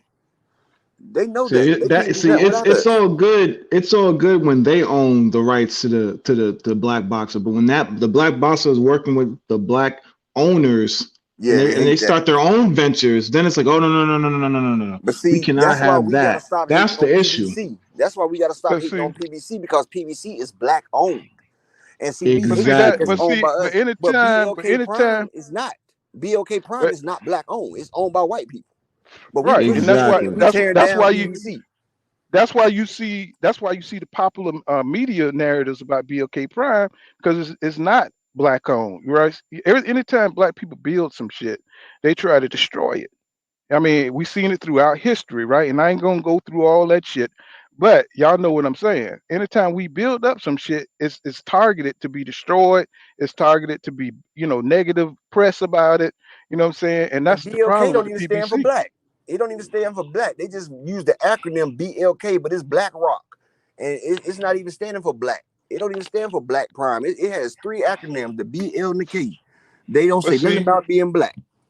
But you see, they try to use our culture, because they, what I'm saying, to sell, to sell us on whatever they own. Right. I'm just saying, like Elvis, what I'm saying? He we came out with rock music, but yet we were dancing, but yet when Elvis did it, that shit became world renowned. He stole our moves, he stole our fucking music, and then also he became the king of rock. The rock and roll and shit. You see what I'm saying? Even though we created the shit, right? Country music, all that shit. We created all of it. See, but they put their image on it. They put their image on it, and then shit blow up. Kim Kardashian, she got a black woman body. She's shaped like a damn black woman, right? But see, it was ugly on a black woman, but when a white woman started looking like that, then all of a sudden it blows up. Everybody wanted big hips, what I'm saying, big butts and all that stuff. It's called a pole. They call fat ass white girls now. They call right. I'm just saying, fat ass white girls. A bunch of yoga instructors all of a sudden. You know what? That's crazy though, but that's the way it's always been. And if y'all sign up to my page, it's called Judah's Elect. I'm over there and I'm talking about how we've been brainwashed to hate ourselves and love the other. I ain't gonna do it on here, but y'all sign up to my Judah's Elect, and I'm breaking all that down for y'all. If y'all really want to know the history and where we come from as Hebrew Israelites. Just saying, but look, you know what I'm saying? Anytime it's anything that's black owned, it's looked down upon. You know what I'm saying? It's like that's why they talk about Champ Side, his pound for pound list, and it's too many black people on there. Now all of a sudden it's the black people list. You know what I'm saying? Anytime it come to us, anybody else, you know what I'm saying? If it was just 10 Chinese on the goddamn top, nobody would have a problem with that if they were the best fighters. Only when it comes black people, that's when all of a sudden it's a Black Panther list and shit. You know what I'm saying? People always got smoke when blacks are dominating anything. You know what I'm saying? We don't sell, you know what I'm saying? A narrative come out against all that shit. You know what I'm saying? It can't just be these are the best fighters, right? And they just happen to be black, right?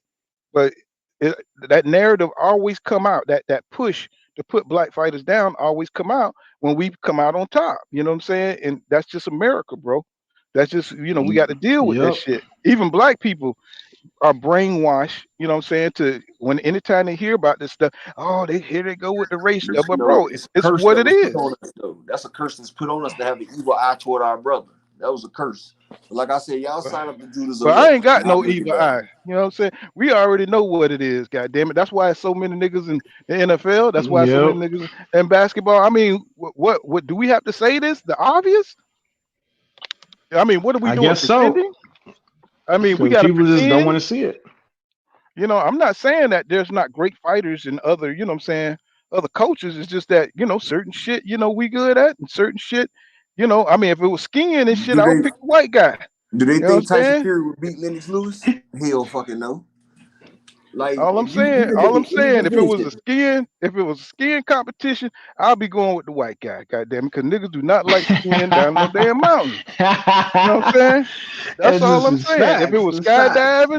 skydiving competition, I would go with the white guy, and I'd be proud of it. I say, God damn it, you know what I'm saying? This white guy's finna dive out that damn helicopter or plane or Or if it's whatever. some He gonna X win. Games, if it's some X Yep. Games winter sport America. shit, If like it some was a real sports. skateboarding, if it was a goddamn skateboarding competition, white boy would destroy us. Yeah, One of like them bikes where winter they flipping, sports, like them X one of them, Games. X Games, yeah, Yeah, and we one don't of even them. hate. we don't work in the cold. We don't work in the cold. If it's X Games, that's them. And we But don't if they hate. heat, if they That's ever what it heat that is. shit up, nigga, it's over for them, nigga. If they find a way to heat that shit up, nigga, it's over for their ass, nigga. They heat up them Uh, pools, they'll never win a goddamn Olympics, nigga. You know what I'm saying? If it was a heated pool, nigga, it'd be over. You know what I'm saying? I'm just that's saying, facts. but that's all it is. They don't want to admit when they're not good in certain things, and they give their people the edge, right? That's why Canelo could do all the goddamn steroids he want and be and be considered the face of boxing, even though he got his ass whipped.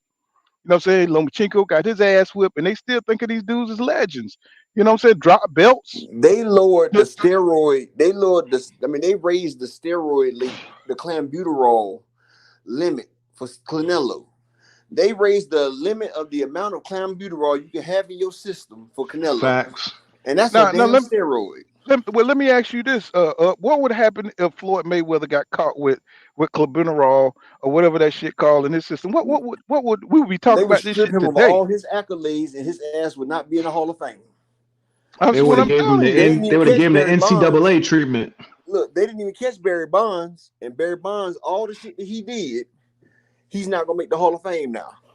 Well, that nigga neck But was just bigger because than he a broke car. them records, he broke them damn records. They had to do whatever they could. He broke all Roger Maris's and all them records that they had. Barry done destroyed that shit, and now his ass ain't gonna Come make the on, Hall of man. Fame.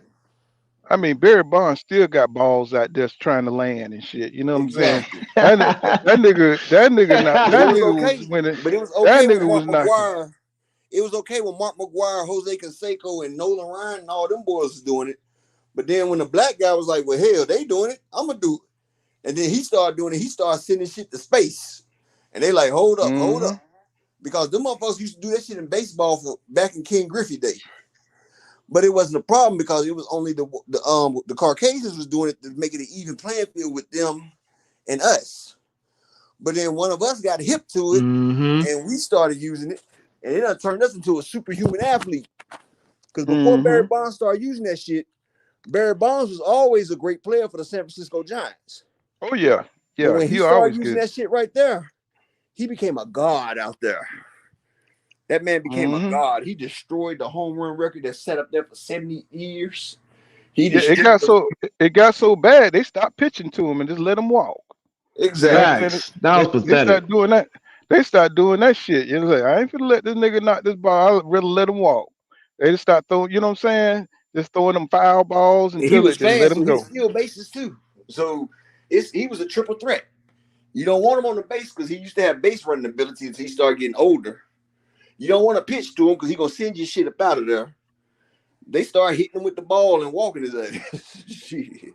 But I think the biggest problem with what's going on is the disrespect that's going on towards Jamil Charlo, and he's achieved something that was really tough. I think he had the hardest He had the run. hardest road. He The had the hardest hardest fucking road. road, and they trying to shit on this man.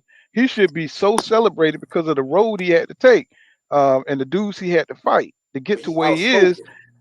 And right now, that's being overshadowed. You know what I'm saying? With all this controversy and big business going on in boxing, and we're not celebrating that this man is undisputed of a very competitive division. You know what I'm saying? With really good fighters in it, The only right? person So that had one just as tough as him was Josh Taylor.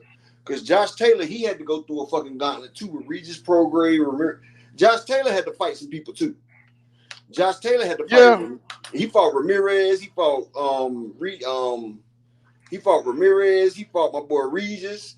Like he had to fight some killers too. I can't take it away from Taylor, but Yeah, but Charlo I had ain't to gonna fight. put. Charlo had to fight some killers. Like everybody he fought was certified goons.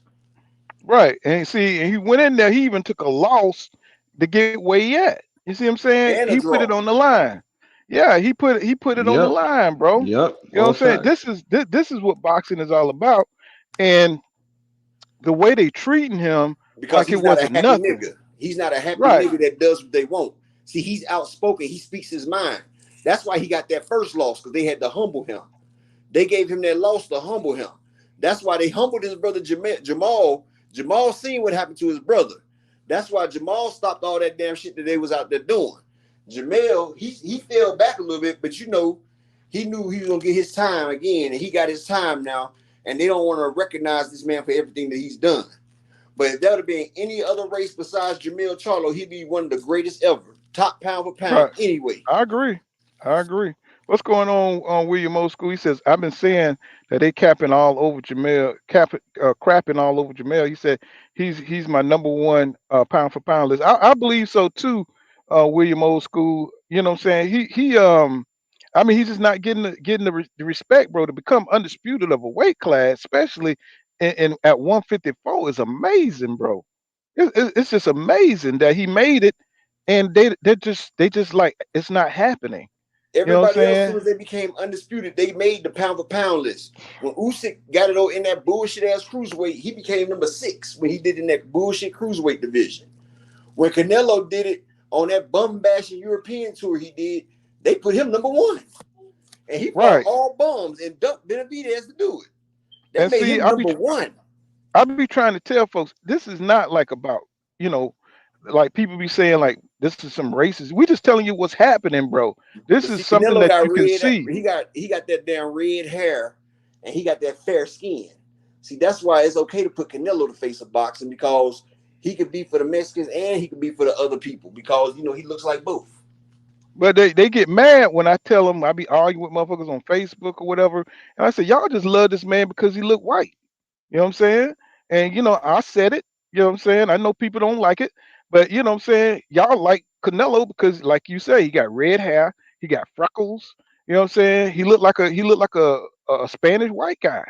You know what I'm He saying? look like he Irish, but He he's looked like Spanish. Opie, he looked like Opie Cunningham. You know what I'm saying? And they like that shit because the closer to white you look, you know what I'm saying? It's more accepting, it's marketable, and that's something that they like. He's all muscled up and shit, you know what I'm saying? He always cut. He's Triple got facts. he's got the look, right? And that's something that if he were ugly as hell, he wouldn't have went as far. If he was just some ugly, you know, dude like I ain't gonna say Chavez, but Chavez was ugly as hell, bro. He was ugly. You know what Look I'm at saying? Errol Valero. Errol Valero, he didn't have to look. Yeah, this is all Errol facts. Yeah. Valero didn't have to No, look. I That mean, man was undefeated with all knockouts before he we went just before he we did just his live book. in a we live in a that's why people love Ryan Garcia. He ain't shit. You know what I'm saying? Ryan Garcia ain't done shit, De but La Hoya. because he looked good.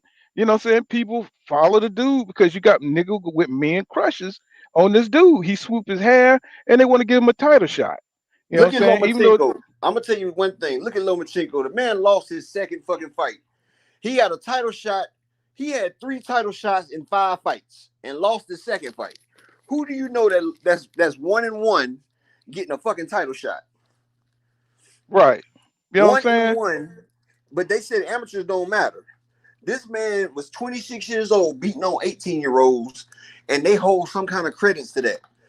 He was 1-1 as a professional fighter fighting for a championship belt. Now, if that don't tell you how injustice this shit is, then I don't know what else to tell you. He's 1-1. He lost his second fight. Next fight, fighting for a belt. Yeah, Salido tore his ass up in there. Salido beat And that shit out of him. Took down Salido that is Mexican. I mean, he dirty as hell. Salido did him dirty, bro. You know what I'm saying? He was hitting He them said, "Welcome to the USA."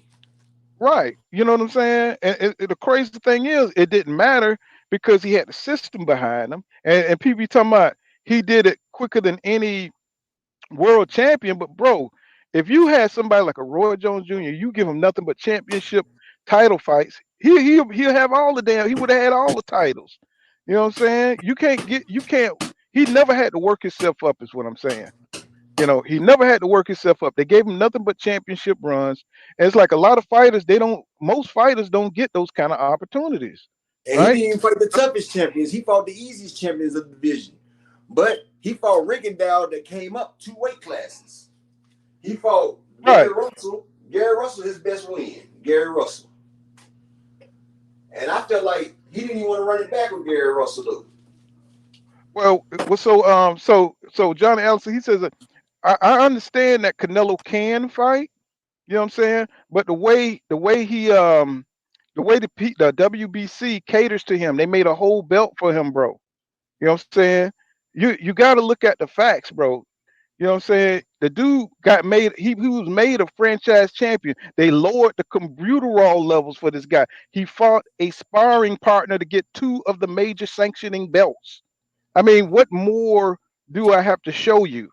You know what I'm saying? He fought. I mean, come on now. Who else in boxing history got those kind of opportunities? Right? You know what I'm saying? And if you try to make Canelo fight a competitive fight, what does he do, fellas? He says no. And He says no, or like he'll drop boxing. Right, or he'll drop your belt. He will threaten to drop your belt just like he did with when he was facing the fight Triple G. What's Triple G or what's his name, the other one, Demetrius Charlo. Andrade. Remember he dropped the belt, you know what I'm saying? Nah, Well, he needed Demetrius Andrade's belt to get undisputed. He could have been undisputed at 154, and he moved up because he didn't want to fight Demetrius Andrade.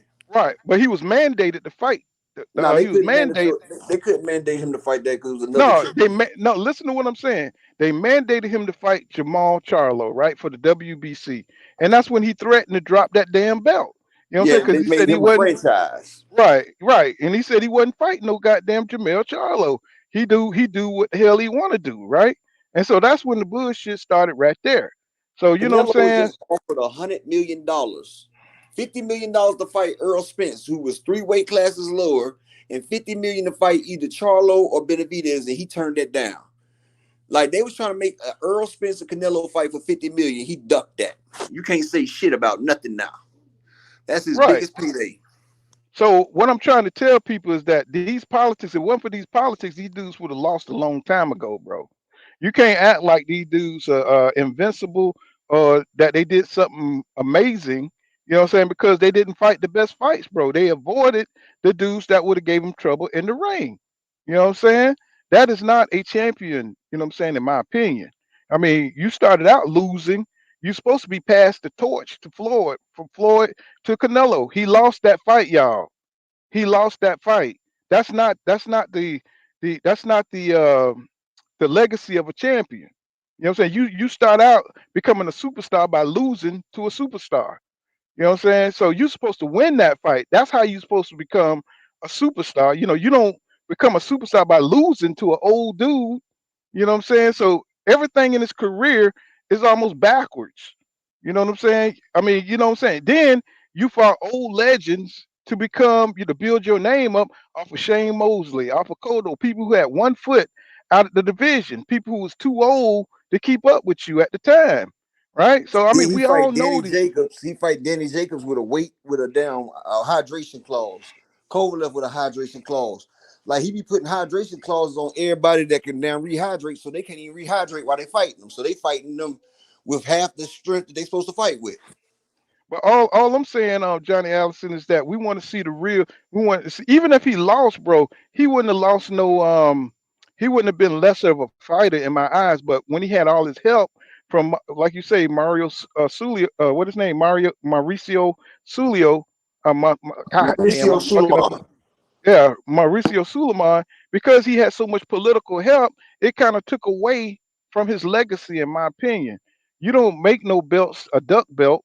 You know what I'm saying? To duck the best competition. Maybe Canelo would have beat Demetrius Andrade. Maybe he would have beat, but now we'll never know because he ducked those dudes. And in my opinion, when you duck the best competition like that, it shows that, you know, saying, you're lacking. You don't want to take those challenges.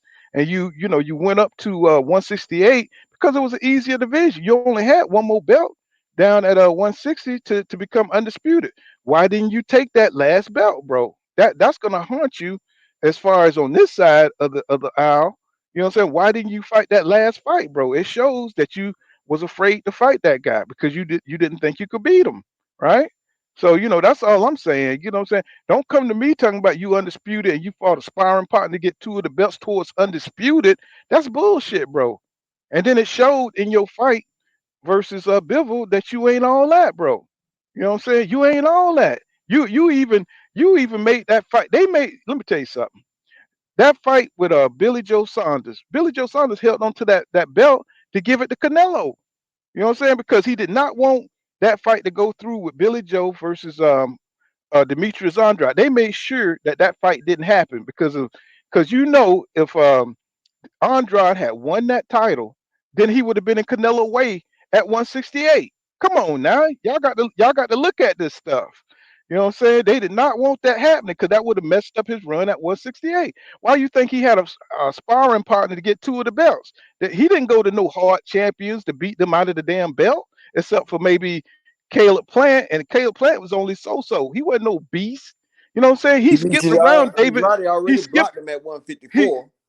He skipped around David Benavidez. He didn't fight the tough dudes up there, bro. David Benavidez lost his belt, Canelo jumped from 160 to 168. He petitioned Mauricio Suleiman to get the WBC belt.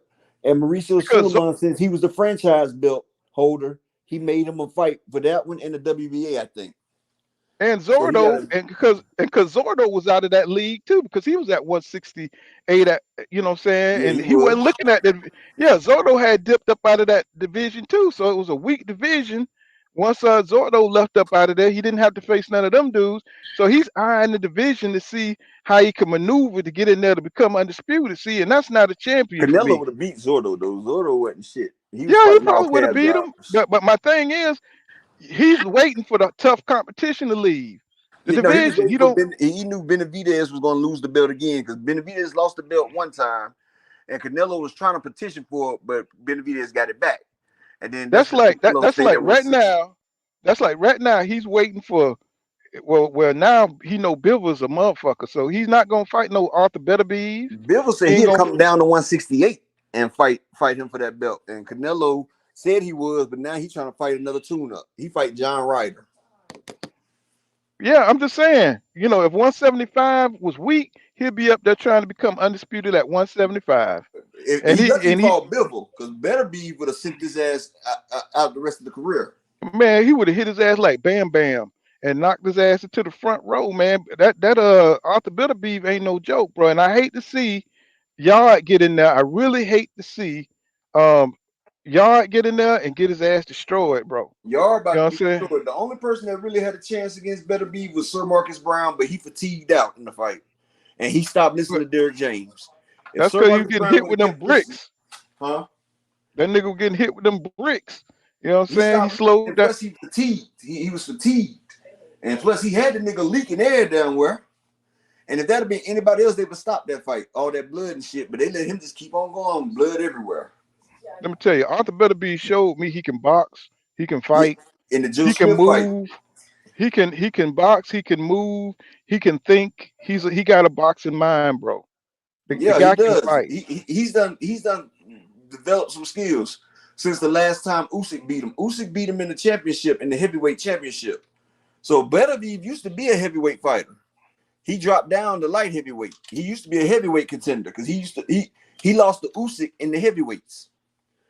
You feel me? In the championship, the games, in the championship, he lost to Usyk. But he dropped his weight. That's why he's destroying people now, because he was a much heavier fighter and he was doing it on a different scale. You feel me? So that's why he's talking about going to heavyweight after he becomes undisputed. And his power is going to carry up there. So let me ask you this. So now Boots came out his mouth. He said that he think that EJ is number one. You know what I'm saying? At welterweight. You know what I'm saying? That should stop all the cap. I know.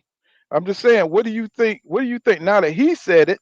That should shut down a lot of this, controversy, about who's pound for pound number one. Even Bozian has said that. That's gonna make it even worse.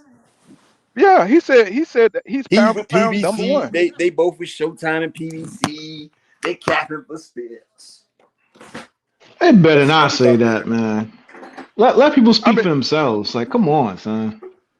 But it just adds more credence to what we say, because now his number one rival is saying it. He's saying that Spence fighting all the top competition. He's fighting all the top competition. So and what he said, Terrence Crawford is fighting competition that he's fighting on the same level. You know what I'm saying? And I mean, nobody can say that we're capping because he just fought David Avenesian. So, you know what I'm saying? So when Boots come out and say it, you know what I'm saying, you're hearing it from a fighter point of view, you know what I'm saying, a top fighter that's trying to fight both of these guys.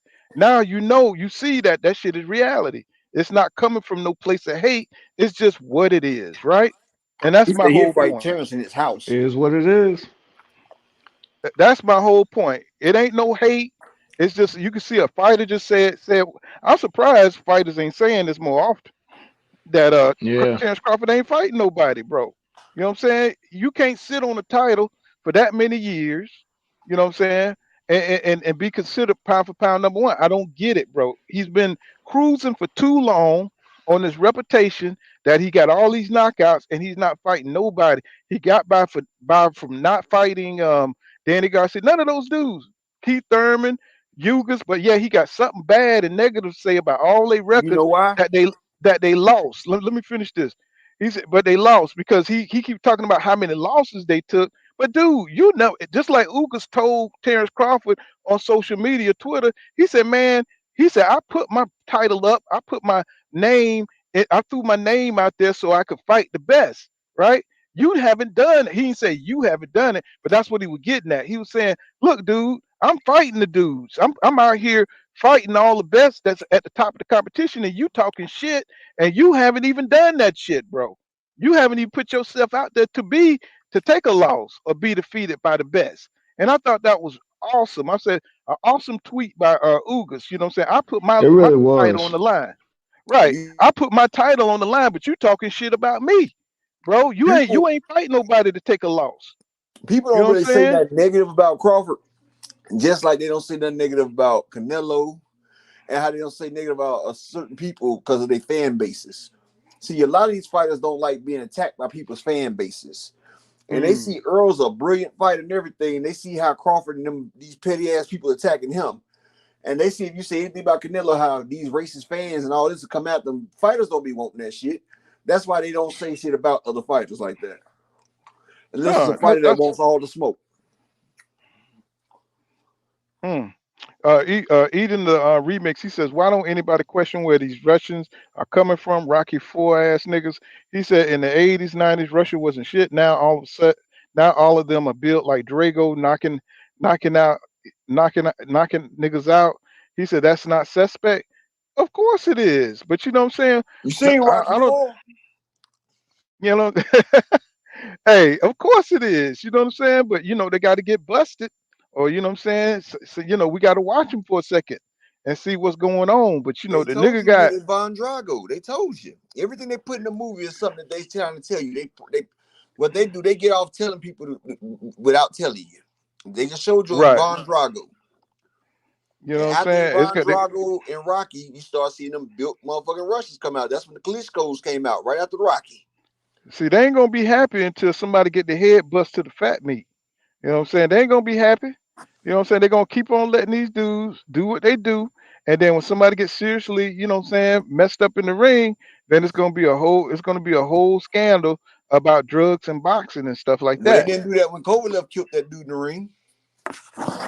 Remember, Well, you know, Kovalev killed the motherfucker in the ring. You know, that was his mystique. You know, Sergey Kovalev killed the nigga in the ring.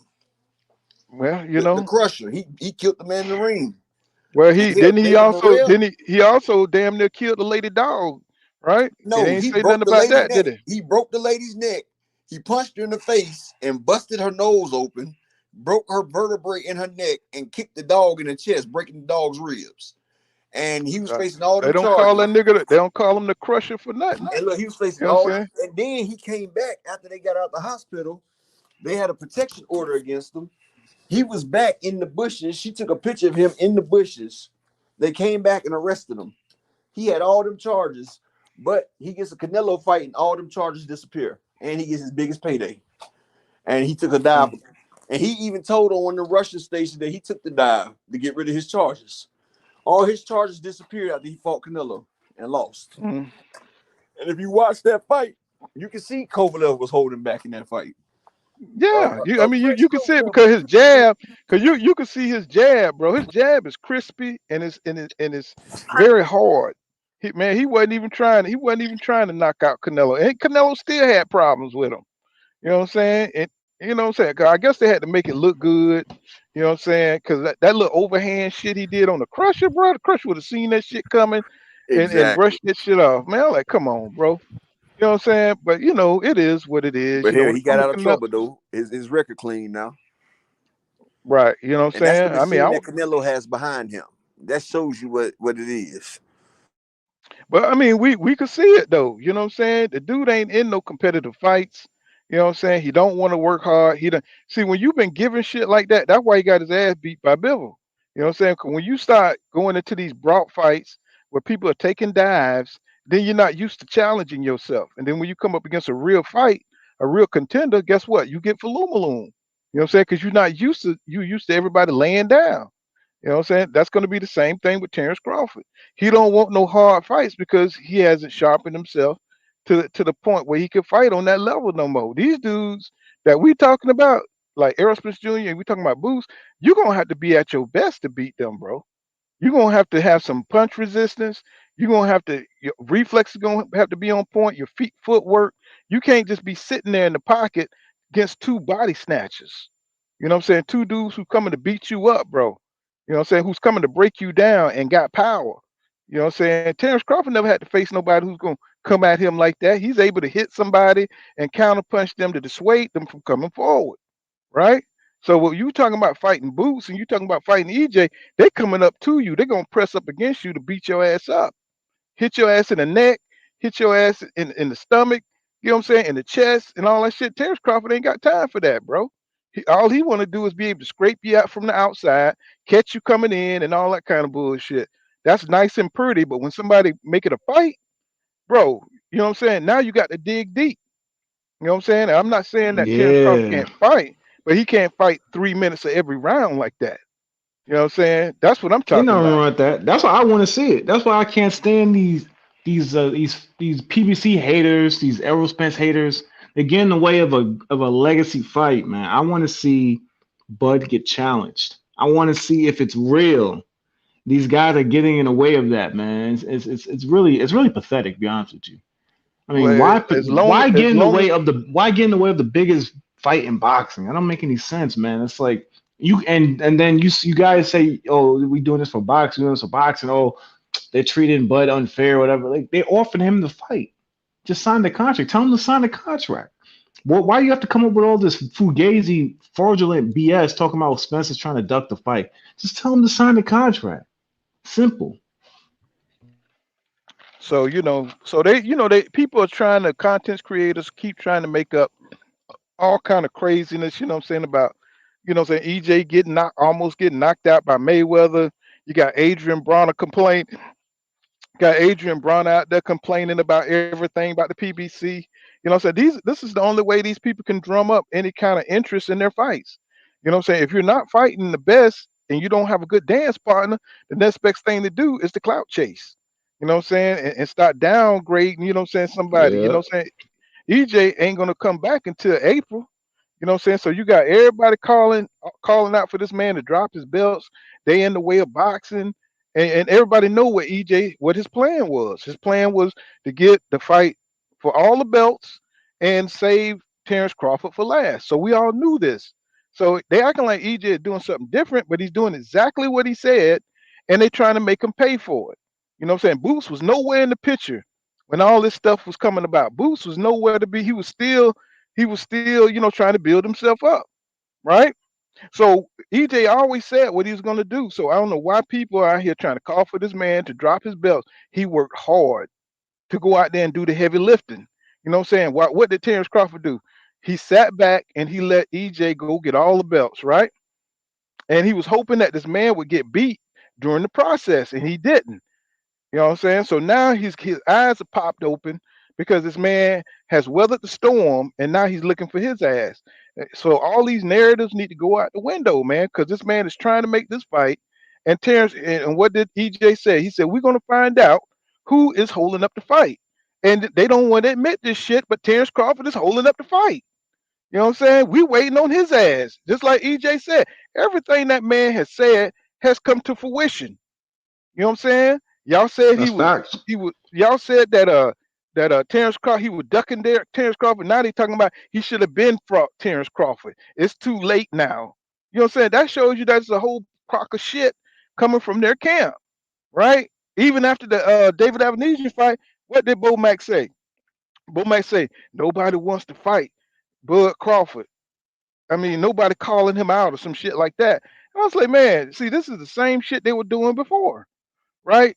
Everybody was calling out Terrence Crawford. Everybody wanted to fight. Or everybody at the PBC wanted. They even tried to fight Terrence Crawford, and he said they priced themselves out. So you can't get nowhere near Terrence Crawford because he's protected by a bunch of bullshit. You know what I'm saying? And it shouldn't even be that hard because he should be wanting these fights for his legacy, right? So that's why everybody's mad with Terrence Crawford because he's full of shit, smoke and mirrors. Nobody believe what he say. You know what I'm saying? He's a scammer. You know what I'm saying? He's not a real fighter, bro. You know what I'm saying? Nobody, Sweet Pea wanted to smoke with the Mayweathers. Sweet Pea wanted to smoke with Chavez. We never had to doubt that, bro, because he went straight for the fights. Oscar De La Hoya is big problematic as he is. He wanted all the smoke. You know what I'm saying? Even with Mayweather, I mean, he eventually fought Mayweather.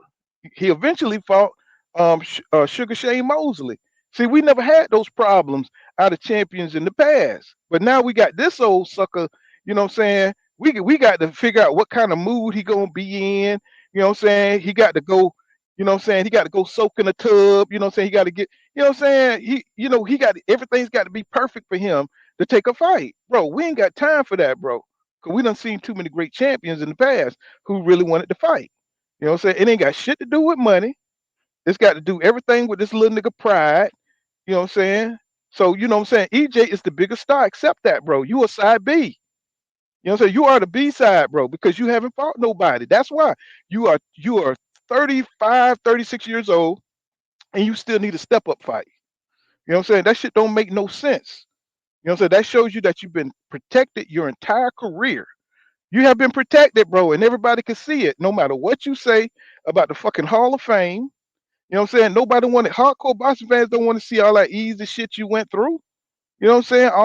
All them C-level fighters you knocked out don't mean shit at 147, right? So you know what I'm saying? I'm so tired of this dude putting on this dog and pony show. You know what I'm saying? When we just want to see him do what he got to do, and you know what I'm saying? It's like I just don't think he got it in him. I don't think he got it in him. You know what I'm saying? I really don't. You know what I'm saying? It's like I don't think he got it in him, bro. Because I think he would have been done it if he thought he could beat EJ. If he thought he could beat the shit out of EJ, we would be on our third fight by now. You know what I'm saying? We'd be on our third fight by now. If he really thought he could get in there and dominate EJ, or if he really wanted that fight that bad, he want to beat EJ ass, and he just don't.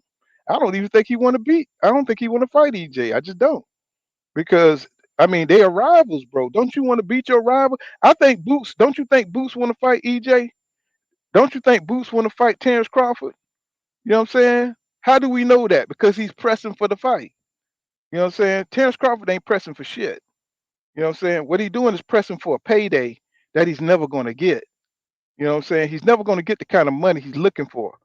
You know what I'm saying? Or he just using that as an excuse so he don't have to fight those dudes. You know what I'm saying? He never did in the past, and I don't think he's going to do it in the next year. You know what I'm saying? That's just my opinion. You know what I'm saying? I know I'm kind of a downer, but hey, look how it's going, bro. Look how it's going.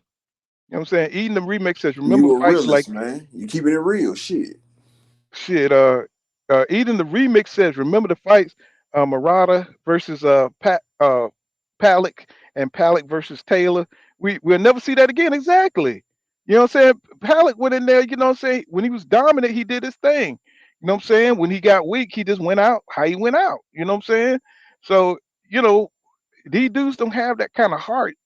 They so pumped up on their own reputation. They drinking their own Kool-Aid. They surround themselves with people who ain't keeping it real with them. And then they don't want to put themselves on the line when they think they're not going to win. They don't want to take that L, bro. You know what I'm saying? They just scared to take that L, you know what I'm saying, against real competition. And EJ would be Terrence Crawford real competition. The first dude that he wouldn't be favored to win in the fight. And all of a sudden we having problems in negotiations. Is that a big surprise? Anytime he got into it with a PBC fighter, the shit never worked. Except with Sean Porter, and he knew Sean Porter was doing too much on the outside to train for that fight.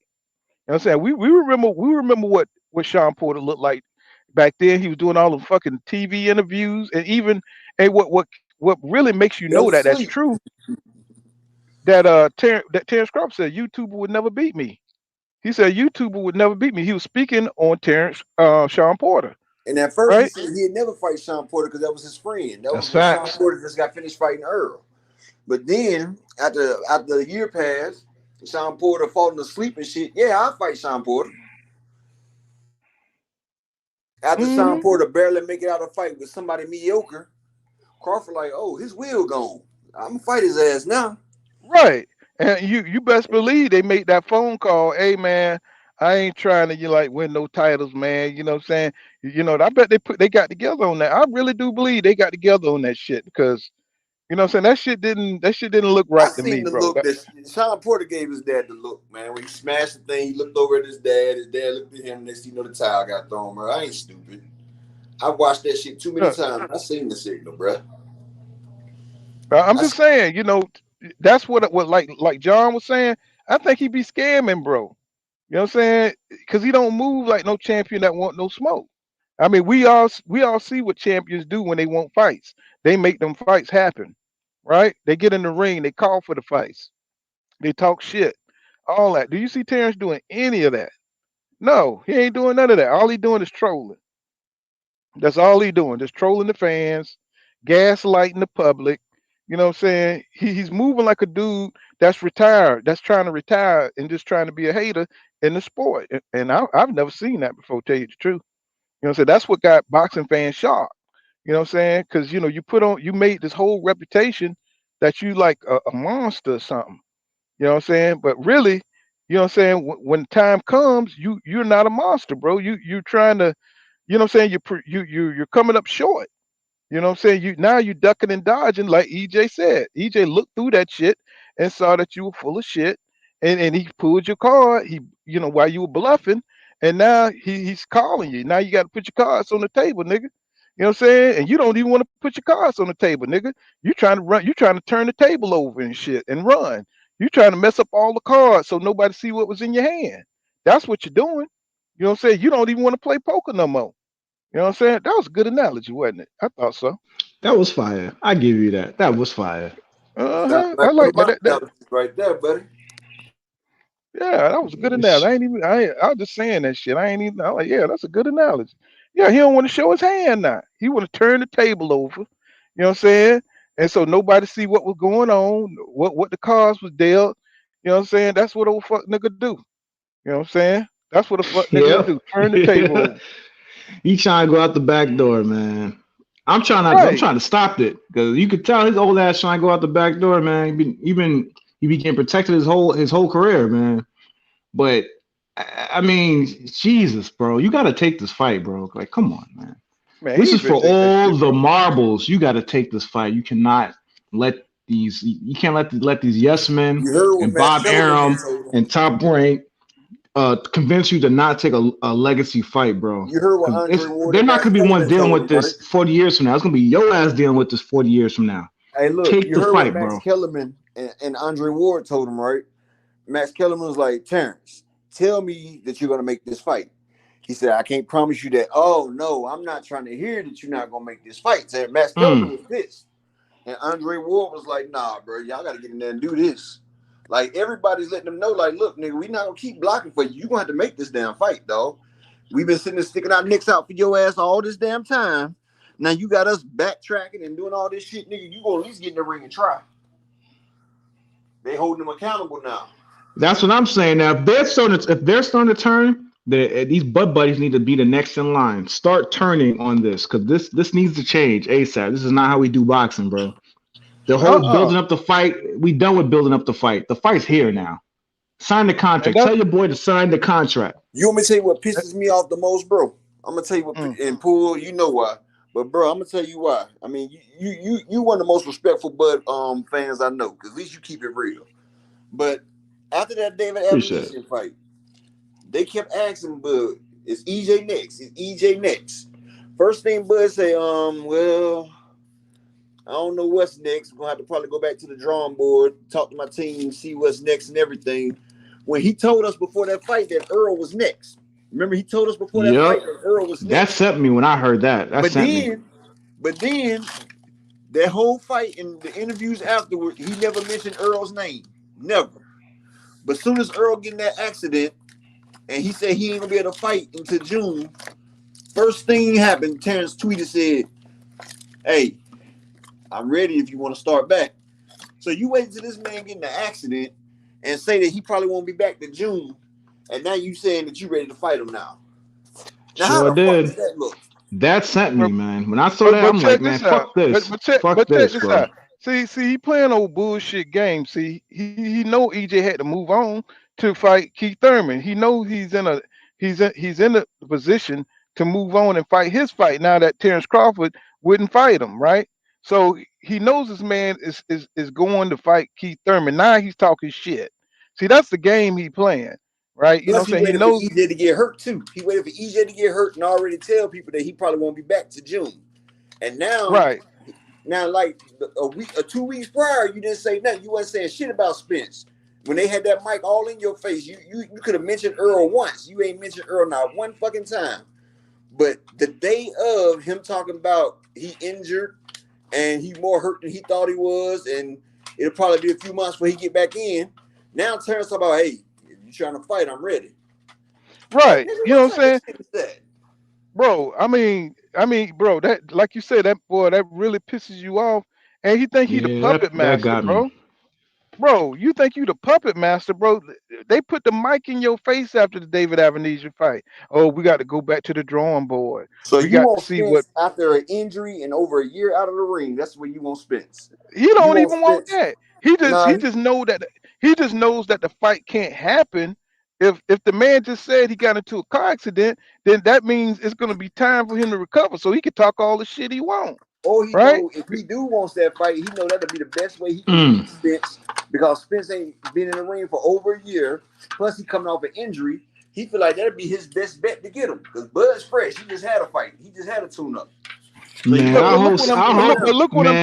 hope Spence is captain. They make that fight. I hope so. When you know somebody is busy, when you know somebody done moved on, right? You done had your fight. Now you know this man is looking for his fight, right? And you see what the political landscape is, that WBC want him to fight Keith Thurman. You know that, bro. You know that. So now you can talk all the shit you want. Now you talking about spinning the block now. You know, so now that you know this man is tied up and busy, see, he think people are stupid. You know what I'm saying? He think people go either way. I think he could. I think he might just do that because he know EJ tied up. Or I think that's what I'm saying. Well, why you hurt? I'll fight your ass while you hurt. Because he knows you can't fight nobody when you hurt, bro. That's what I'm saying. Yeah, you're gonna have to recover, bro. They're not gonna let you fight hurt. You know what I'm saying? So you got time to talk shit and still mess up the fight when it comes to your doorstep. And that's why EJ didn't respond to his ass. Right, and you see, it's hard for that man to make 147. They're trying to stretch all that time out because that man got to still make 147. He only want one more fight at 147. He hoping the man move up. You know what I'm saying? To deny him undisputed at 147. You know what I'm saying? So that's all this nigga doing is stalling, holding back, and he's never gonna fight EJ. He's just gonna talk shit, troll, and never get in the ring with this guy. You know what I'm saying? He wasting EJ time, and he wasting boxing fans' time because he already know boxing fans are over him. You saw it in the pay-per-views. Nobody want to see that bullshit. Nobody want to see this dude just rack up and pad his record. You know what I'm saying? With easy knockouts. You know what I'm saying? We want to see a champion that earned his knockouts, beat the best, and go knock out somebody real like Boots. You know what I'm saying? Let's see if you can continue your record. You know what I'm saying? I don't know how many people he knocked out in a row, but let's see if you can continue that knockout record by fighting a dog like Boots. I They said think it he'll was get 10, knocked but they out. I forgot think that his he didn't ass will get knocked out. post. I think it's like Hmm 6 in a row because he's knocked out like 10 of his last 11 because one of them fights he fought post style and that wasn't a knockout. They keep forgetting that when they talk about he got 10 or 11 knockouts in a No, row. they just be capping. Period, man. That's that. When it comes to Terrence Crawford, they don't care, bro. They will cap in a minute, and that's why they don't want him to fight Boots because that fight will show that Terrence Crawford ain't pound for pound number one. It will show that he's just a regular human being. You know what I'm saying? He's in there with a buzzsaw, and that nigga will be getting fucked up in there trying to fight that young man. You know what I'm saying? He can't move like Boots is bigger than goddamn Errol Spence Jr. You know what I'm saying? He would be in there destroying Terrence Crawford ass. And you know what I'm saying? He would look bad. That's why he would never get in the ring with Yeah, nobody see, of Terrence that and Earl caliber. are both 5'8". They both 5'8". Motherfucking Boots 5'10". Virgil Ortiz 5'11". Them some young, strong bucks right there. And Terrence don't want neither one of them little motherfuckers. Them motherfuckers are strong, boy. Right. You know what I'm They're a saying? different generation, bro. That's why they need to get out the way and let the new generation come on up. Yo, Earl Paul, I'll be right back. All right. 54 and Mhm. go and get that Fundora action. Yeah, you know, he need to go ahead and move up because this dude here is not really I And don't get think that he's just Castano smoke because everybody keep talking about Castano dropped Earl twice in the amateur and everything. That's gonna be a good fight, Castano and Earl up there. That fight got history. for sure, for sure. You know what I'm saying? For sure, for sure. You know, let me see. He says Felton Clark says Crawford is scared of competition. I think so too. And Swallow Jones says, I'm an EJ and Bud fan. He said, I just don't understand what Bud is doing right now. You understand what he's doing because he's showing you. You know what I'm saying? Y'all just got to believe it because you believe in his abilities, like I did for a certain amount of period time. And then when I just put it all together, I was like, man, this nigga is smoking mirrors, bro. And John Allison says one world titles and three divisions and unified 140. Are you sure, bro? I mean, how much else he's got to show you, bro? You ain't even got to listen to me. You could just see what he's been doing at 147. You know what I'm saying? You just don't want to open your eyes, bro. You know what I'm saying? You know, I mean, it ain't no hate. It just is what it is, bro. This dude would have been fought. How can he be at 147 and haven't fought none of the top fucking competition, bro? None of the top competition with a belt. You know what I'm saying? He haven't fought nobody with a belt at 147, bro. And you've been at that damn you've been a WBO champion since 2018, right? And so you're gonna question me that this man because he was undisputed at 140. You know what I'm saying, nigga? What you doing at 147? You know what I'm saying? And you haven't fought for any other belt. You haven't unified at all. You know what I'm saying? Come on, bro. Do I really need to explain that to you? You know what I'm saying? That's something you should, as a hardcore boxing fan, should be able to put together. You know what I'm saying? I don't care about your accolades, bro. You know what I'm saying? If you're not fighting today, if you're not fighting like that at 147, why would I give you credit for that bullshit at 140? Nobody cares. That happened in the past, right? You know what I'm saying? So, you know, EJ, he went and gathered all the belts in his weight division, right? At 147. You know what I'm saying? He's not worried about what's going on at 140 or 135, 126. He don't care about that shit. He care about what's happening at 147, right? So if you've been sitting on one belt for fucking 5, 6 years, bro, you know what I'm saying? You haven't unified, you haven't done shit. How are you gonna be pound for pound number one, bro? And you haven't unified, you haven't tried to unify, but you talk shit about everybody else in the division, about how many losses they took, about down in their record, and you haven't even put yourself out there to even take a loss. Hey, You see Paul, what I I'm gotta saying? run, bro. Yeah. I'm about to. Cause I've been on here about damn near 5 hours, bro. You know what I'm saying? But Yeah, I gotta run, you know, bro. that's all But right, man. You know what I'm shout saying? out to everybody out here, man. You know, y'all make sure y'all smash the like button. Yeah. I'm gonna leave it right here because I got shit to do too. You know what I'm saying? I've been on here running my mouth for about 5 hours, y'all. And you know what I'm saying? But I appreciate everybody coming through and rocking with me, you know what I'm saying? You know what I'm saying? You know how we get down, man. You know what I'm saying? I appreciate John, you coming through, John Allison, Y'all Cash subscribe to me if Crypto, y'all not keeping it subscribed. real, John Wash, what's going on? My brother B Dog, that's part of my 300 right there. You know what I'm saying? And let me see. Like everybody, Swallow Jones, I'm gonna have to rinse him up. Let me see. Jay Cooley, what's going on, bro? You know what I'm saying? Don Jenkins, the Gotcha Gamer, you know what I'm saying? Appreciate everybody sliding. Elijah, you know what I'm saying? I recognize all my people, you know what I'm saying? Keeping it real, you know what I'm saying? You know what I'm saying? I appreciate everybody sliding through. I try to stretch it as long as I can, you know what I'm saying? But I do have some things I gotta do, you know what I'm saying? And I'll pop back on when we can, probably another day. You know what I'm saying? Right now I'm tying up business. I'm on the road trying to make this money.